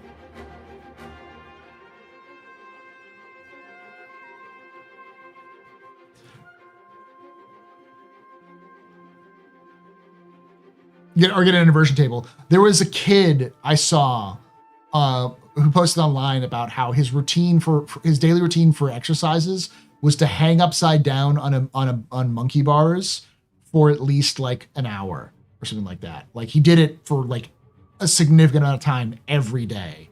And it worked because he was stretching his spine out the opposite direction. It actually literally decompressed his spine, but he was, hanging upside down. Man, the kid had fucking like legs for days though. That kid had fucking could probably be a really good soccer player, put it that way. It's just insane how he could hold his whole body with just his 2 legs. Just Jesus.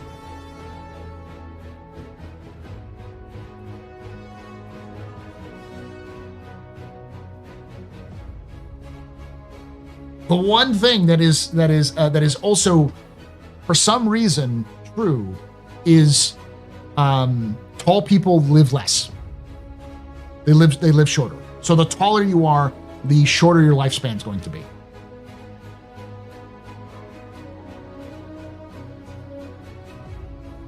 Based off of statistics, which can also lie, but just in general. So if you're a short king out there, you'll be living a lot longer than I am. Or a real life belter.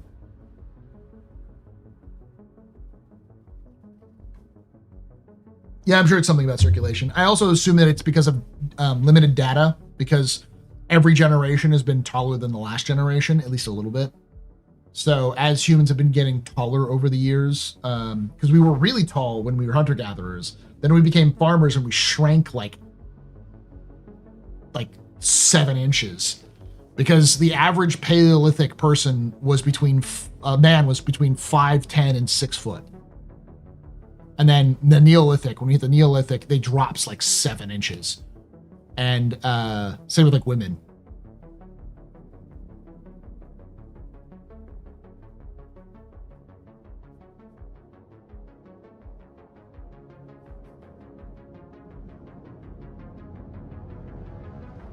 Wasn't 5'5" and tall in medieval Europe or something? Yeah, that was average 5'5", 5'3" to 5'5". Be sure people make better pilots too. Obviously an advantage, yes.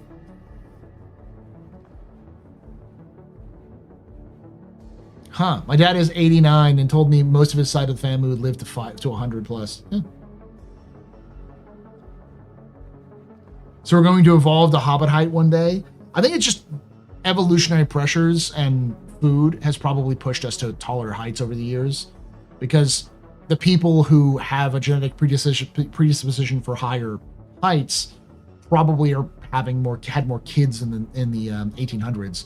And there's also something about your genetics have some concern of it, but it's also food, your nutrition. And the more access to things like protein at an earlier age and better food and more varieties of food over the years has probably allowed for children to grow to their maximum potential height rather than just stunted by any number of factors in the environment.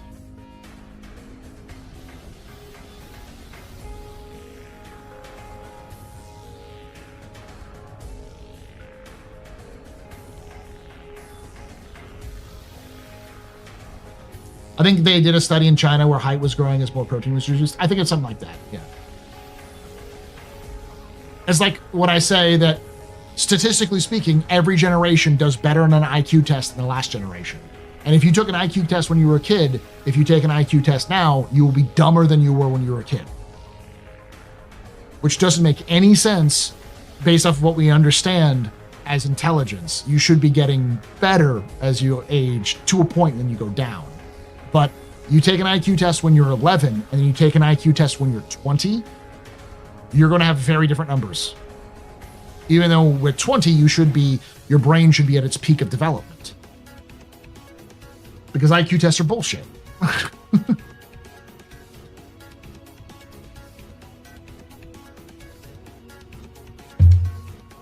People do not live longer if they're shorter. Statistically speaking, shorter people live longer than taller people. That's what I said. It's not that they live longer because they're shorter, it's that taller people live shorter.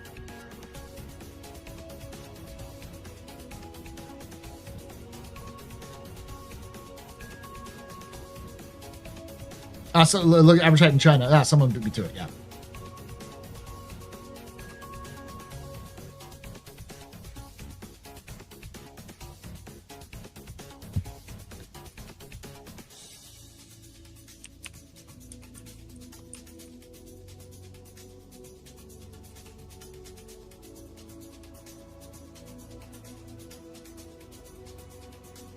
National Institute of Health from 2022.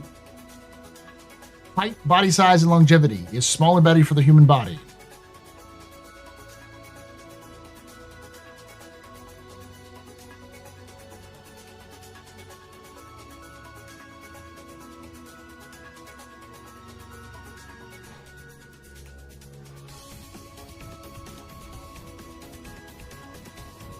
The past 20 years, bigger is better misconception has been promoted by studies that found that taller people, men over 183 centimeters, 6 foot, and women over 65 centimeters, 5'5", have lower death rates from heart disease and all causes than shorter people, men under 170 centimeters, 5'7", and women under 150 centimeters, 4'11". In 1999, we reviewed the findings of several of these studies. Virtually all of these articles have ignored the abundant data showing that short height per se does not adversely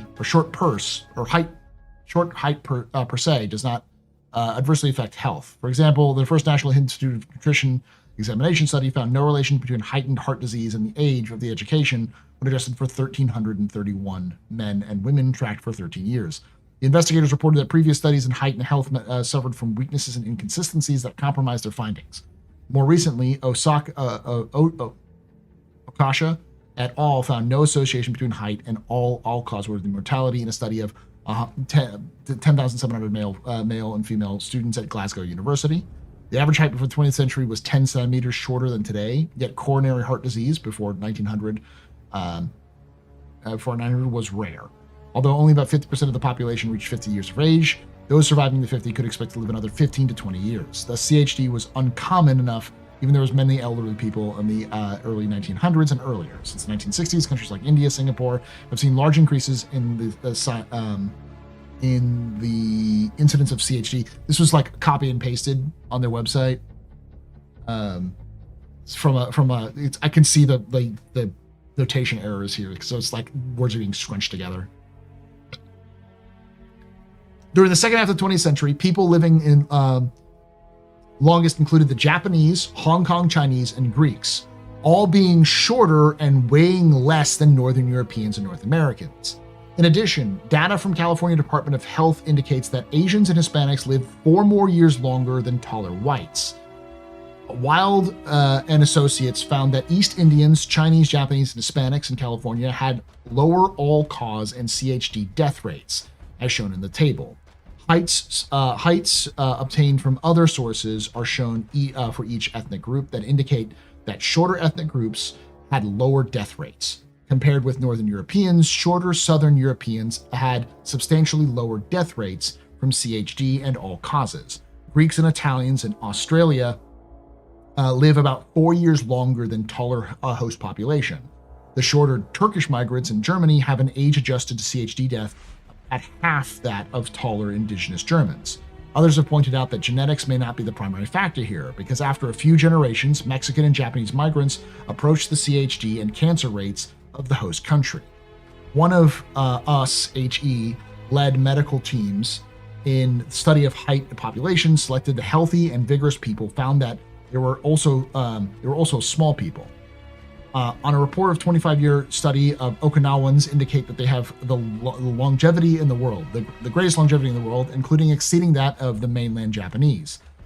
Okinawans are vigorous and healthy into advanced ages and continue at high level of physical activity into their 90s.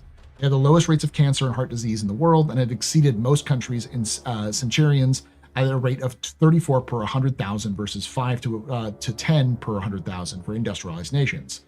Bone fractures were found to be substantially less in mainland Japanese and in the the United States. The Okinawans eat low-calorie, high-fiber diet rich in vegetables, grains, and soy. Monosaturated and polysaturated fats are consumed, especially omega-3, consumed in preference to saturated fats. Refined carbohydrates and animal products, except for fish, are consumed in small amounts. Tea and small amounts of alcohol are drunk daily. However, salt intake is 7 grams, which is higher than less than 1 grams consumed by population with lifelong blood pressures. I knew Luna was going to say something, and I'm going to literally link you the link I'm talking about.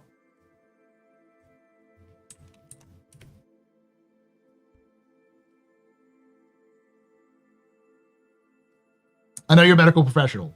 That's why I knew when we started talking about it, I'm like, Luna's going to speak up as a medical professional. And I wanted to so there's a literal study on that factor showing that shorter people tend to live longer than taller people. And now this is an older study, obviously. And it's not precise.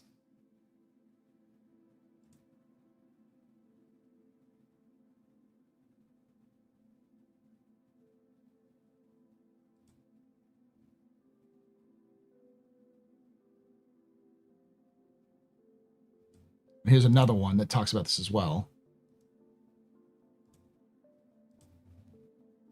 Yeah. And there's another one.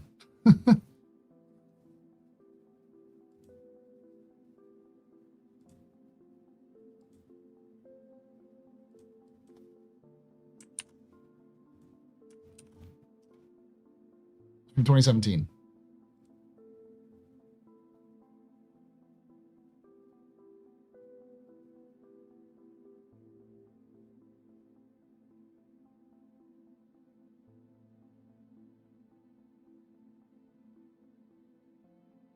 Based off of this article I'm reading, it's basically shorter people don't eat as much. They have fewer cells, which means they're less likely to get cancer, and more cells means more cell replications. So it's just more people, you age faster.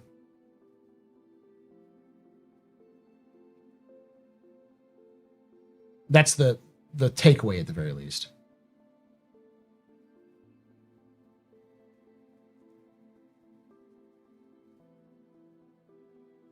The takeaway should be just don't eat like shit and exercise more often and you'll live longer. Doesn't matter your height.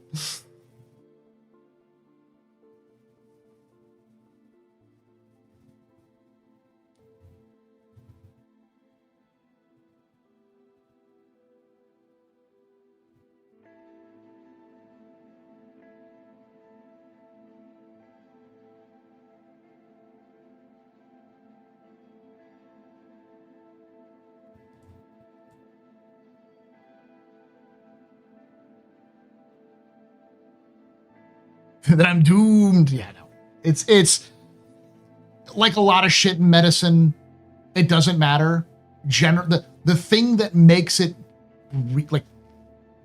generally speaking, these things are good. Generally these things are bad. Like those are generally speaking, but they're not always the case because what works for me may not work for you, even though generally speaking it works. Even things like tried and true medications and vaccines and other things aren't 100% effective, even if they are really effective. So your mileage may vary. It's the reason why you have breakthrough cases and stuff like that. And that's the same thing with anything in health. I just thought it was funny that taller people live less. So it means that, because the joke I've heard is that we're just closer to God. That's all.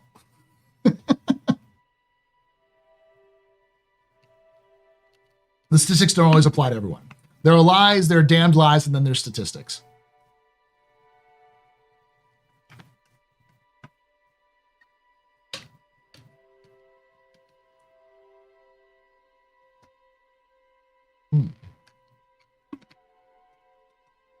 Listen to your body, know your baseline. Yep.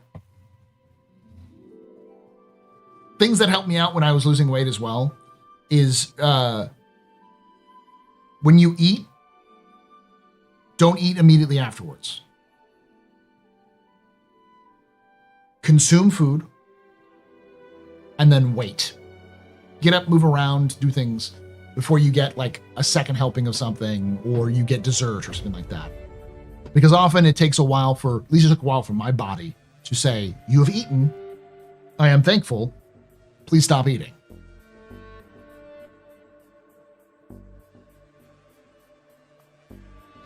And Andros Beer should know, he's rode with Pancho Villa.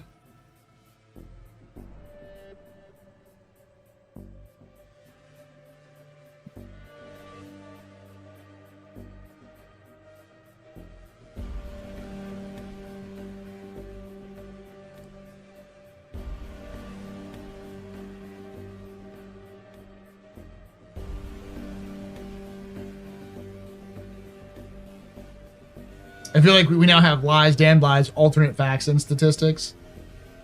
Well, that just assumes that says that statistics are the worst of them. All right, roundup. I'm gonna look at this real quick, y'all, before we get on to the monthly report. So this is interesting for the Foundation Festival. So from July 2nd to July 14th, take off to expensive Star Citizen MMO universe to test fly 8 iconic ships for free, race through combat zones, salvage wrecks from pirate turf wars, mine distant asteroids, haul vital resources across human space, and discover the countless adventures along the way. Existing players can also access these ships by simply clicking the Fly for Free button. So they have the Welcome Hub, new player centrals post there, and guide system, the new referral rewards, and they have community kindness contest. Capture moments of kindness this Foundation Festival to enter our cordial contest.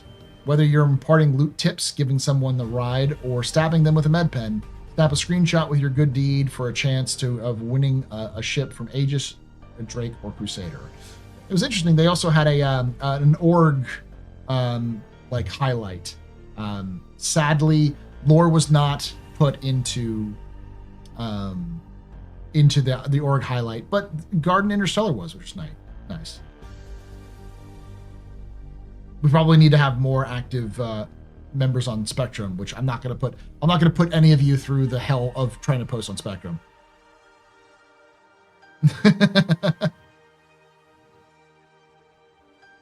Meal's not over when you're full, it's over when you hate yourself.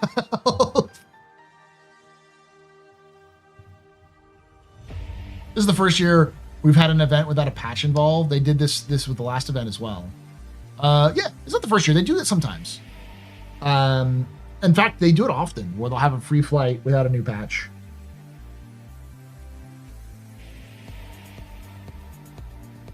Like, they almost always do a free flight in July for Foundation Festival. And they usually don't have a patch in July. They usually have a patch in June and then nothing in July. Which tells me that we're probably not going to see the July patch, the 4.421, until after the end of this Foundation Festival. CIG doesn't, intentionally release patches, they avoid releasing patches around this, but I doubt they would release a patch or a patch with a free flight in the same place. So,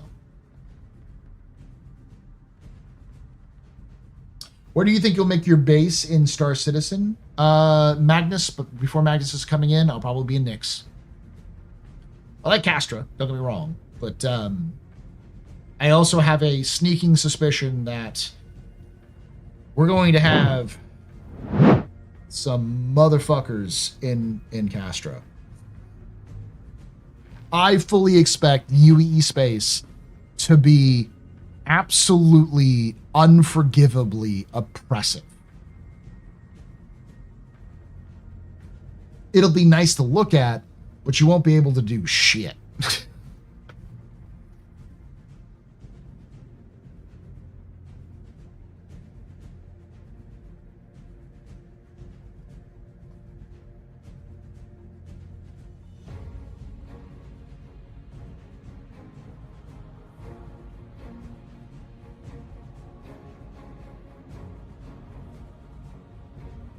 And the more I read about the lore of the Moraine, the more I want to join the Moraine.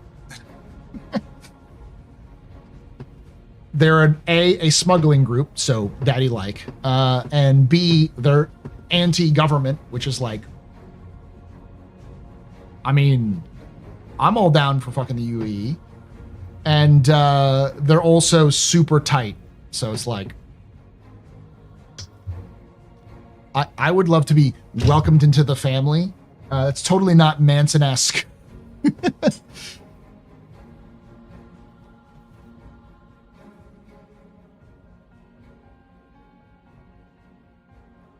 For 1.0, I want them to give an ArcCorp warehouse as a base option. I think they'll probably, don't get me wrong, I do think that CIG will eventually get the building interior stuff done. And when they do, they'll probably sell buildings at ArcCorp for players to inhabit.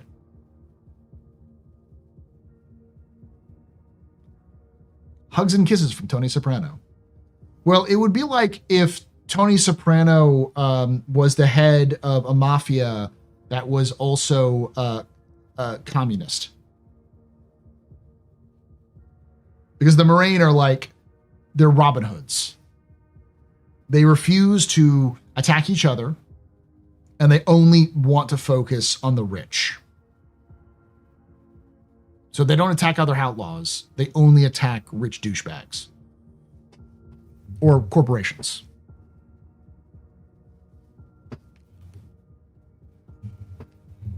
Anarchist communists, yeah. They're very familial organized, like a small, tight group of people.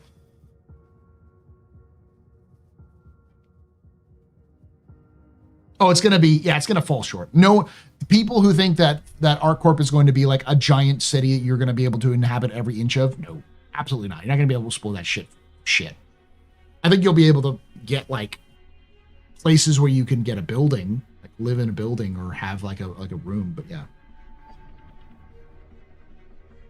Space Zapatistas, but probably with some special fatal flaw. They're too small. They're going to be a super niche group, and they'll probably not be trusting of outsiders that much. I'm thinking something along the lines of the nomads from Cyberpunk 2077. Like, they're not really a family, but they kind of are a family. And absolutely fuck everybody else but yourself. It's like, it's family before everything else. But also fuck everybody else.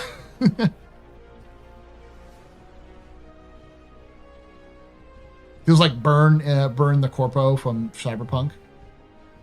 They had like a... kind of, yeah. But it seems more like I said, from like the Aldecados from Cyberpunk, because they're like not particularly out to overthrow the corpos, but they have no problem, sticking their fist fully up the ass of Militech to take shit they want. I just joined your stream to also fuck everyone else. Welcome to the AstroPub. But will Moran get McDonald's ship skins? Listen, I'm McLovin' it, all right? I love the ArcCorp skins. They're fucking great. the coolest skins in that group are ArtCorp and Hurston, and I'll prefer ArtCorp before I go Hurston. So they attack Old Man Hurston? I don't know, maybe. I need my McRaft and my McZeus. I wonder what are the ships that are they do again. Let me look that up. I still have that stuff from X.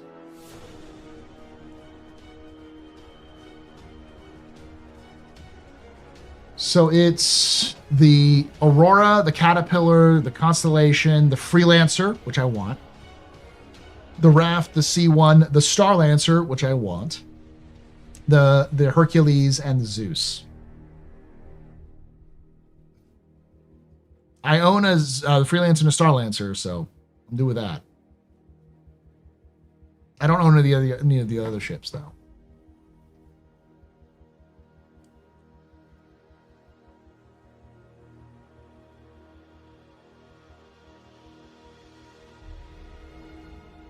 Yeah, I like the Hurston skins. I hate the fact that the Hurston skins are the coolest, but that's also very much on brand for Hurston. Well, I mean, you love black is your favorite color, X, so it makes sense that you like it. But black and yellow just works so well. It's such a fucking good color combination.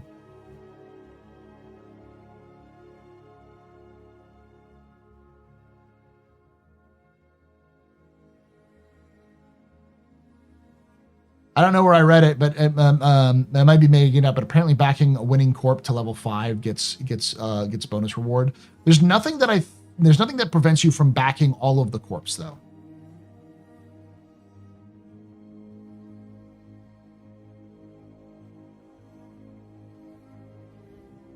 Yeah, but I can't sell my soul to Hurston for cool ship.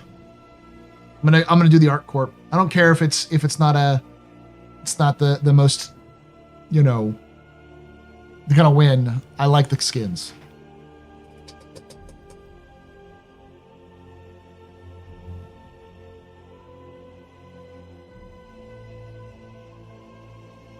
I like the mixed skins. Yeah. Part of me can justify getting a Hurston Dynamic skin because I can use it so when we eventually have a revolution and overthrow the Hurstons violently. I mean, like French Revolution, roll the guillotine out, you know, sort of violent. Then we can, I can at least have some cover by flying in with a Hurston ship. The knife from inside the house, exactly.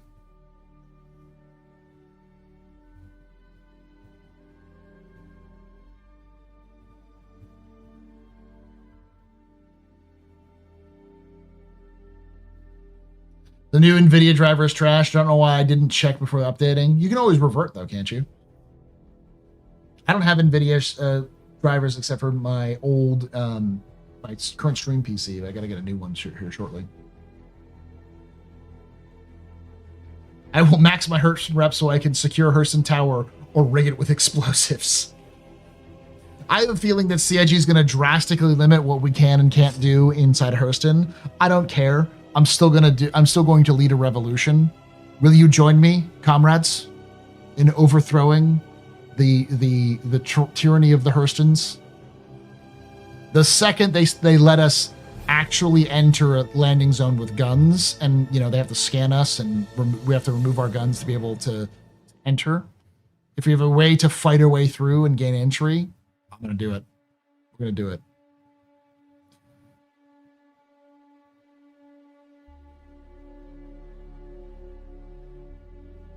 Pocket icties, exactly. Stomping our way through the through Hurston Central with Titan suits.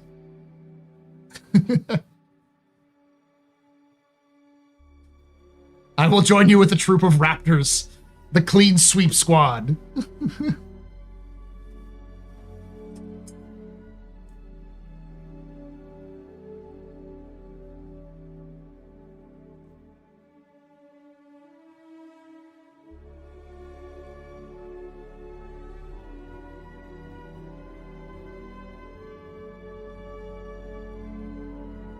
Where are you posting it, Shadowstalker?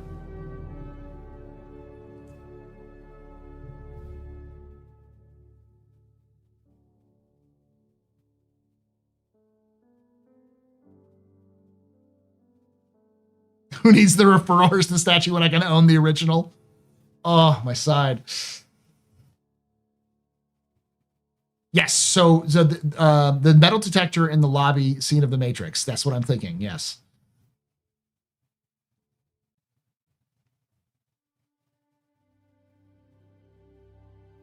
I will be running around Hurston shouting, sounding like a Russian propaganda film from the 1930s. Or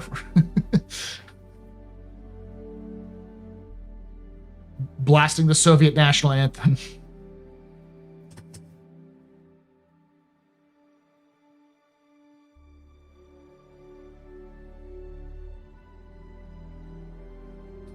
Drug up an Apex Valacar and toss it into Central Business District. Like the old newsreels, yeah.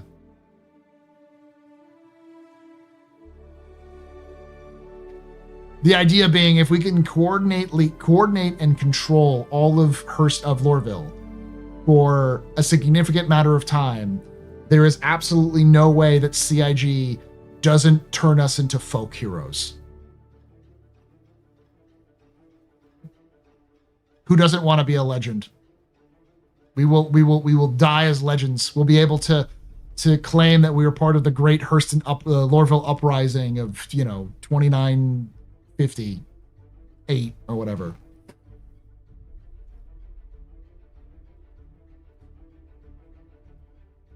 You're gonna scream anti-oligarch or propaganda in Russian accent? No, I'll probably do my bad Latin accent. Rise up, my comrades. Overthrow the bourgeoisie. Destroy the protect the proletariats. Follow me, Che Shelley.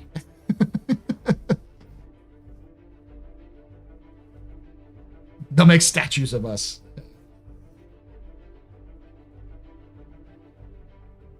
Paul Che Shelley.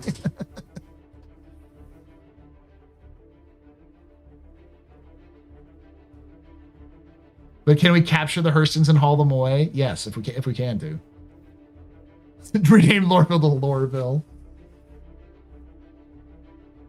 Listen, if CIG does the system the way I think that they want to do, then we should provoke a response from a fucking Bengal carrier. And would it not be cool to turn the entirety of the cityscape of Lorville into the intro scene from Attack of the Clones? Would that not be ballers, chat?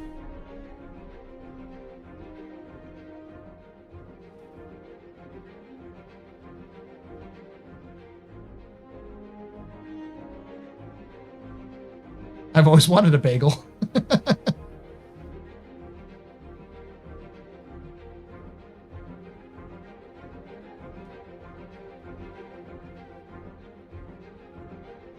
I mean, for sure, you could raid the spaceports and shoot all the guards at the very least. Yeah. At some point, we should be able to. But I think you should be able to go through... Because the way it's supposed to work is if you go in from... coming from the spaceport, you pass through a checkpoint. And all of those... And every single landing zone has that checkpoint. Orson, Lorville... Area 18, and New Babbage. All of them have that exact same sort of checkpoint, which we've seen in the previews, is a security checkpoint. The way it goes up, wow, as you run through it, because it's like a scanner.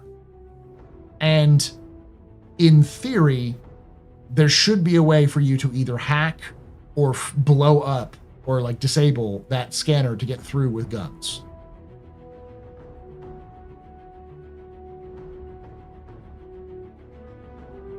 And memes? Okay.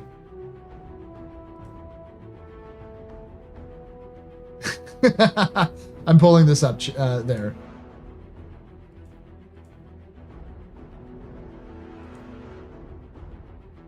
I'll do whatever. There you go, chat. I've seen this one before. Music is the volume up. I'll do whatever it takes to.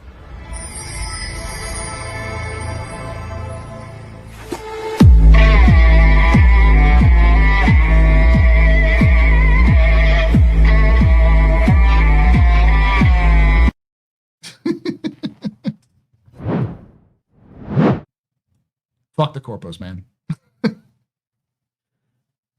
Real chooms hate Hurston corpos. Yeah, so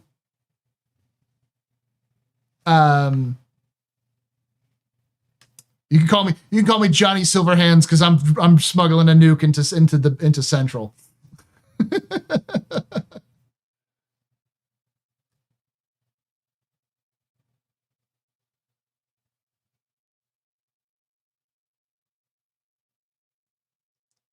I would be down for this. I watched a vid where someone joined an almost dead MMO, and one of the interesting things about how the devs made the statues of the first players to reach max level of each class. Oh, that's neat.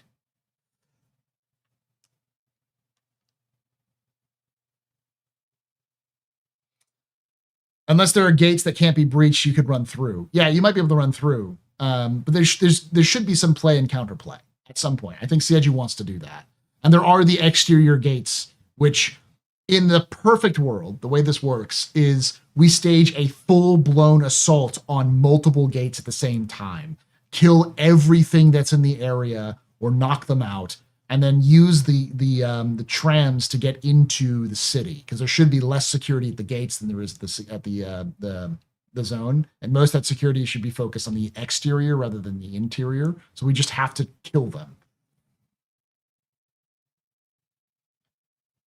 Lorville that can't kill us all, 2956. Then we use the trams to get access to the central business district and then just take Central. The goal being to lock down, because in theory, the monster closets that CIG have, the spawn closets, should have a limit. There should be a limit to the number of Hurston security that could spawn, because there should be a fixed limit of resources that they have. And that should incite a response from Hurston security or the advocacy and eventually the Navy.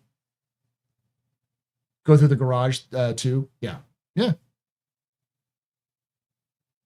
So perimeter line, haul a Moab into the business district, or if we have somebody on the inside who can get us into the business, into Central, the big building, through a private hangar, we can literally Johnny Silverhands this shit and smuggle a Moab into the business, the Central itself.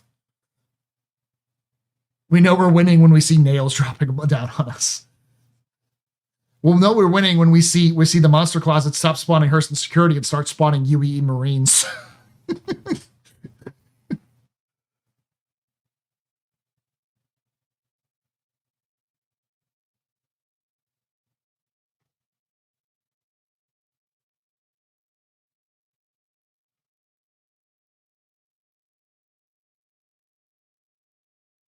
Icti assault on perimeter as a perimeter line as a distraction. And then Hurston calls the UEE and it's urban warfare throughout Lorville. It's of no concern that we actually succeed in terms of actually holding it. But I believe that holding it for long enough will force CIG to immortalize our glorious assault on Hurston in lore as a legitimate uprising against the Hurstons.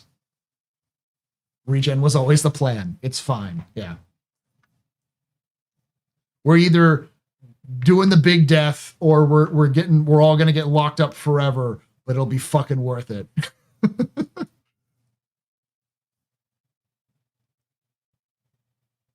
In before attacking the business district starts a worker revolution in other districts. My goal is to make something so impactful that it forces CIG to go, that's neat, let's do an event where like you players have to either support or put down a workers revolt in Hurston. I look forward to Quarter Deck. I look forward to being treated like royalty in Quarter Deck. Assault on the Perimeter Line sounds like an in-fiction movie. Yeah. Of course, the problem would be if you can do it in Lorville, you can do it in any city. I think you could. And I think CSU wants you to be able to do those sorts of things. But I also don't think that you will ever be fully successful. I think CIG will eventually send in Concord and destroy all of you, you know, to use the Eve metaphor. You're going to get fucking wiped eventually. But until then, you have a chance.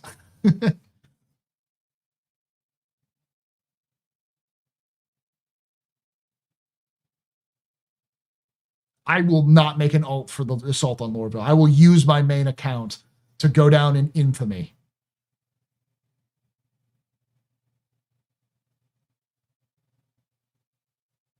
I just hope they don't call it Hold the Line.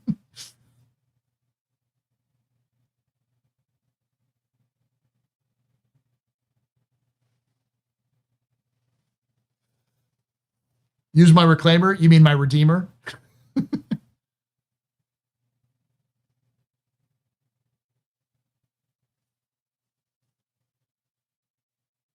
Why I think people are testing this, why I think people are testing this already, the amount of slain or knocked out security guards at security checkpoints and ASOP terminals in the last month in Lorville has been insane. Someone even got a 32 SU box between the security scanners in Lorville. Have you been a part of these shenanigans? I have not. I must meet these true heroes of the People's Revolution and bring them aboard.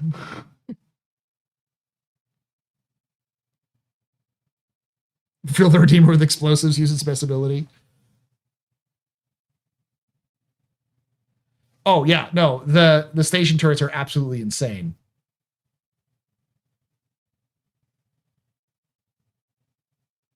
Have they always been size 10? True, CIG has talked about people trying to block a jump point. They will get destroyed. Exactly. But they don't want to stop it from happening. It's all about that sort of sandbox experience. The thing is that if we do this in a coordinated manner across multiple servers or shards, we can effectively make everyone sit up and pay attention. It will definitely disrupt some people's play, because when we do it, it's not going to be done in a planned manner. We're not going to do it in a way that is going to have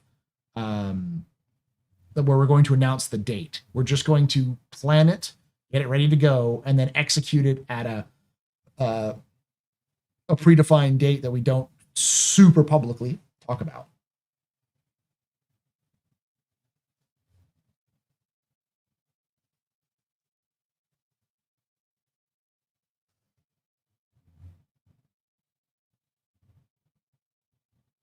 So research your speeches, folks. Don't get caught unprepared. I mean, we're going to need to have an internal date when we do it. And it may not even be in one day. It may be an entire month, you know, where we just constantly do it for a month. Any thoughts about this new teleport mechanic within 4K of an armistice? It's a temporary measure. We talked about it earlier. I don't think it's into that much of it.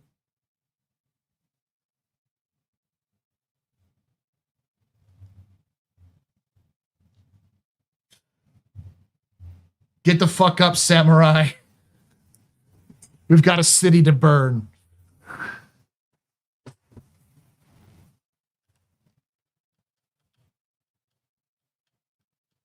Thank you for the copy pasta there, Cuban.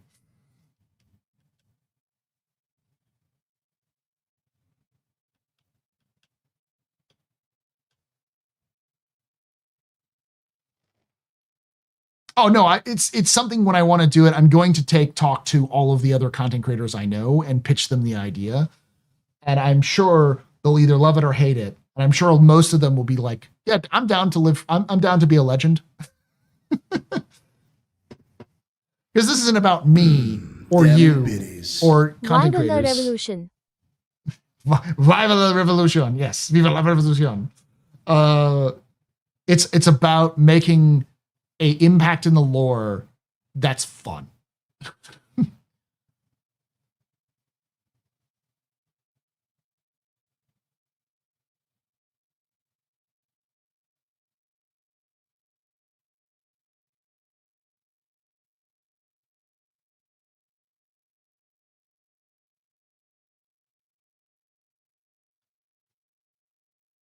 Lord just created the last alliance of men and pirates.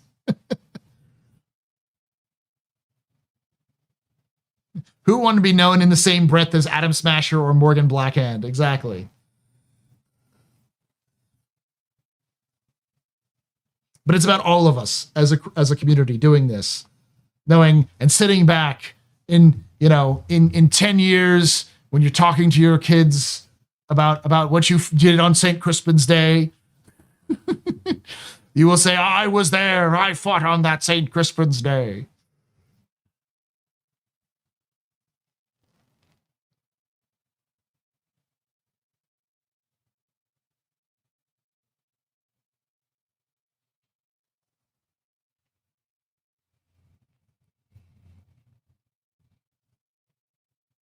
Because that kind of thing is something that CIG would probably eventually make a memorial for in game or give people like a free shit to do. And so people are like,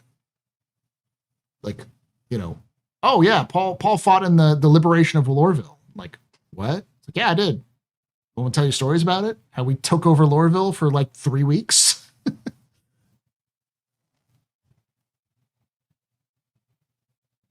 Do not quote the words to me, which I was there when they were written.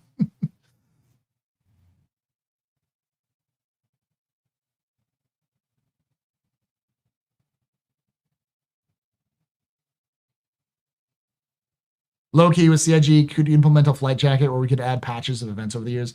I've said that idea for a long time. They should have like a patch with rockers, with little like things you could go around, or a jacket where you could attach like patches for events that you could then add in so you could show off your events.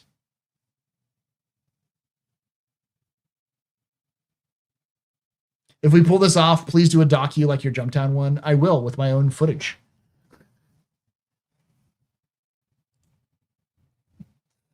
Headline, UE headlines. Local historian goes mad, initiates revolution in Lorville.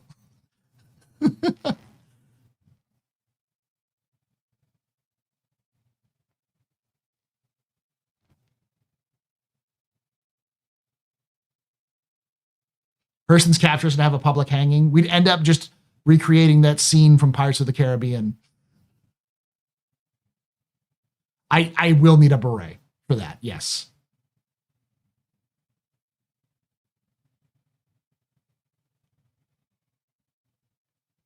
It's a big thing in the military. The patches I've collected over the years, working with other units, is from different countries. Yeah.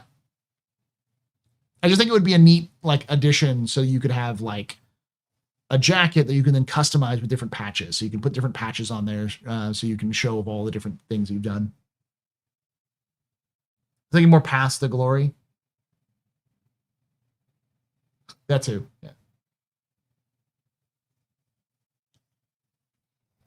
Oh, so I've joked about this for many years, but eventually when CIG has some sort of finalized system for like how like settlements work, I would like to organize a large group of Star Citizen fans and community members and content creators and take over Lorville.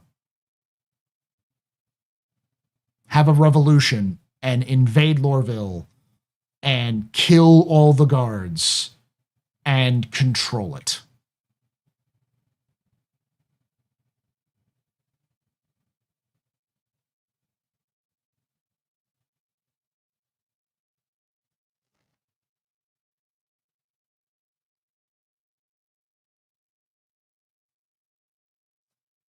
If we get executed by the UE for this event, we need to be singing Hoist the Colors as it goes down. Yes. That'll be over Dalgrid's dead body. I am willing to acquiesce to his request.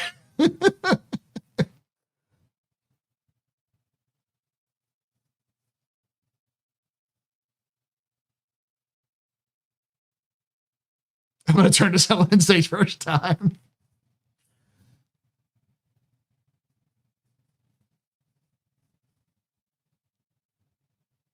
Me too.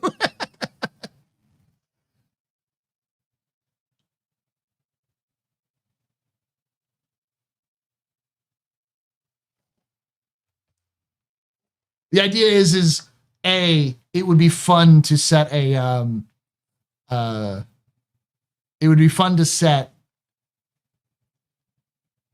history. It makes the most sense that Lorville would have a revolution.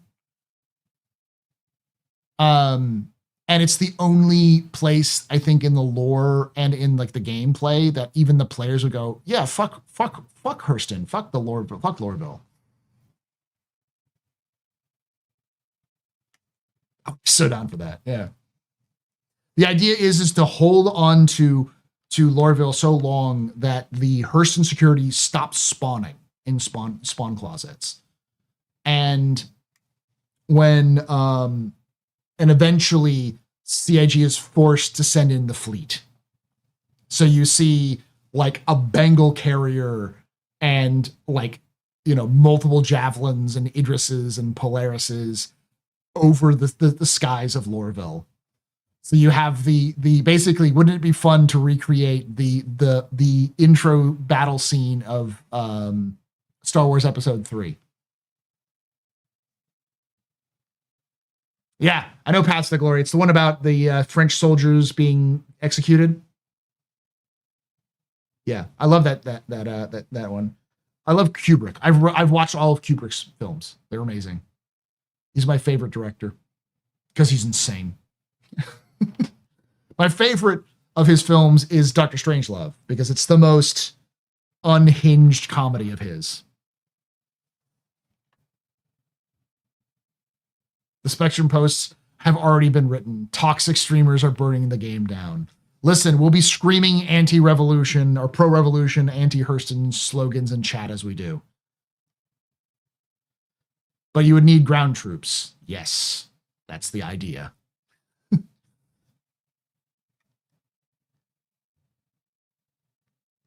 Thomas Middleditch. Let me look who this is. I don't know who this is. Who did he play?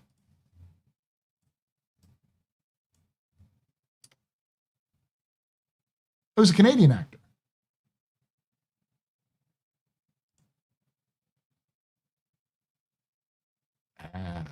He's one of those actors.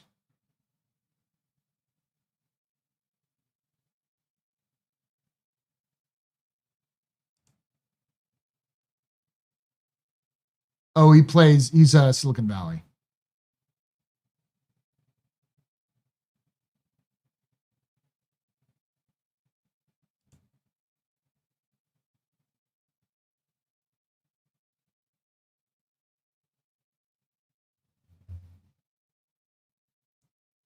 He's Dwight's brother, yeah. Yes, that will be our in fiction. We will that'll be the in fiction. The real reason why we do the liberation is to kill Colonel Gavin E. Hurston and replace him with old man Al Hurston to put our own puppet government in place. I love it.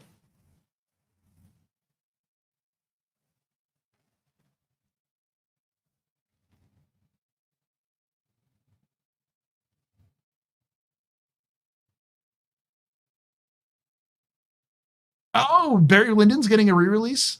Barry Lyndon legitimately is.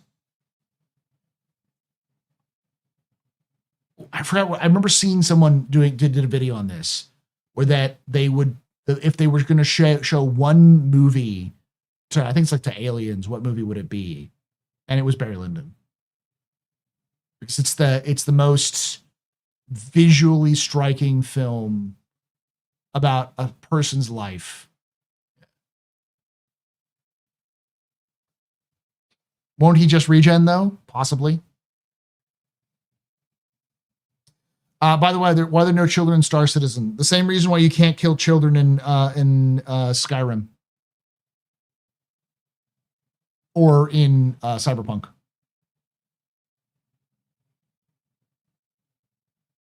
They have children models. We've seen them in cutscenes or in trailers or Fallout 2. Yeah.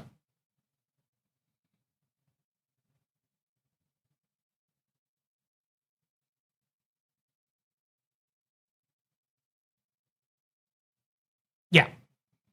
That was my point, Luna. It's not like a definitive fact that tall people die sooner, but it's just a statistic that seems to be the case. It has more to do with your lifestyle than anything. It's one of those just weird little facts about taller people. I heard about somebody else post it online. I was like, is that real? And I looked it up and I was like, damn, it is real. But it's like one of those factoids where it's like technically true, but it's a lot of it is just statistics and it's not necessarily true. It just happens to be a fact based off of what statistics they could find.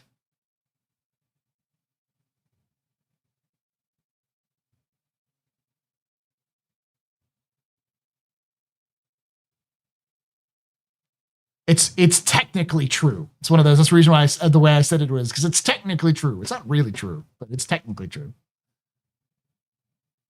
Our secret Uwu Catgirl unit will spirit Algrid away before the shooting starts.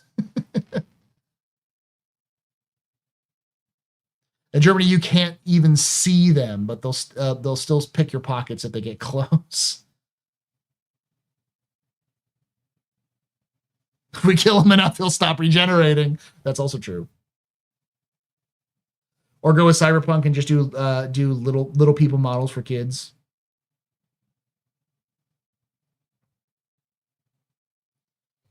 Yeah. So basically, the reason why you don't see children in Star Citizen is because of laws and regulations in place for video games, rather than design decisions on CIG.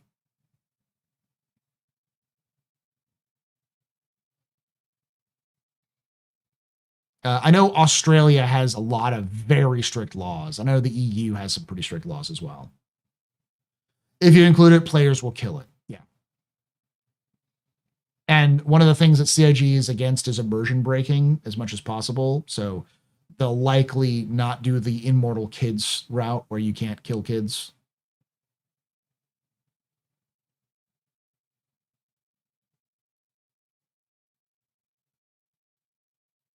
The kids are in the mines.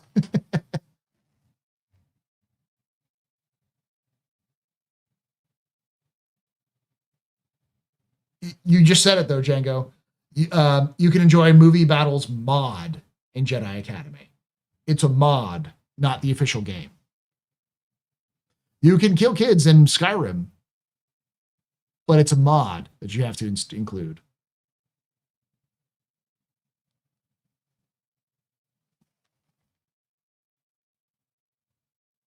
That's probably for the best, yeah.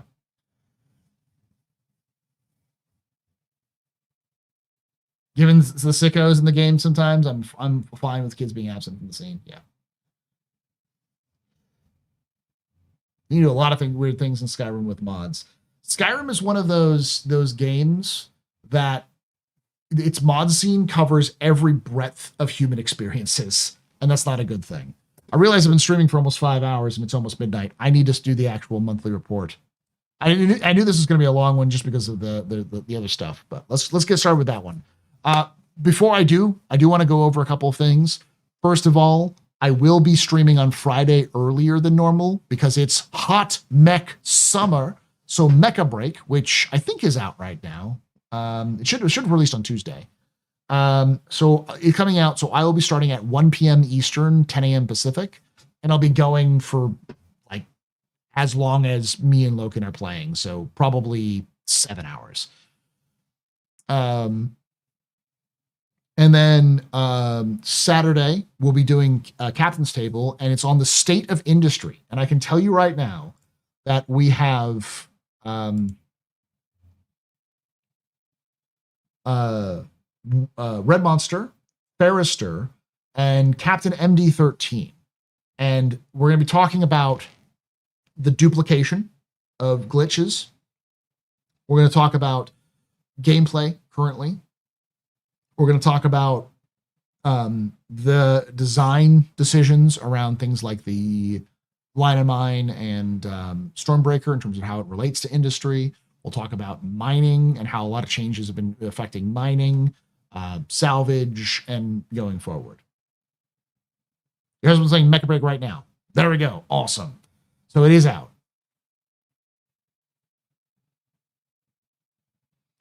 So for those who don't know, I do a summer tradition of what I call Hot Mech Summer. We'll be playing Mecha Break. I will be doing Armored Core 6 at some point, just to show how bad I am at it. I'll also be doing Mech Warrior Clans and finishing that off. Can we ask our questions pre-stream or during the main portion? It can be asked once I go live on YouTube and Twitch. So it's on Twitch, I'm live, but once it goes live on YouTube at the Captain's Table podcast, that live goes live, that's when the questions will start.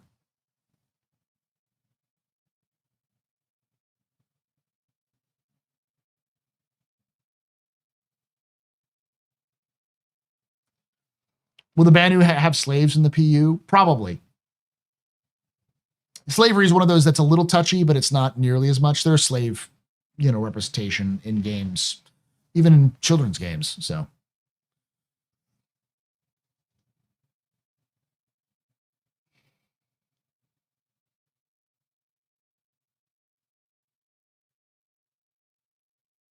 Be warned, you can't make your first pilot character male, only female. Oh, that's interesting. It's weird decision, but solid, I guess. Can I throw into a mix? How was cheating, hacking affected you in your portion? I can't guarantee that'll be added to the list because I actually have a list that'll curate to that. So if you can make it to the very beginning of the stream once it goes live, so that's like 4 p.m. Eastern. It's like 1 p.m. Pacific. Then that's the best time to do it. So. All right, let's get started. I'm going to start up the music. 3, 2, 1.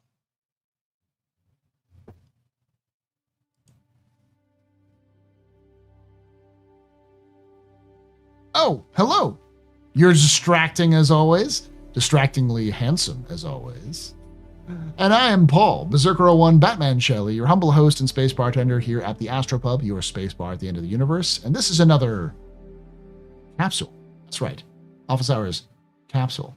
This is a short section of my Office Hours live stream I do on Thursdays at 8 p.m. Eastern, 5 p.m. Pacific. Would love to have you join us live here at twitch.tv/TheAstroPub and youtube.com/TheAstroPub live. And join chat here. We discuss a lot of things. We talked about Star Citizen. We've talked about ancient empires. I talked a little bit about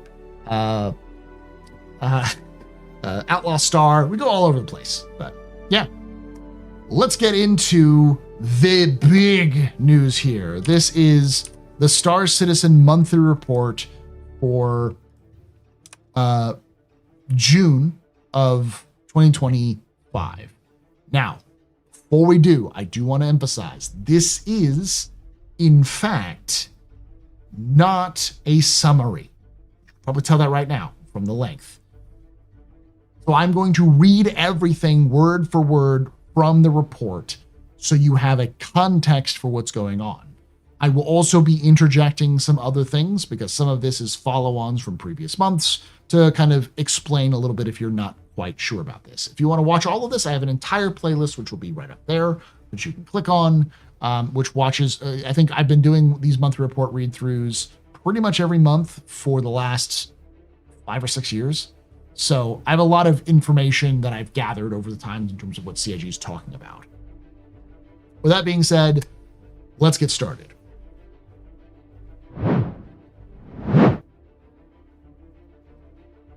June was a busy month for CIG, with most teams making final updates towards Alpha 4.2.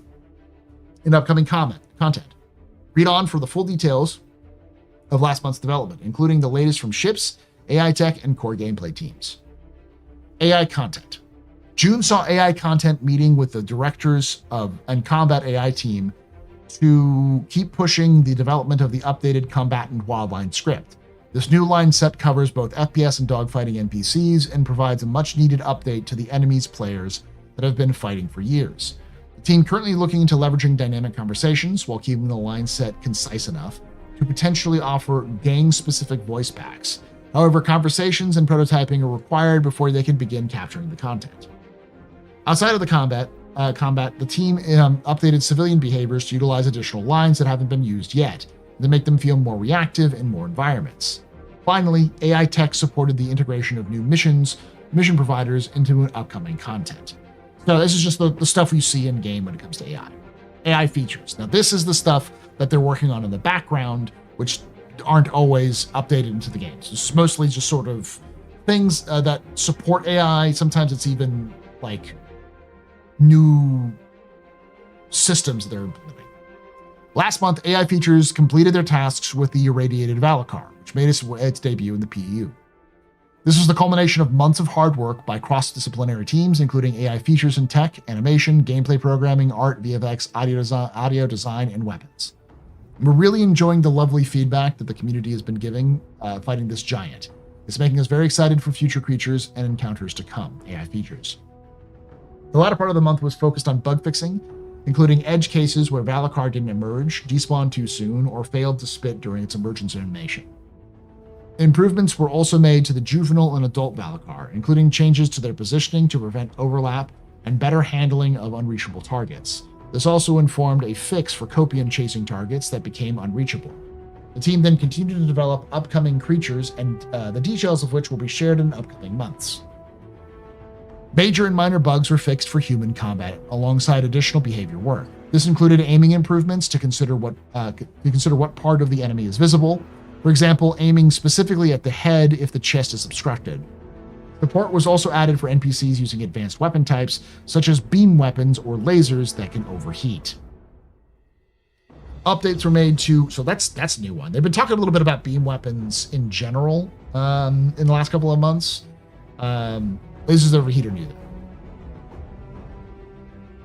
Updates were made to NPCs searching and looting ammo and weapons. The medical animation flow was polished to remove pops, and more control was given to the designers over friendly fire parameters. If you've noticed, the AIs, especially around Hathor and Stormbreaker, are a little bit smarter, and they seem to be running to go pick up weapons. That is intended. It's a feature that was overtuned last time, and they've been trying to tune it back to more reasonable. Where now civilians will literally run to loot and pick up stuff. So fixes were made to perception, audio propagation, combat investigation, and grenades. For the latter, updates were made for targeting cooldown timer and a collision text when throwing grenades, while a fix was made to ensure that drop grenades always explode. AI Game Intelligence Development Committee team. This is their AI NPC design stuff. The Game Intelligence Development team started the month with meetings relating to StarScript, Mission System 2.0, the Commentator Model, the Density Profiler, Entity Scripting, Mannequin, and the Animation System. So I don't know much about Mannequin or the Density Profile. I think that's profile. Just in terms of how many NPCs are spawned at any given location. But Mission System 2.0 is undergoing, and StarScript is their in-house AI system that actually lets them design AI stuff. Progress was also made for the prototype of Mission System V2. Implementations of the outline header and dashboard began. The visuals are evolving and adapting gradually to the limitations of the Qt programming. As part of this, more icons were created to represent each mission component. Additionally, the team continues to fix small bugs and work on some of the features requested by game designers to improve StarScript. AI tech. So this is that. You can see the line editor. I believe this is StarScript. Throughout June, the AI tech team provided bug fixes and support for Alpha 4.2 release, including optimizing how navigation mesh regenerated accounts for navigation links. Since last year, the island calculation, a way to determine which areas are reachable from the perspective of NPC, was split into chunks for use by the planetary nav mesh. Related bugs were investigated and caused some NPCs to not be able to find a path, from an individual zone to planetary terrain. They also massively optimized searching of nav mesh around a point. AI tech converted the internal data structure that points to at exclusion volumes or cost modifiers into AABB tree to quickly access and exclude unnecessary elements from the queries. They then increased the radius used by NPCs to generate nav mesh on planets to provide better Valakar fight experience. For example, each variant of the creature needs to be able to move large distances around the world, with the recent amends providing improved generation granularity. So they're actually working on Valakar moving. That's neat. So the Valakar is no longer just going to spawn in an area, it's actually going to move throughout the world in large distances. A way to mark up brushes, geometries that aren't entities, was implemented to ensure that they aren't walkable for NPCs. This is necessary to avoid the use of unnecessary navigation exclusion volumes when artists want to prevent NPCs from walking over specific objects. Ongoing work continued to update 3D pathing with the use of the new voxelization or voxelizer,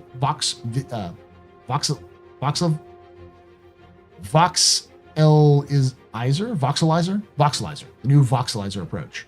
Alongside this, the team now has full support for quantum boosting energy usage to efficiently use speeds when flying in space. For StarScript, the export as an image functionality now supports exporting multiple graphs at the same time. Numerous other features progressed that will eventually be used directly in StarScript 2.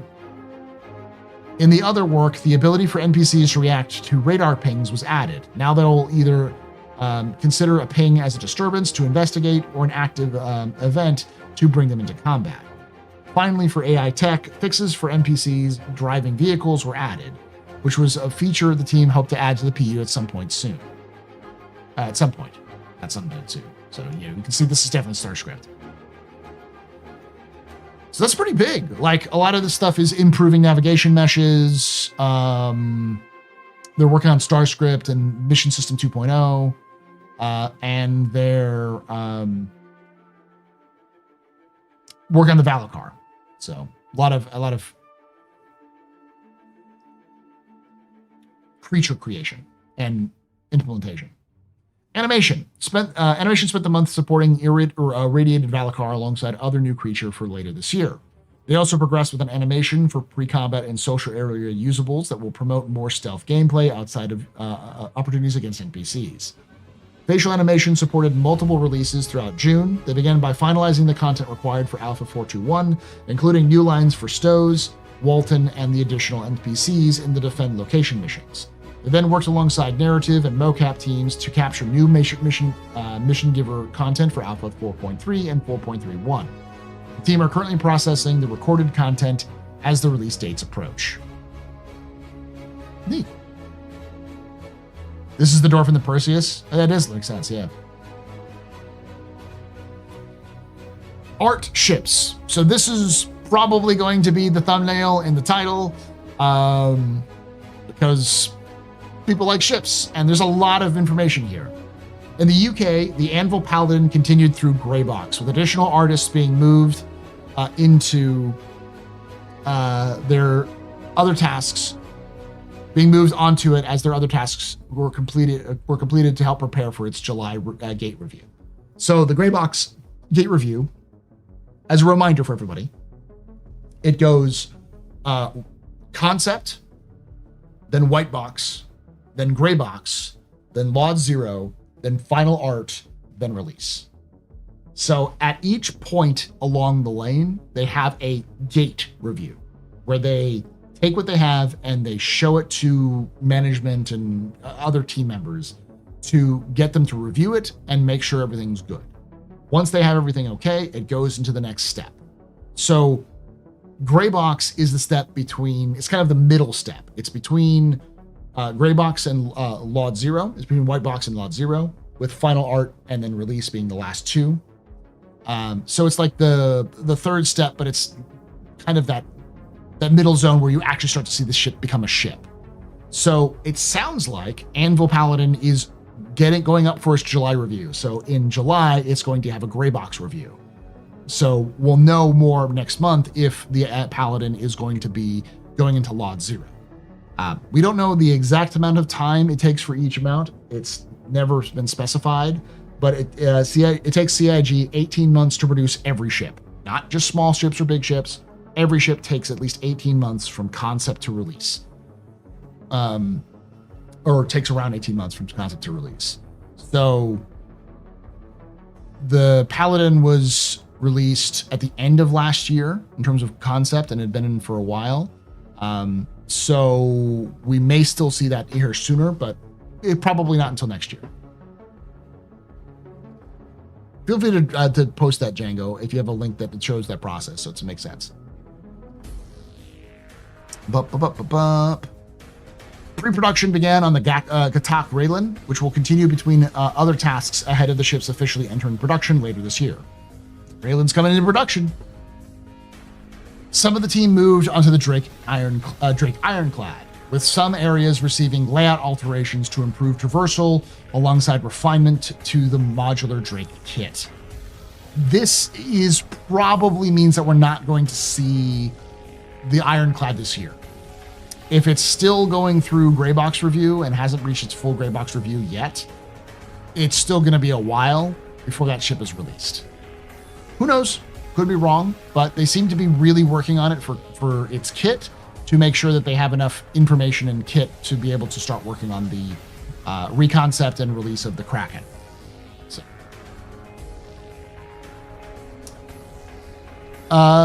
work progressed on 5 unannounced vehicles. 2 completed their white box phase and are now onto gray box. The focus on details around the hull. Apollo went from white box last month to Lot 0 this month in 1 month. No, it didn't. It was in gray box in like February. It's been in gray box for a couple months, like at least 3 or 4 months. I remember it being mentioned in, I think in February, might have been March, but it was definitely mentioned as gray box recently. So this should give you a concept of that review stage. So it goes design, concept, white box, gray box. They actually have a new one here called Lot 0, which this just doesn't have. And then final and flight prep. This is an older one because they actually added Lot 0 as a new step between gray box and final art.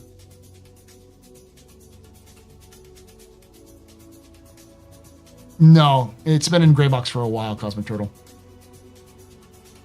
I'll pull it up here in a moment.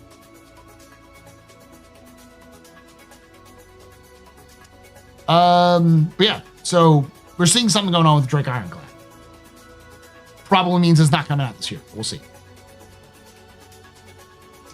Oh, so the modular rooms went from white box to gray box. The modular rooms and the cockpit, and it wasn't last month, it was 2 months ago. They left white box into gray box last month, and this month the whole ship is in Lot 0, which we'll get here in a moment.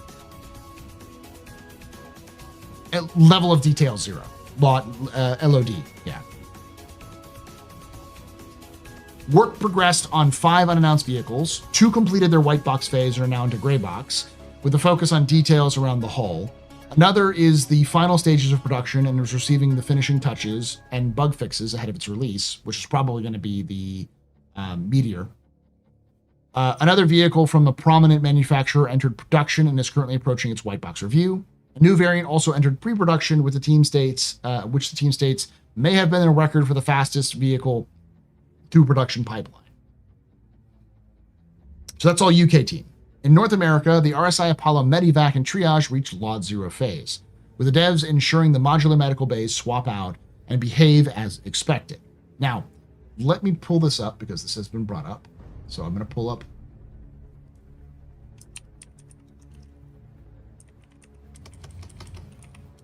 Kitty Quack.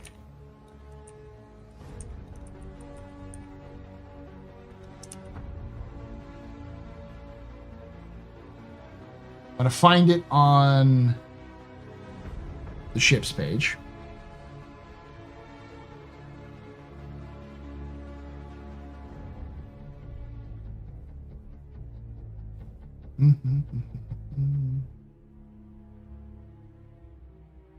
The RSI Apollo, Medivac, and Triage passed their gray box reviews. So there was, I'll pull it right here so you can see.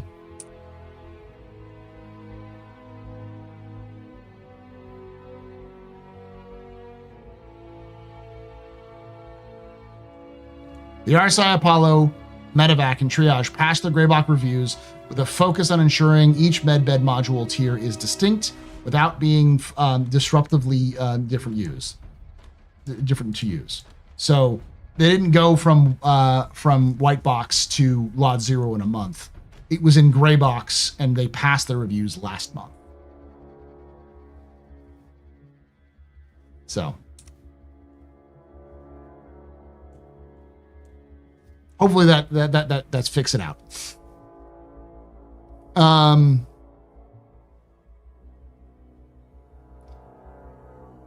That's the May last month as well, the May report. Following the release of the Asperia Prowler utility, the team tackled some bugs and fixes due to land on Alpha 421. Just give you my Apollo. If it's getting to the lot 0 phase, it's very close to being released.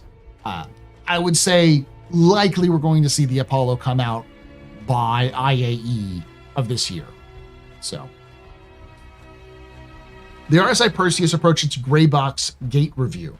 As such, a lot of work was done to prepare everything that animates, such as the torpedo launchers for the downstream teams. So that means that the RSI Perseus is going to also reach its gray box gate review in July or soon-ish. So that's probably going to come out soon too. So we're likely not going to see the Ironclad. We are likely to see the Medevac and the Apollo, or the Perseus. The Apollo and the Perseus this year, probably around the same time. Lastly, for ships, the Drake Kraken entered pre-production, with the team identifying areas from the original concept that needed further attention to bring modern standards. Full production will begin later this year. So the Kraken is in pre-production. Hallelujah. Which means that we'll probably see the Kraken in about 18 months. So maybe next year, probably not, because it's currently it's like May or June. So this is 6 months to the end of the year.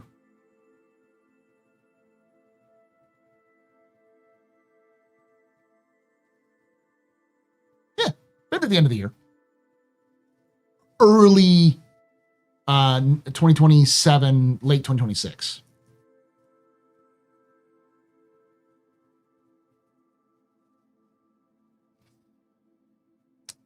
All right, so that's a big one. I mean, the other thing was the fact that the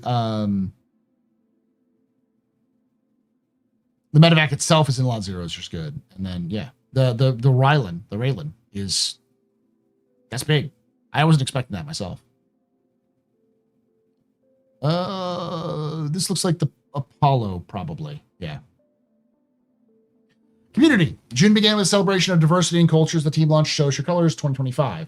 This is followed by support for Alien Week 2955, which included the QA for the Asperia Prowler utility and Wicklo's 9 Tastes contests, where players embraced menu culinary tradition through imaginative alien-inspired dishes. The team also supported the launch of Alpha 4.2, publishing a patch watch to spotlight important updates not covered on the roadmap, along with a catch-all post. June also marked International Bar Citizen Weekend, where the team celebrated with the community across Frankfurt, Montreal, Austin, and Manchester. Attendees received this year's exclusive Bar Citizen gift, the holographic Vandal Skull. This exclusive in-game gift will be available at every Bar Citizen World Tour stop later this year. A huge thank you to everyone who joined us in the meeting. I mean, as many passionate and creative members of the person. It was truly inspiring. Your stories and support continue to drive us forward. So this is actually Austin. You can see me. Where am I? I'm here somewhere. Is that over here? thought I was over here at the back. I'm here. Here I am.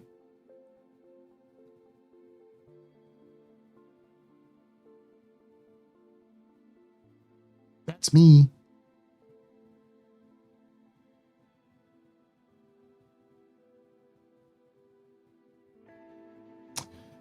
Barcelona World Tour then makes stops in Lyon, Toronto, and Copenhagen as the team continues to meet and engage with local communities around the globe.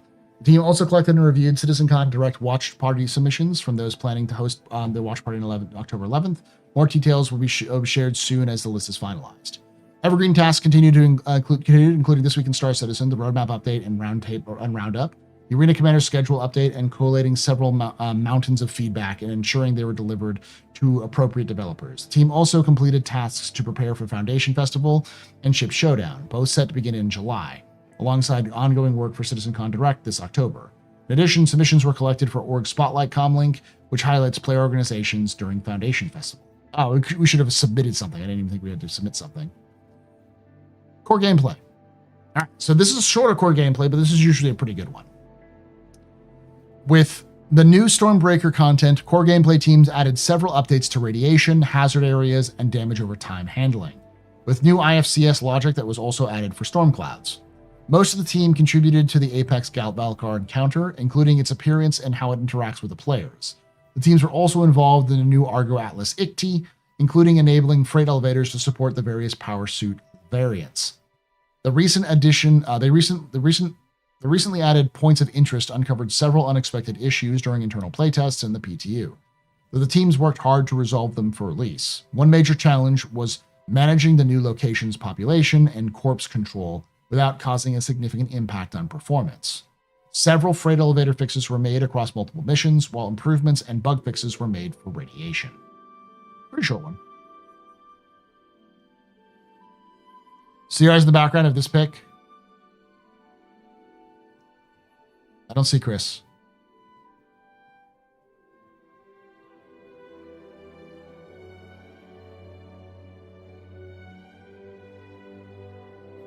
No, I don't see Chris. Back right. Oh yeah, someone's holding up a cardboard cutout. That's funny. Mission design, Elliot's team. Last month, mission design worked to close out Stormbreaker sandbox activity for release.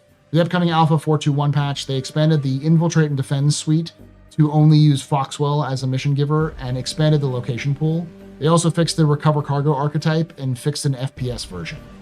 Elsewhere, the team are looking into expanding the Ship Battles mission suite with a new escort-based archetype. For this, the players will either escort a ship into a hangar or from a hangar to a safe range where it can quantum jump. Work then continued on content for upcoming patches, including moving generic contracts over to guilds and factions, which is needed for Reputation version 2. Finally, with the mission, I am not happy with their current version of Reputation and with their idea for Reputation version 2. It seems very counterproductive. It's not even a Reputation, it's just level. Finally, for mission design, the devs are investigating an issue with mission generation where it appears that not enough contracts for everyone, which is likely caused by server meshing. Yes, for those who don't know what Reputation version 2 is, it's no longer a positive negative thing. You can never earn negative rep with a group. So they're simplifying the group into just to condensed groups now rather than just individuals. And you can never earn a negative reputation. So it's only positive. So if you you could basically work for every company. It doesn't matter if you have a hostile reputation with Hurston, or it doesn't even matter if you've done a mission that will actively hurt Hurston, you can never be negative with Hurston. So you can do everything, is what they've talked about, which I don't like. I don't like that at all.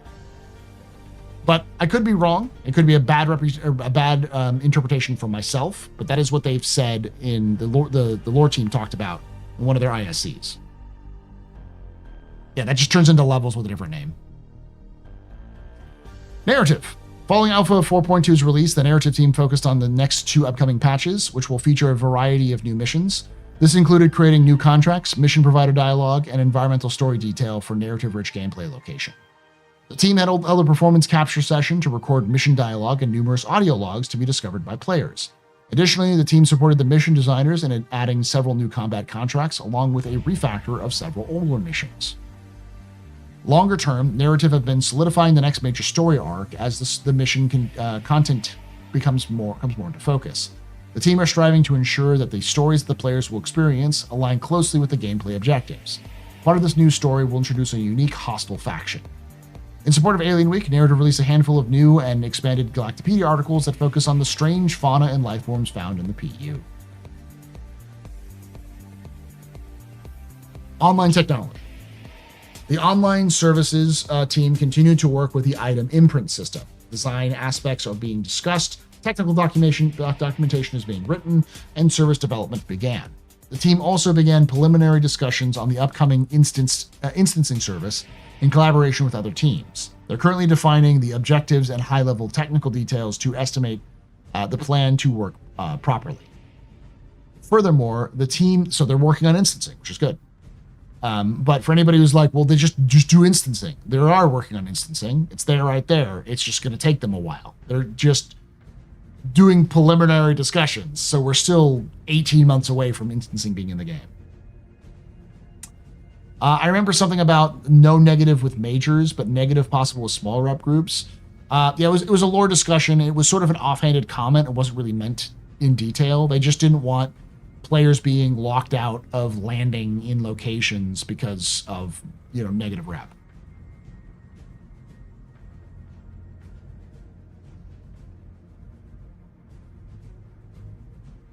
But that kind of defeats the purpose in many ways. To give you an idea, one of the things that I would prefer them to do is instead of having instant hostility when you go negative rep, you have a gradated scale where people become less friendly with you. First verbally not liking you, then you have increased costs across the board for everything you do with that associated with that faction, and then sort of less stringent rules. So like you shoot them once, they'll shoot at you, like say if you're doing the Hurston mission, and eventually just open hostility. So you have a gradiated scale, kind of like you have with a gradiated scale with positive reputation, just the opposite direction. I'm hoping that they will revise their idea, and maybe this is just a overly harsh criticism of mine, but we'll see. Furthermore, team discussed inventory ID enforcement and the inventory API. The idea of this project is to ensure that inventory API only accepts calls that affect a specific inventory ID. This would set up the foundation for the upcoming Entity Graph global database sharing. The team also worked on various improvements and bug fixes to provide a better experience for players. The Live Tools team reworked the filtering and sorting functionality of the moderation tool, significantly enhancing the overall user experience. They also addressed technical debt and introduced a quality of life improvements, such as quick access to various tools linked directly to game instances. In parallel, testing began with the new MTL development infrastructure, which offloads computational load from individual developer machines, making day-to-day work smoother and more efficient. Additionally, improvements continued for the crash handler, making it more reliable and less prone to errors. The network team focused on bug fixing and stability updates. Steady progress is currently being made toward dynamic server meshing, which is also crucial for the success of implementation of instancing. There we go. So we need dynamic server meshing before we can get instancing, which is something we were hoping. I was talking about it earlier. So we're going to get DSM first, and then instancing. And for a lot of people who are doomers about this, will be like, so we're not going to get instancing for 4 years or whatever. But based off of everything that Benoit Bolt has said in the past, it seems like dynamic server meshing is sooner than you think. Maybe the end of the year, maybe early next year. We'll see. And a lot of new content is hinged behind DSM.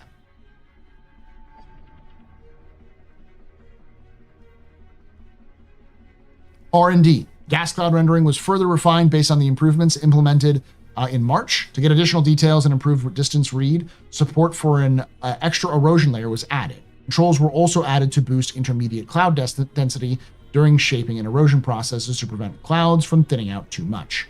The goal is to preserve the overall shape and original VDB as much as possible, with details added at the cloud interface. Previous density blending step was replaced with a new merging step that combines shaped and original VDB density.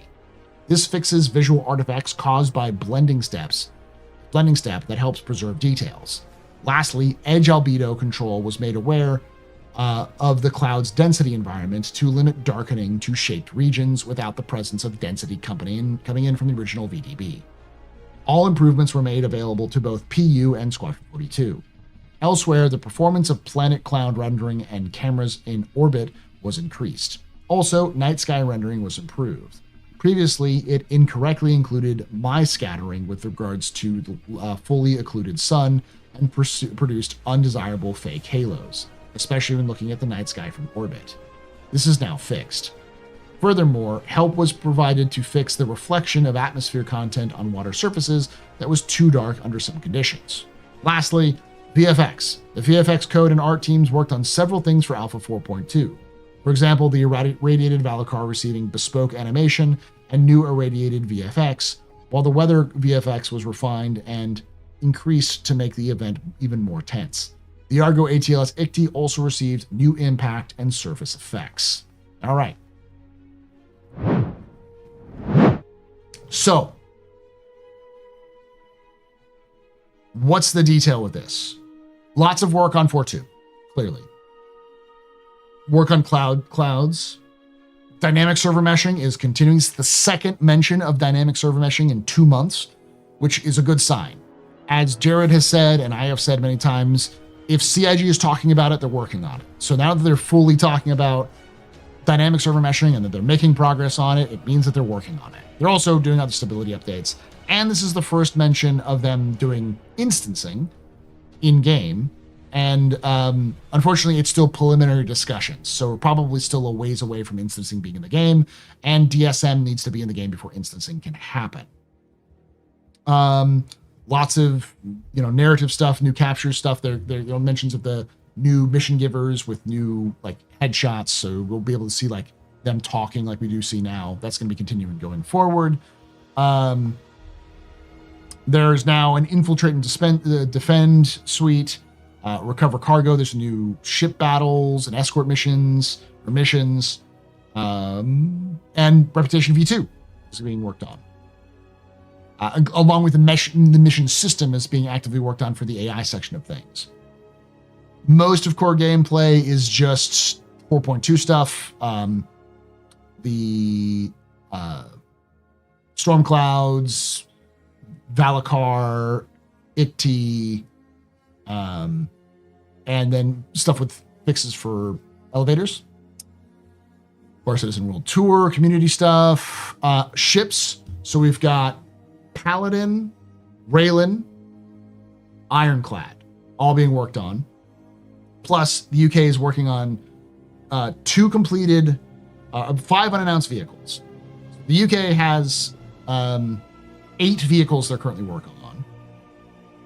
And North America has the Medevac, which has passed it's reached its Lot 0 phase, but passed its gray box review and is into the step. It's like the final steps. Lot 0 is the step right before final art and then implementation. So there's still some time to go, but not that long. And the Perseus is going to get its gate review in July or soon. And the Kraken has entered pre-production fully in the US. So North American team is making the Kraken, and then so the North America has 2, 3, 4, 5 ships. So that's a total of 13 ships in production in CIG right now, at least in North America and the UK team, which is pretty cool, including the Raylan, the Kraken, the Ironclad, the Superior Prowler, obviously, is one that finished, Perseus, Paladin, and then 5 unannounced ships. So, Animations was mostly mocap and other things, but also the content for 4.3 and 4.3.1. And then AI was mostly about improvements to the mission system, improvements to their internal system, as well as looking to improve how AIs loot and how people talk. They're exploring a way of using the current wildline system for civilians to incorporate that into ship combat so that ships will have wildlines with you. That's it for the monthly report of June 2025. Hopefully you kind of caught some of my interpretations there. I do think that we have dynamic server meshing is sooner than we think. Probably not like tomorrow or anything, but we'll likely see an update of it on CitizenCon. We may even see first versions of it at the end of the year or early next year.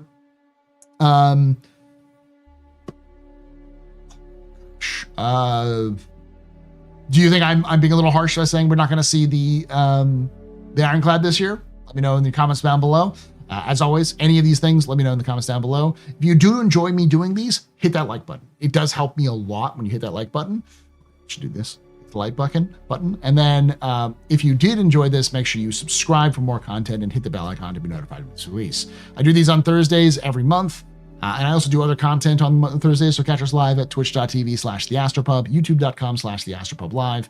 And if you like my lore content, you want more lore content, you can check out youtube.com/TheAstroHistorian. And if you want to watch a podcast that I do on Star Citizen every week, not every week, but almost every week, you can check out youtube.com/@TheCaptain's Table Podcast.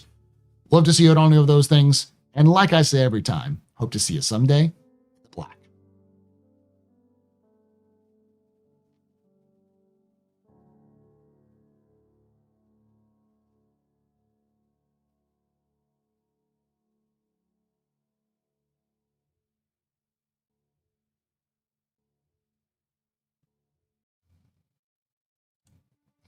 All right. It's a nearly 6-hour stream. I need to get some sleep. Thank you for hanging out, y'all. Hopefully you enjoyed yourselves. I apologize, as I'm sure you've answered this often.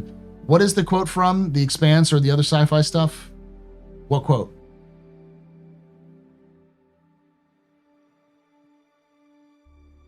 Which quote? Oh, I invented it. I made it up. The black is what they call space in Firefly. Yeah, it's something I made up. The full line was, hope to see you next time, but if I don't see you, then I hope to see you someday in the black. That was the full line, and I just cut it down to that. So again, I'll be back tomorrow for Mecha Break, early. Comparatively, I'm going to be starting that at 1 p.m. Eastern. 10 a.m. Pacific. I'll be going for probably 7 hours. We'll see if I can do 7 hours straight of Mecha Break. I may not be able to. We'll see. And then on Saturday, same time, 1 p.m. Eastern. Basically, from now until Monday, I'll be streaming at 1 p.m. Eastern.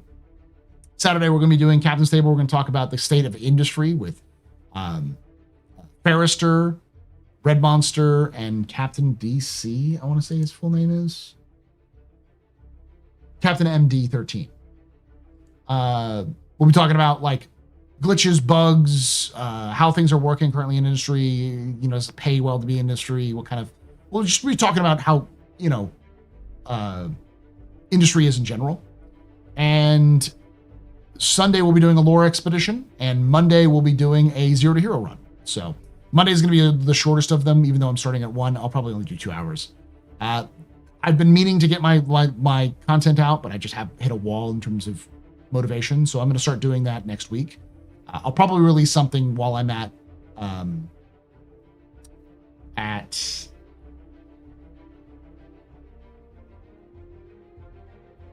what's it called? Place and stuff.